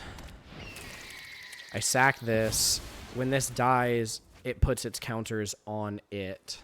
Okay. So now this is a 3/3, this is a 3/2, this is a 4/4. I get another one of those. And then probably probably... Oh, I guess if I was going to play Sokka, I should have played the tap land. Or I can play Platypus Bear and Clue, but I kind of want to Clue if I don't have a way to draw next turn. I would just... So Sokka? Yeah. Leave 1 mana up. Or, actually, in case he starts finding ways to draw, I might want this to be able to tap the Otter Penguin. Oh, true. You can water benefit his tap. I think this is better to be able to tap. Although, to be fair... yeah, I will attack here. Just because that's the only thing that can... I'd rather trade that and then hopefully on future turns be able to get through. Yeah. Ooh. A 4/5 flyer with Ward 2. So now that is my goal for tapping, right? So if I tap, I could actually... It'll cost you 5. Not 3. Yeah. I'm just trying to think, like... What do I actually do here? Well, if you play out of the land, because you do have a land to play out. I'll play out this one, right? I mean, unless you're wanting to tap the Benevolent River Spirit. Because you're going to want to have more mana to still... Because right now you're sitting at 8, that'd be 9, so that's 5, and 4 still gives you a lot of advantage. Okay, so what I want to do here is sack this. Yep. Because now this is my second draw. So I get my 2 second draw triggers. That's huge. That is. I get my 2 second draw triggers.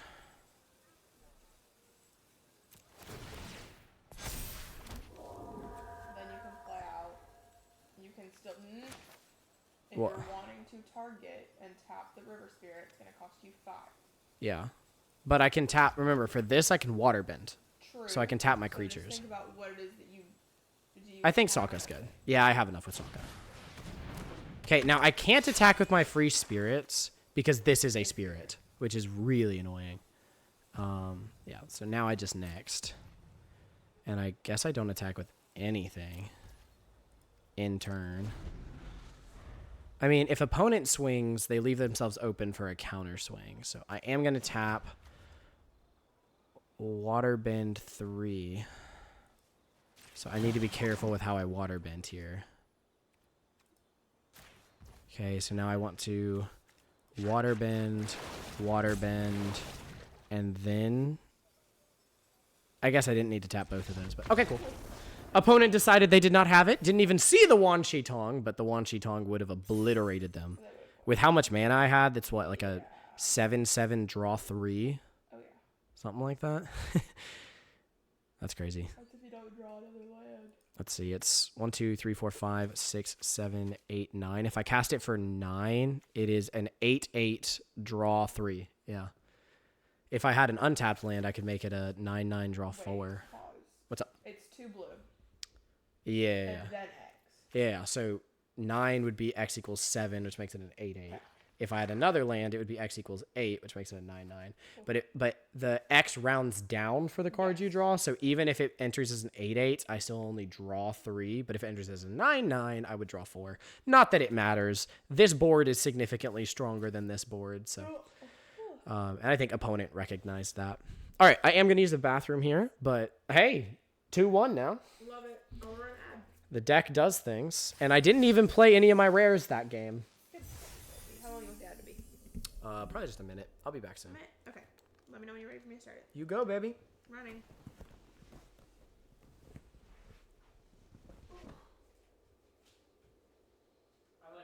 I love you.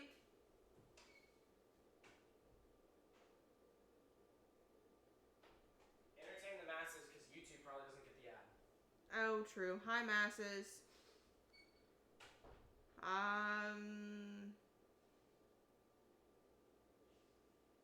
don't know what to say. Hi. I'm waiting for my ice cream to melt. It's also like 10 o'clock, and I'm definitely going to make him still put up our Christmas tree after this. He just doesn't know that yet. But I love him, and he's going to do it for me because he loves me. And yeah, it's going to be really fun. We're going to have a good time. Because we bought our first Christmas tree, because we haven't done Christmas together yet. Even though we've been dating through a whole Christmas, we weren't together. We were in separate states, and now we're going to do Christmas together, so I made him get our Christmas tree early. So we could put our Christmas tree up. And then we haven't put it up yet, and I'm making him put it up tonight. Hello, 'Cause masses. he loves me. I am back. Yeah. Let me know when the ad break's over for me to actually. Oh, it was only 60 seconds, so it's probably soon. Okay. We'll give it like just another 10 We'll seconds. give it like just a little bit. Let me grab some water. Chug that water. Because I'm on our side, so I don't know what it is. I'll be honest. And then show me the ad break. But do you have the chat? Great. Hey, look, just in case. We'll let it go another like 15 seconds, and then it'll definitely be done. I'm sure it's already done. I just want to be safe. I was telling them that my ice cream's melting, so I can go get ice cream, and that you're gonna still put up the Christmas tree with me, and that we're gonna do our Christmas tree.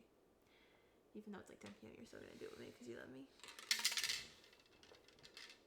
We might set it up tonight and do ornaments tomorrow, though. Is that okay? We'll see. Well, how we're feeling. Yeah. But in case it's late. I mean, this draft is 3 games in, so. I know, but still. I'm here to set it up with you, though, baby. We'll see about the ornaments, though. I mean, if you really want to, we'll do the ornaments. Well, I could always sit here and get the ornaments with the hooks on and just get them ready. Huh? All right, we're clearly back, so hello, everyone. Let's keep on keeping on, right? We're 2-1 with a really solid blue-black deck that just, hey, look, opened strong rares. And like I said, that entire time we did not play any of our bomb rares. We had Wan Shi Tong at the end there in our hand, but we are getting really screwed with the hands that we're pulling here. Okay, so this doesn't do anything either. I have a lot of things I could draw into. I'm going to very stupidly keep this because I don't want to mulligan down to 5. But this hand probably does nothing, and we probably lose very, very quickly. That's gonna kill us very fast. Yup. Here we go, people. I can flash this in as a 1/1. Just to trade. I might have to. Or do I wait until next turn, flash it into... And if I wait until next turn, I at least get to draw a card. Yeah, I think I wait until next turn and draw a card off of it. Huh? I can't hear you. I love you too, baby. Oh, look at that. He's got the Fire Nation cadets online and everything. That's awesome. Alright, so next turn we get going a little bit with the Beetle-Headed Merchants.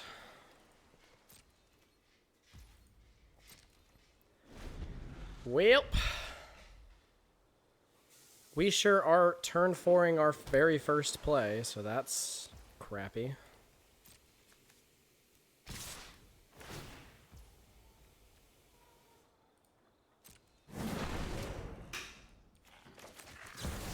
All right, X equals 2. Wan Shi Tong for... Wan Shi Tong is a 3/3.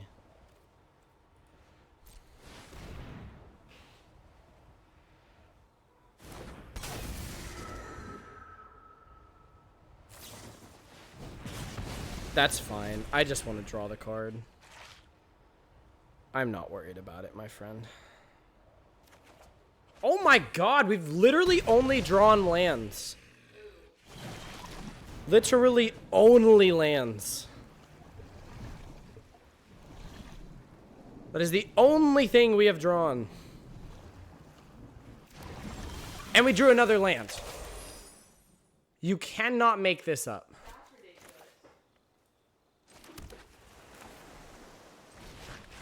Alright, well, we're going to play out a 5/4, but opponent likely has removal for it. We are down to 13 and need to stabilize.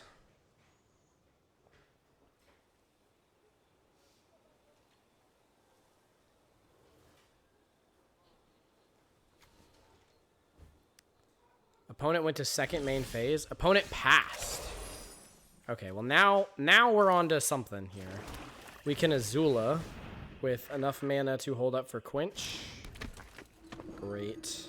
Is this at instant speed? It is not. Sacrifice an artifact or creature. Okay.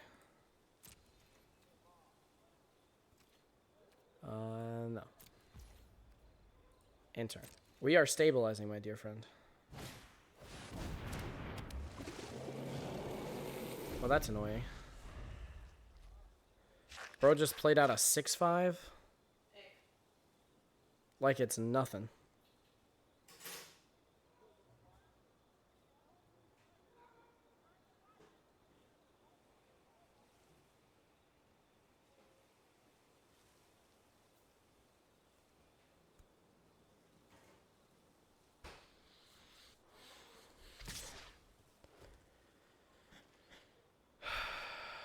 Yeah. I will offer the trade, my friend.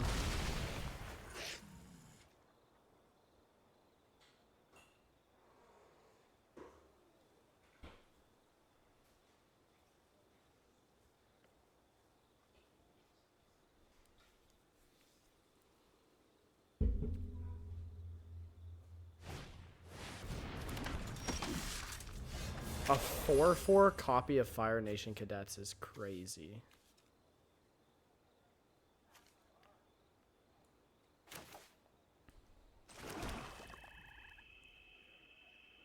Six, 7. Okay.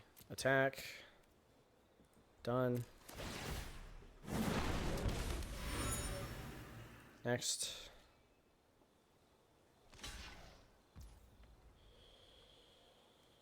I guess I probably should have killed that first. That's on me.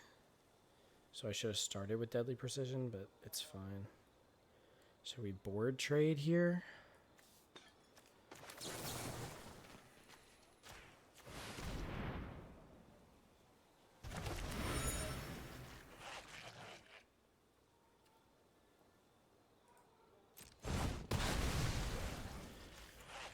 Okay. That's good. Maybe I should have left that on board, but it's fine. Oh, that's really good. What's wrong? Oh, sorry. It's okay. Sorry. It's okay. I'm just aggressively staring at you until you don't each time. Yeah. That's fair. But I love you. I love you too. Okay. Opponent might just pump the heck into this creature. That's valid. 1, 2, 3, 4, 5, 6, 7, 8. Oh my god! Well, significantly better Wan Shi Tong probably beats me. But nonetheless. Go bye-bye. No man.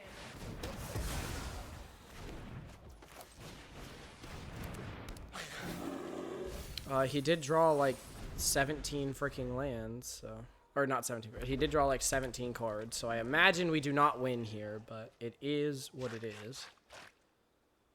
I mean, we had to Wan Shi Tong for 2. And it get blown out early in the game, so. Otter Penguin is probably going to kill us. Just with Unblockable alone. Waterbending Lesson. Okay, so opponent's just on the gas all game long. And he's keeping all the cards. Okay, that's actually pretty good.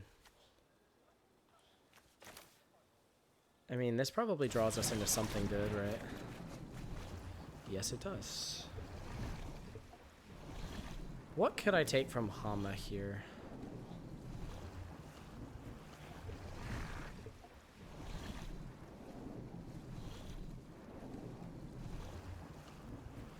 Nothing crazy, huh? I guess a lot of his stuff is lesson based.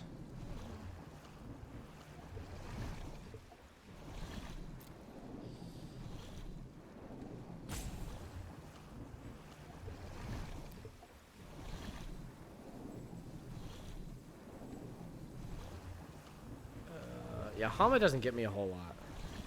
So I will decline and just pitch the Hama. Hama. I think I have to just hold up. I think I just have to hold up sold out. All right. No attacks. In turn. I mean, honestly, if I can come back from this would be insane. So I would be thoroughly impressed. So I have to hold up sold out because he could cast something crazy here. But also, if not, we'd probably just kill the... We'd probably just kill the otter penguin. Just to keep us alive. I mean, this will get him his card draw.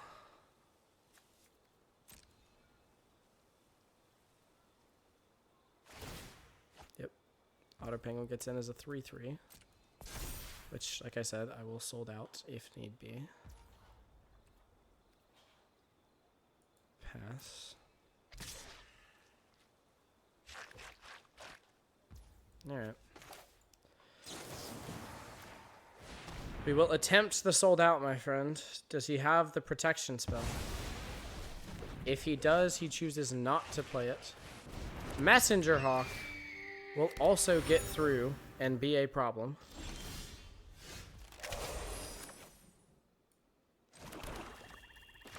I feel like this is correct. The question is 6/7. No. What? No. Oh, sorry, not what I meant. Oh, what were you talking about? Does this cost 2? Oh, 6/7.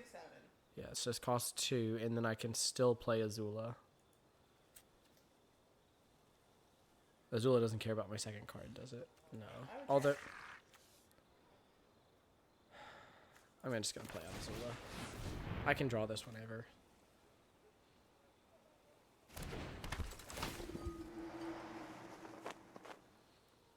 He's got to get rid of something here. It's probably going to be the Yuyan Archers, but... Oh, it's Fire Nation Cadets. Cool. Do I have a lesson in my graveyard?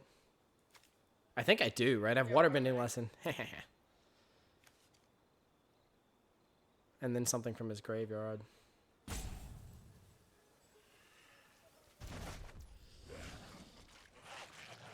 Destroy target artifact or land an opponent controls.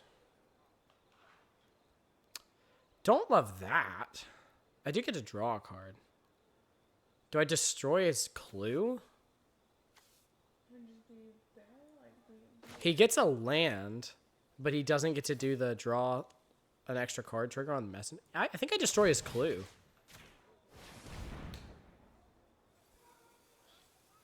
Oh, he can sack the clue. Well, that's lame. Does that fizzle it? Draw a card is its own line. Yeah. No, he still gets to go get a thing. Okay, well, that's lame. Good enough.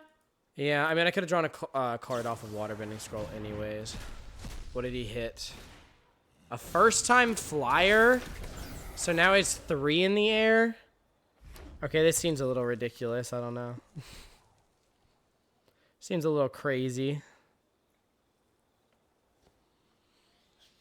Opponent hits nothing but gas.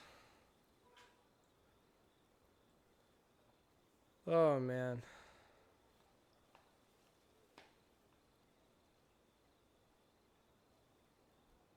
So I'm on like a 3-turn clock. Did he just get to draw 7, no maximum hand size for the rest of the game? Holy shit. He actually did. It, it exiles his graveyard. No, it shuffles his graveyard into his... I don't remember which one it is. I think it shuffles your graveyard into the library. That's actually wild. That's actually insane. I've never seen it get waterbended. That was insane. And a Yuyan Archer's here, so he can discard a lesson. Which is what he'll do if he's smart. This is a crazy deck. Like, wow. Yeah, I mean, it is. Yep, there's the lesson. Yup. Okay, well, this doesn't do anything, so we'll start out with a card draw. Yep. That also doesn't do anything.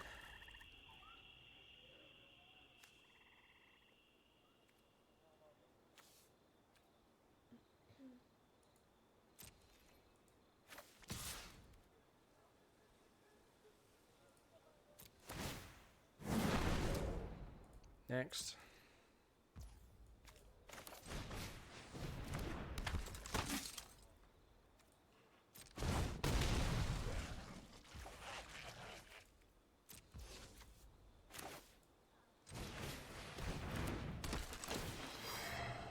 So I would need a way to gain life, like, right now.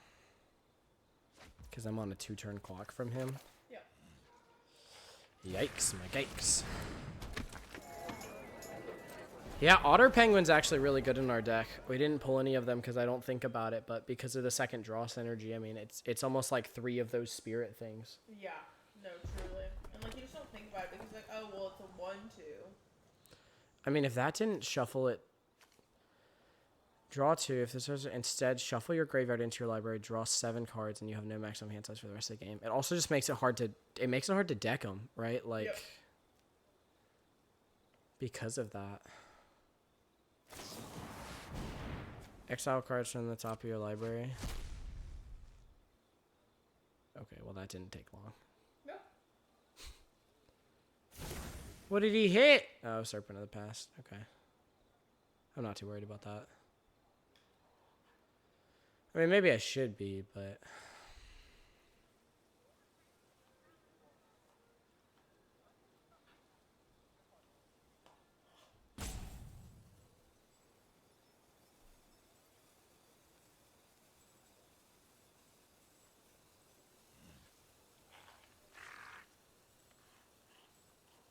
Bro is thinking. Okay. Some of these games take forever. People think every single step of every single turn. Honestly, I might be closer to decking than he is just because of the shuffling. I know, but I'm just saying, that's kind of crazy. Dude has drawn like 75 fucking cards a thing. Do I Octopus Form that? I mean, he might be wanting it to not attack next turn. It hurts. Sure. I don't see how that hurts, yeah. By this point, he's got flyers. We don't have flying. I mean, he's got removal to play on top of it. Yeah, I was gonna say. Mm-hmm. I mean, I can still block his Yuyan Archers. I'm not worried about it. This is more card draw next turn to try to find an answer. He's only hitting for 3 here, but I'm still dead next turn if he has a way to draw a card next turn. Oh, okay, so I'm dead to Otter Penguin anyways. Okay. This doesn't do anything. Let's see what we can find. Well, let's see what we can find. Nope.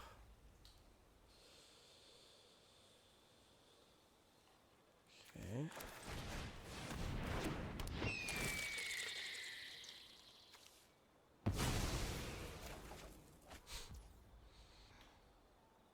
I mean, this is a flyer, right? So, like, It's something. there might be an extra turn there just because that's a flyer.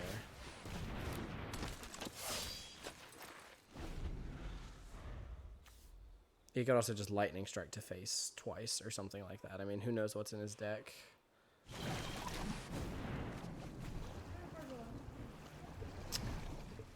It's 5 or 6. 6. Which is a long time for me to survive. Oh, Otter Penguin. Okay, I'm dead. Yep. Oh. Yep. Hey, I'm driving you. Don't have a second flyer. Damn! I mean, I kept a horrible hand off the start, so it's hard for me to complain. I'm really proud of you. Why? Just like for the way you're. I mean, I have gotten go first and been screwed. I mean, I'm playing a 2-color deck, Yeah. and I have gotten just 1 color of lands. Which is crazy. Every single time, I think. But if not, it was 2 out of 3, which is just, or 3 out of 4, which is just insane. Oh, absolutely. So, and really, I should have mulliganed that hand again because it didn't do anything till turn 5. But it's really hard. But mulligan I don't want to down. mulligan down to 5, right? Like, 'Cause yeah, that's almost like you do guaranteed nothing. loss. Although to be fair, keeping that hand was almost a guaranteed loss as well. So I guess either way you look at it, but the deck is full of cheaper things to do, and it didn't draw any of them. Yeah, fair. So this doesn't have a blue source, but it does have an Azula. Lots of ways to draw a blue source. I don't know. What do you mean lots of ways to draw blue source? There's a lot of blue sources in the deck. And it does have a turn 4, turn 5 play in black. I think this is probably a keep. What do you think? I mean, it's risky. It is risky. I'm not lying. It is risky, but I'm going to keep it. There's also a lot of 2-drops in black I could draw if... Yeah. I mean, it could be horrible, right? I could just draw straight blue cards, but... It is what it is. Mulligan is probably the right answer. That's obviously not what we wanted to see. I think there's more islands in this deck than swamps, so you hate to see it. Okay, opponent's ramping. God! And see, now I'll draw just blue spells. Right. Okay, opponent has 5 power on the board. 6 power, I lied. I called it, didn't I? I said I'll draw just blue. You literally could not make up a worse draw. That's insane. Okay. Well, it really wasn't, though, with the amount of things. I could literally go through the deck after this and count the amount. I had like a 70% chance per draw to draw something good that I could play. And I drew 3 times. So, you know, think about all of that. I don't think this one's Mythic. Oh, I can't even cast that. It's a 4-drop. Okay, we're just gonna concede. All right, it goes 2 and 3. A deck that probably should have gone to 5 or 6 wins gets my hand gets screwed over. Yeah. I mean, majorly screwed over. It's on stream, right? Just how it's really frustrating because I've probably never played a round where I've been screwed over so consistently every single game. Yeah. Like, that was just... Like, genuinely... Playable. Not playable. Not playable. 2 more playables. Playable. So you have 4 playable cards you could have drawn. If you didn't draw an island. So 12... And then at the end there, just to get that 4th land, because that's what I said, now I'll draw, because I also could have drawn this, so that's 13, and then in the end, there was an additional 8, which is 21, you know, so out of, like, 30 is about a 60% chance every draw, so then 40% times 40% times 40% for the 3 draws, you know, is somewhere in the realm of, like, there's a 6% chance that I end up doing what just happened there, where I get nothing to play. That's very slim. I'm not mad at myself for keeping like really strong 4-drops in my hand with the potential to play something really strong on turn 2. I'm really not that mad at myself because I think in the long run, that's a hand you're supposed to keep. You know, even if this kills me, that I'm already halfway through all my gems, right? Like, because I've lost 2,600 gems today.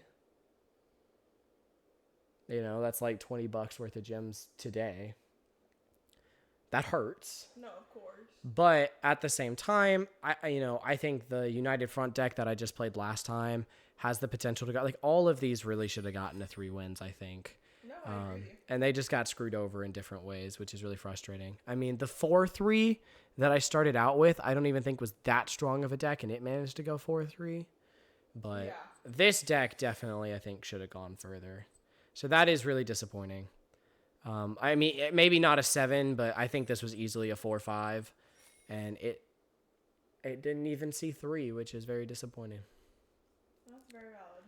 But, you know, when you... Let's see, Game 1, I wasn't land screwed, but I didn't see any of the rares. Oh. Game 2, I was land screwed. Game 3, I was land screwed. Well, Game 2, I was land screwed, but pulled it through. Game 3, I was land screwed and lost, I think. But I put up a fight.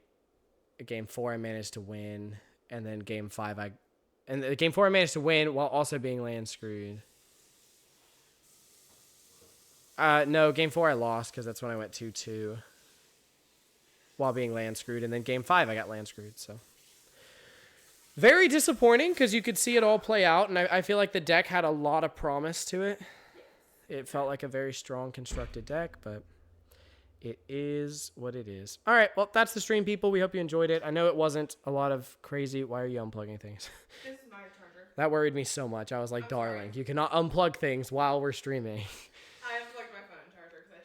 Yeah, but see, tripping on it could have unplugged anything else. So. Well, that's why I stopped for a second. Was because I was like, what I trip on, and I realized. But anyways, thank you guys so much for watching it. We hope you enjoyed it. I know it's not the good streams you're used to seeing on YouTube from other people, but we're learning. I don't know. Most people out there are probably better than 2 wins on average. I mean, this is less than a 50% win rate, so. But hey, it's not an easy format. I think I'm getting screwed over by luck, like genuinely. I think that deck I just built goes 7-2 if it draws normal. Yeah. Like maybe not 7-0, but I think it goes 7-2, maybe 6-3. You know what I mean? It's not a 2-3 deck. Like I feel like good drafters, Newmont, Paul Cheon, Nikolai Bolas, and then obviously the non-streamers, or at least they don't stream as often, like LSV or actual pros, would look at the deck and go like, oh, this is probably a 4, 5, 6, or 7 win deck. Like it's in the upper end in terms of having really good bombs on color and synergy along with the uncommons and commons. I don't have it to pull up anymore because I already redeemed, but like. If I was watching a video and that was Newmont's deck list, I would expect it to be more wins than lost. Like now, obviously he has a ton of skill, but even in the average person's, so now don't get me wrong. I've watched the Newmont, the Paul videos, whatever it might be, where they also just don't get their lands and don't, it happens.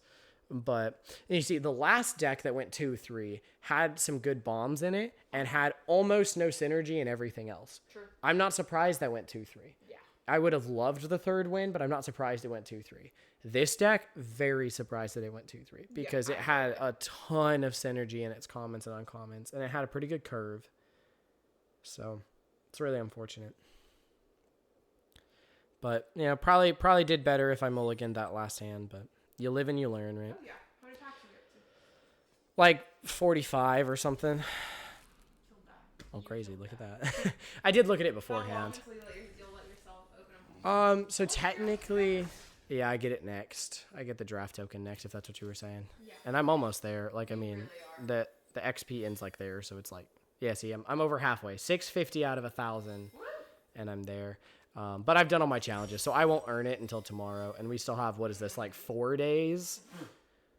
A little over 4 days before we start getting this again. But to be fair, there are...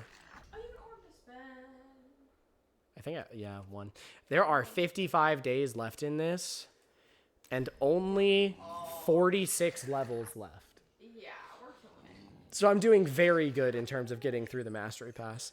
And of course, the Mastery Pass will give us back some gems. We have also talked about like when Lorwyn Eclipse come out, there's some of the pre-order stuff, and we might buy like the play bundle that lets you just get some draft tokens and sealed tokens, just so you guys get some content on the channel if we do run out of our gems. Because obviously, if every week or so we're losing 3,000 gems, we're not going to be able to make that up, right? Even with our gold, we're not going to be able to make up that much loss. So as long as we're averaging more 2 and 3 wins than we are 4 wins, we're just not going to be able to keep up. What's going on? Nothing. Are you going to tell me later, or is it actually nothing? Okay. But yeah, thank you guys so much. Like I said, I'm trying to stay positive. That doesn't mean I can't talk and say, hey, I think that deck could have gone a lot farther. But I can also sit here and go, you know what? I was getting frustrated and I kept a hand I definitely should not have kept. Like, Azula is a great 4-drop, but if you really cannot do anything and you're not guaranteed the 4 lands to get there, like, it's one thing if your hand is 4 lands and Azula. So you're like, okay, well, no matter what on turn 4, I'm playing Azula. There's a difference there. So I definitely need to keep that in mind. Yeah. That, you're not guaranteed to draw those 2 more lands, and you're not doing anything in those first turns. You're just not going to win. And so, like I said, lessons learned. Yeah. You look really upset. We'll talk after. Oh, okay. But did I do something? No. Okay. No way. I wasn't ready for you to be so upset. It's catching me off guard. Well, anyways, thank you guys. I've got to go make sure that she's okay. But we love and appreciate each and every one of you. Thank you guys so much for watching the video. Leave a like, comment, subscribe, and all of it's greatly appreciated. Obviously, I didn't do super great in those. We've already talked about a lot of mistakes that I've made. But if you guys want to point out ones that we didn't notice, that we didn't mention, we're here to learn. We're here to get better. It's Road to Mythic for a reason. hey, you know what? We're not lower ranked than when we started, so that's in the positive direction. Thank you guys again so much. We'll see you in whatever comes next. But until then, may those rolls be ever in your favor, and we'll see you guys next time. Peace out. Bye, y'all.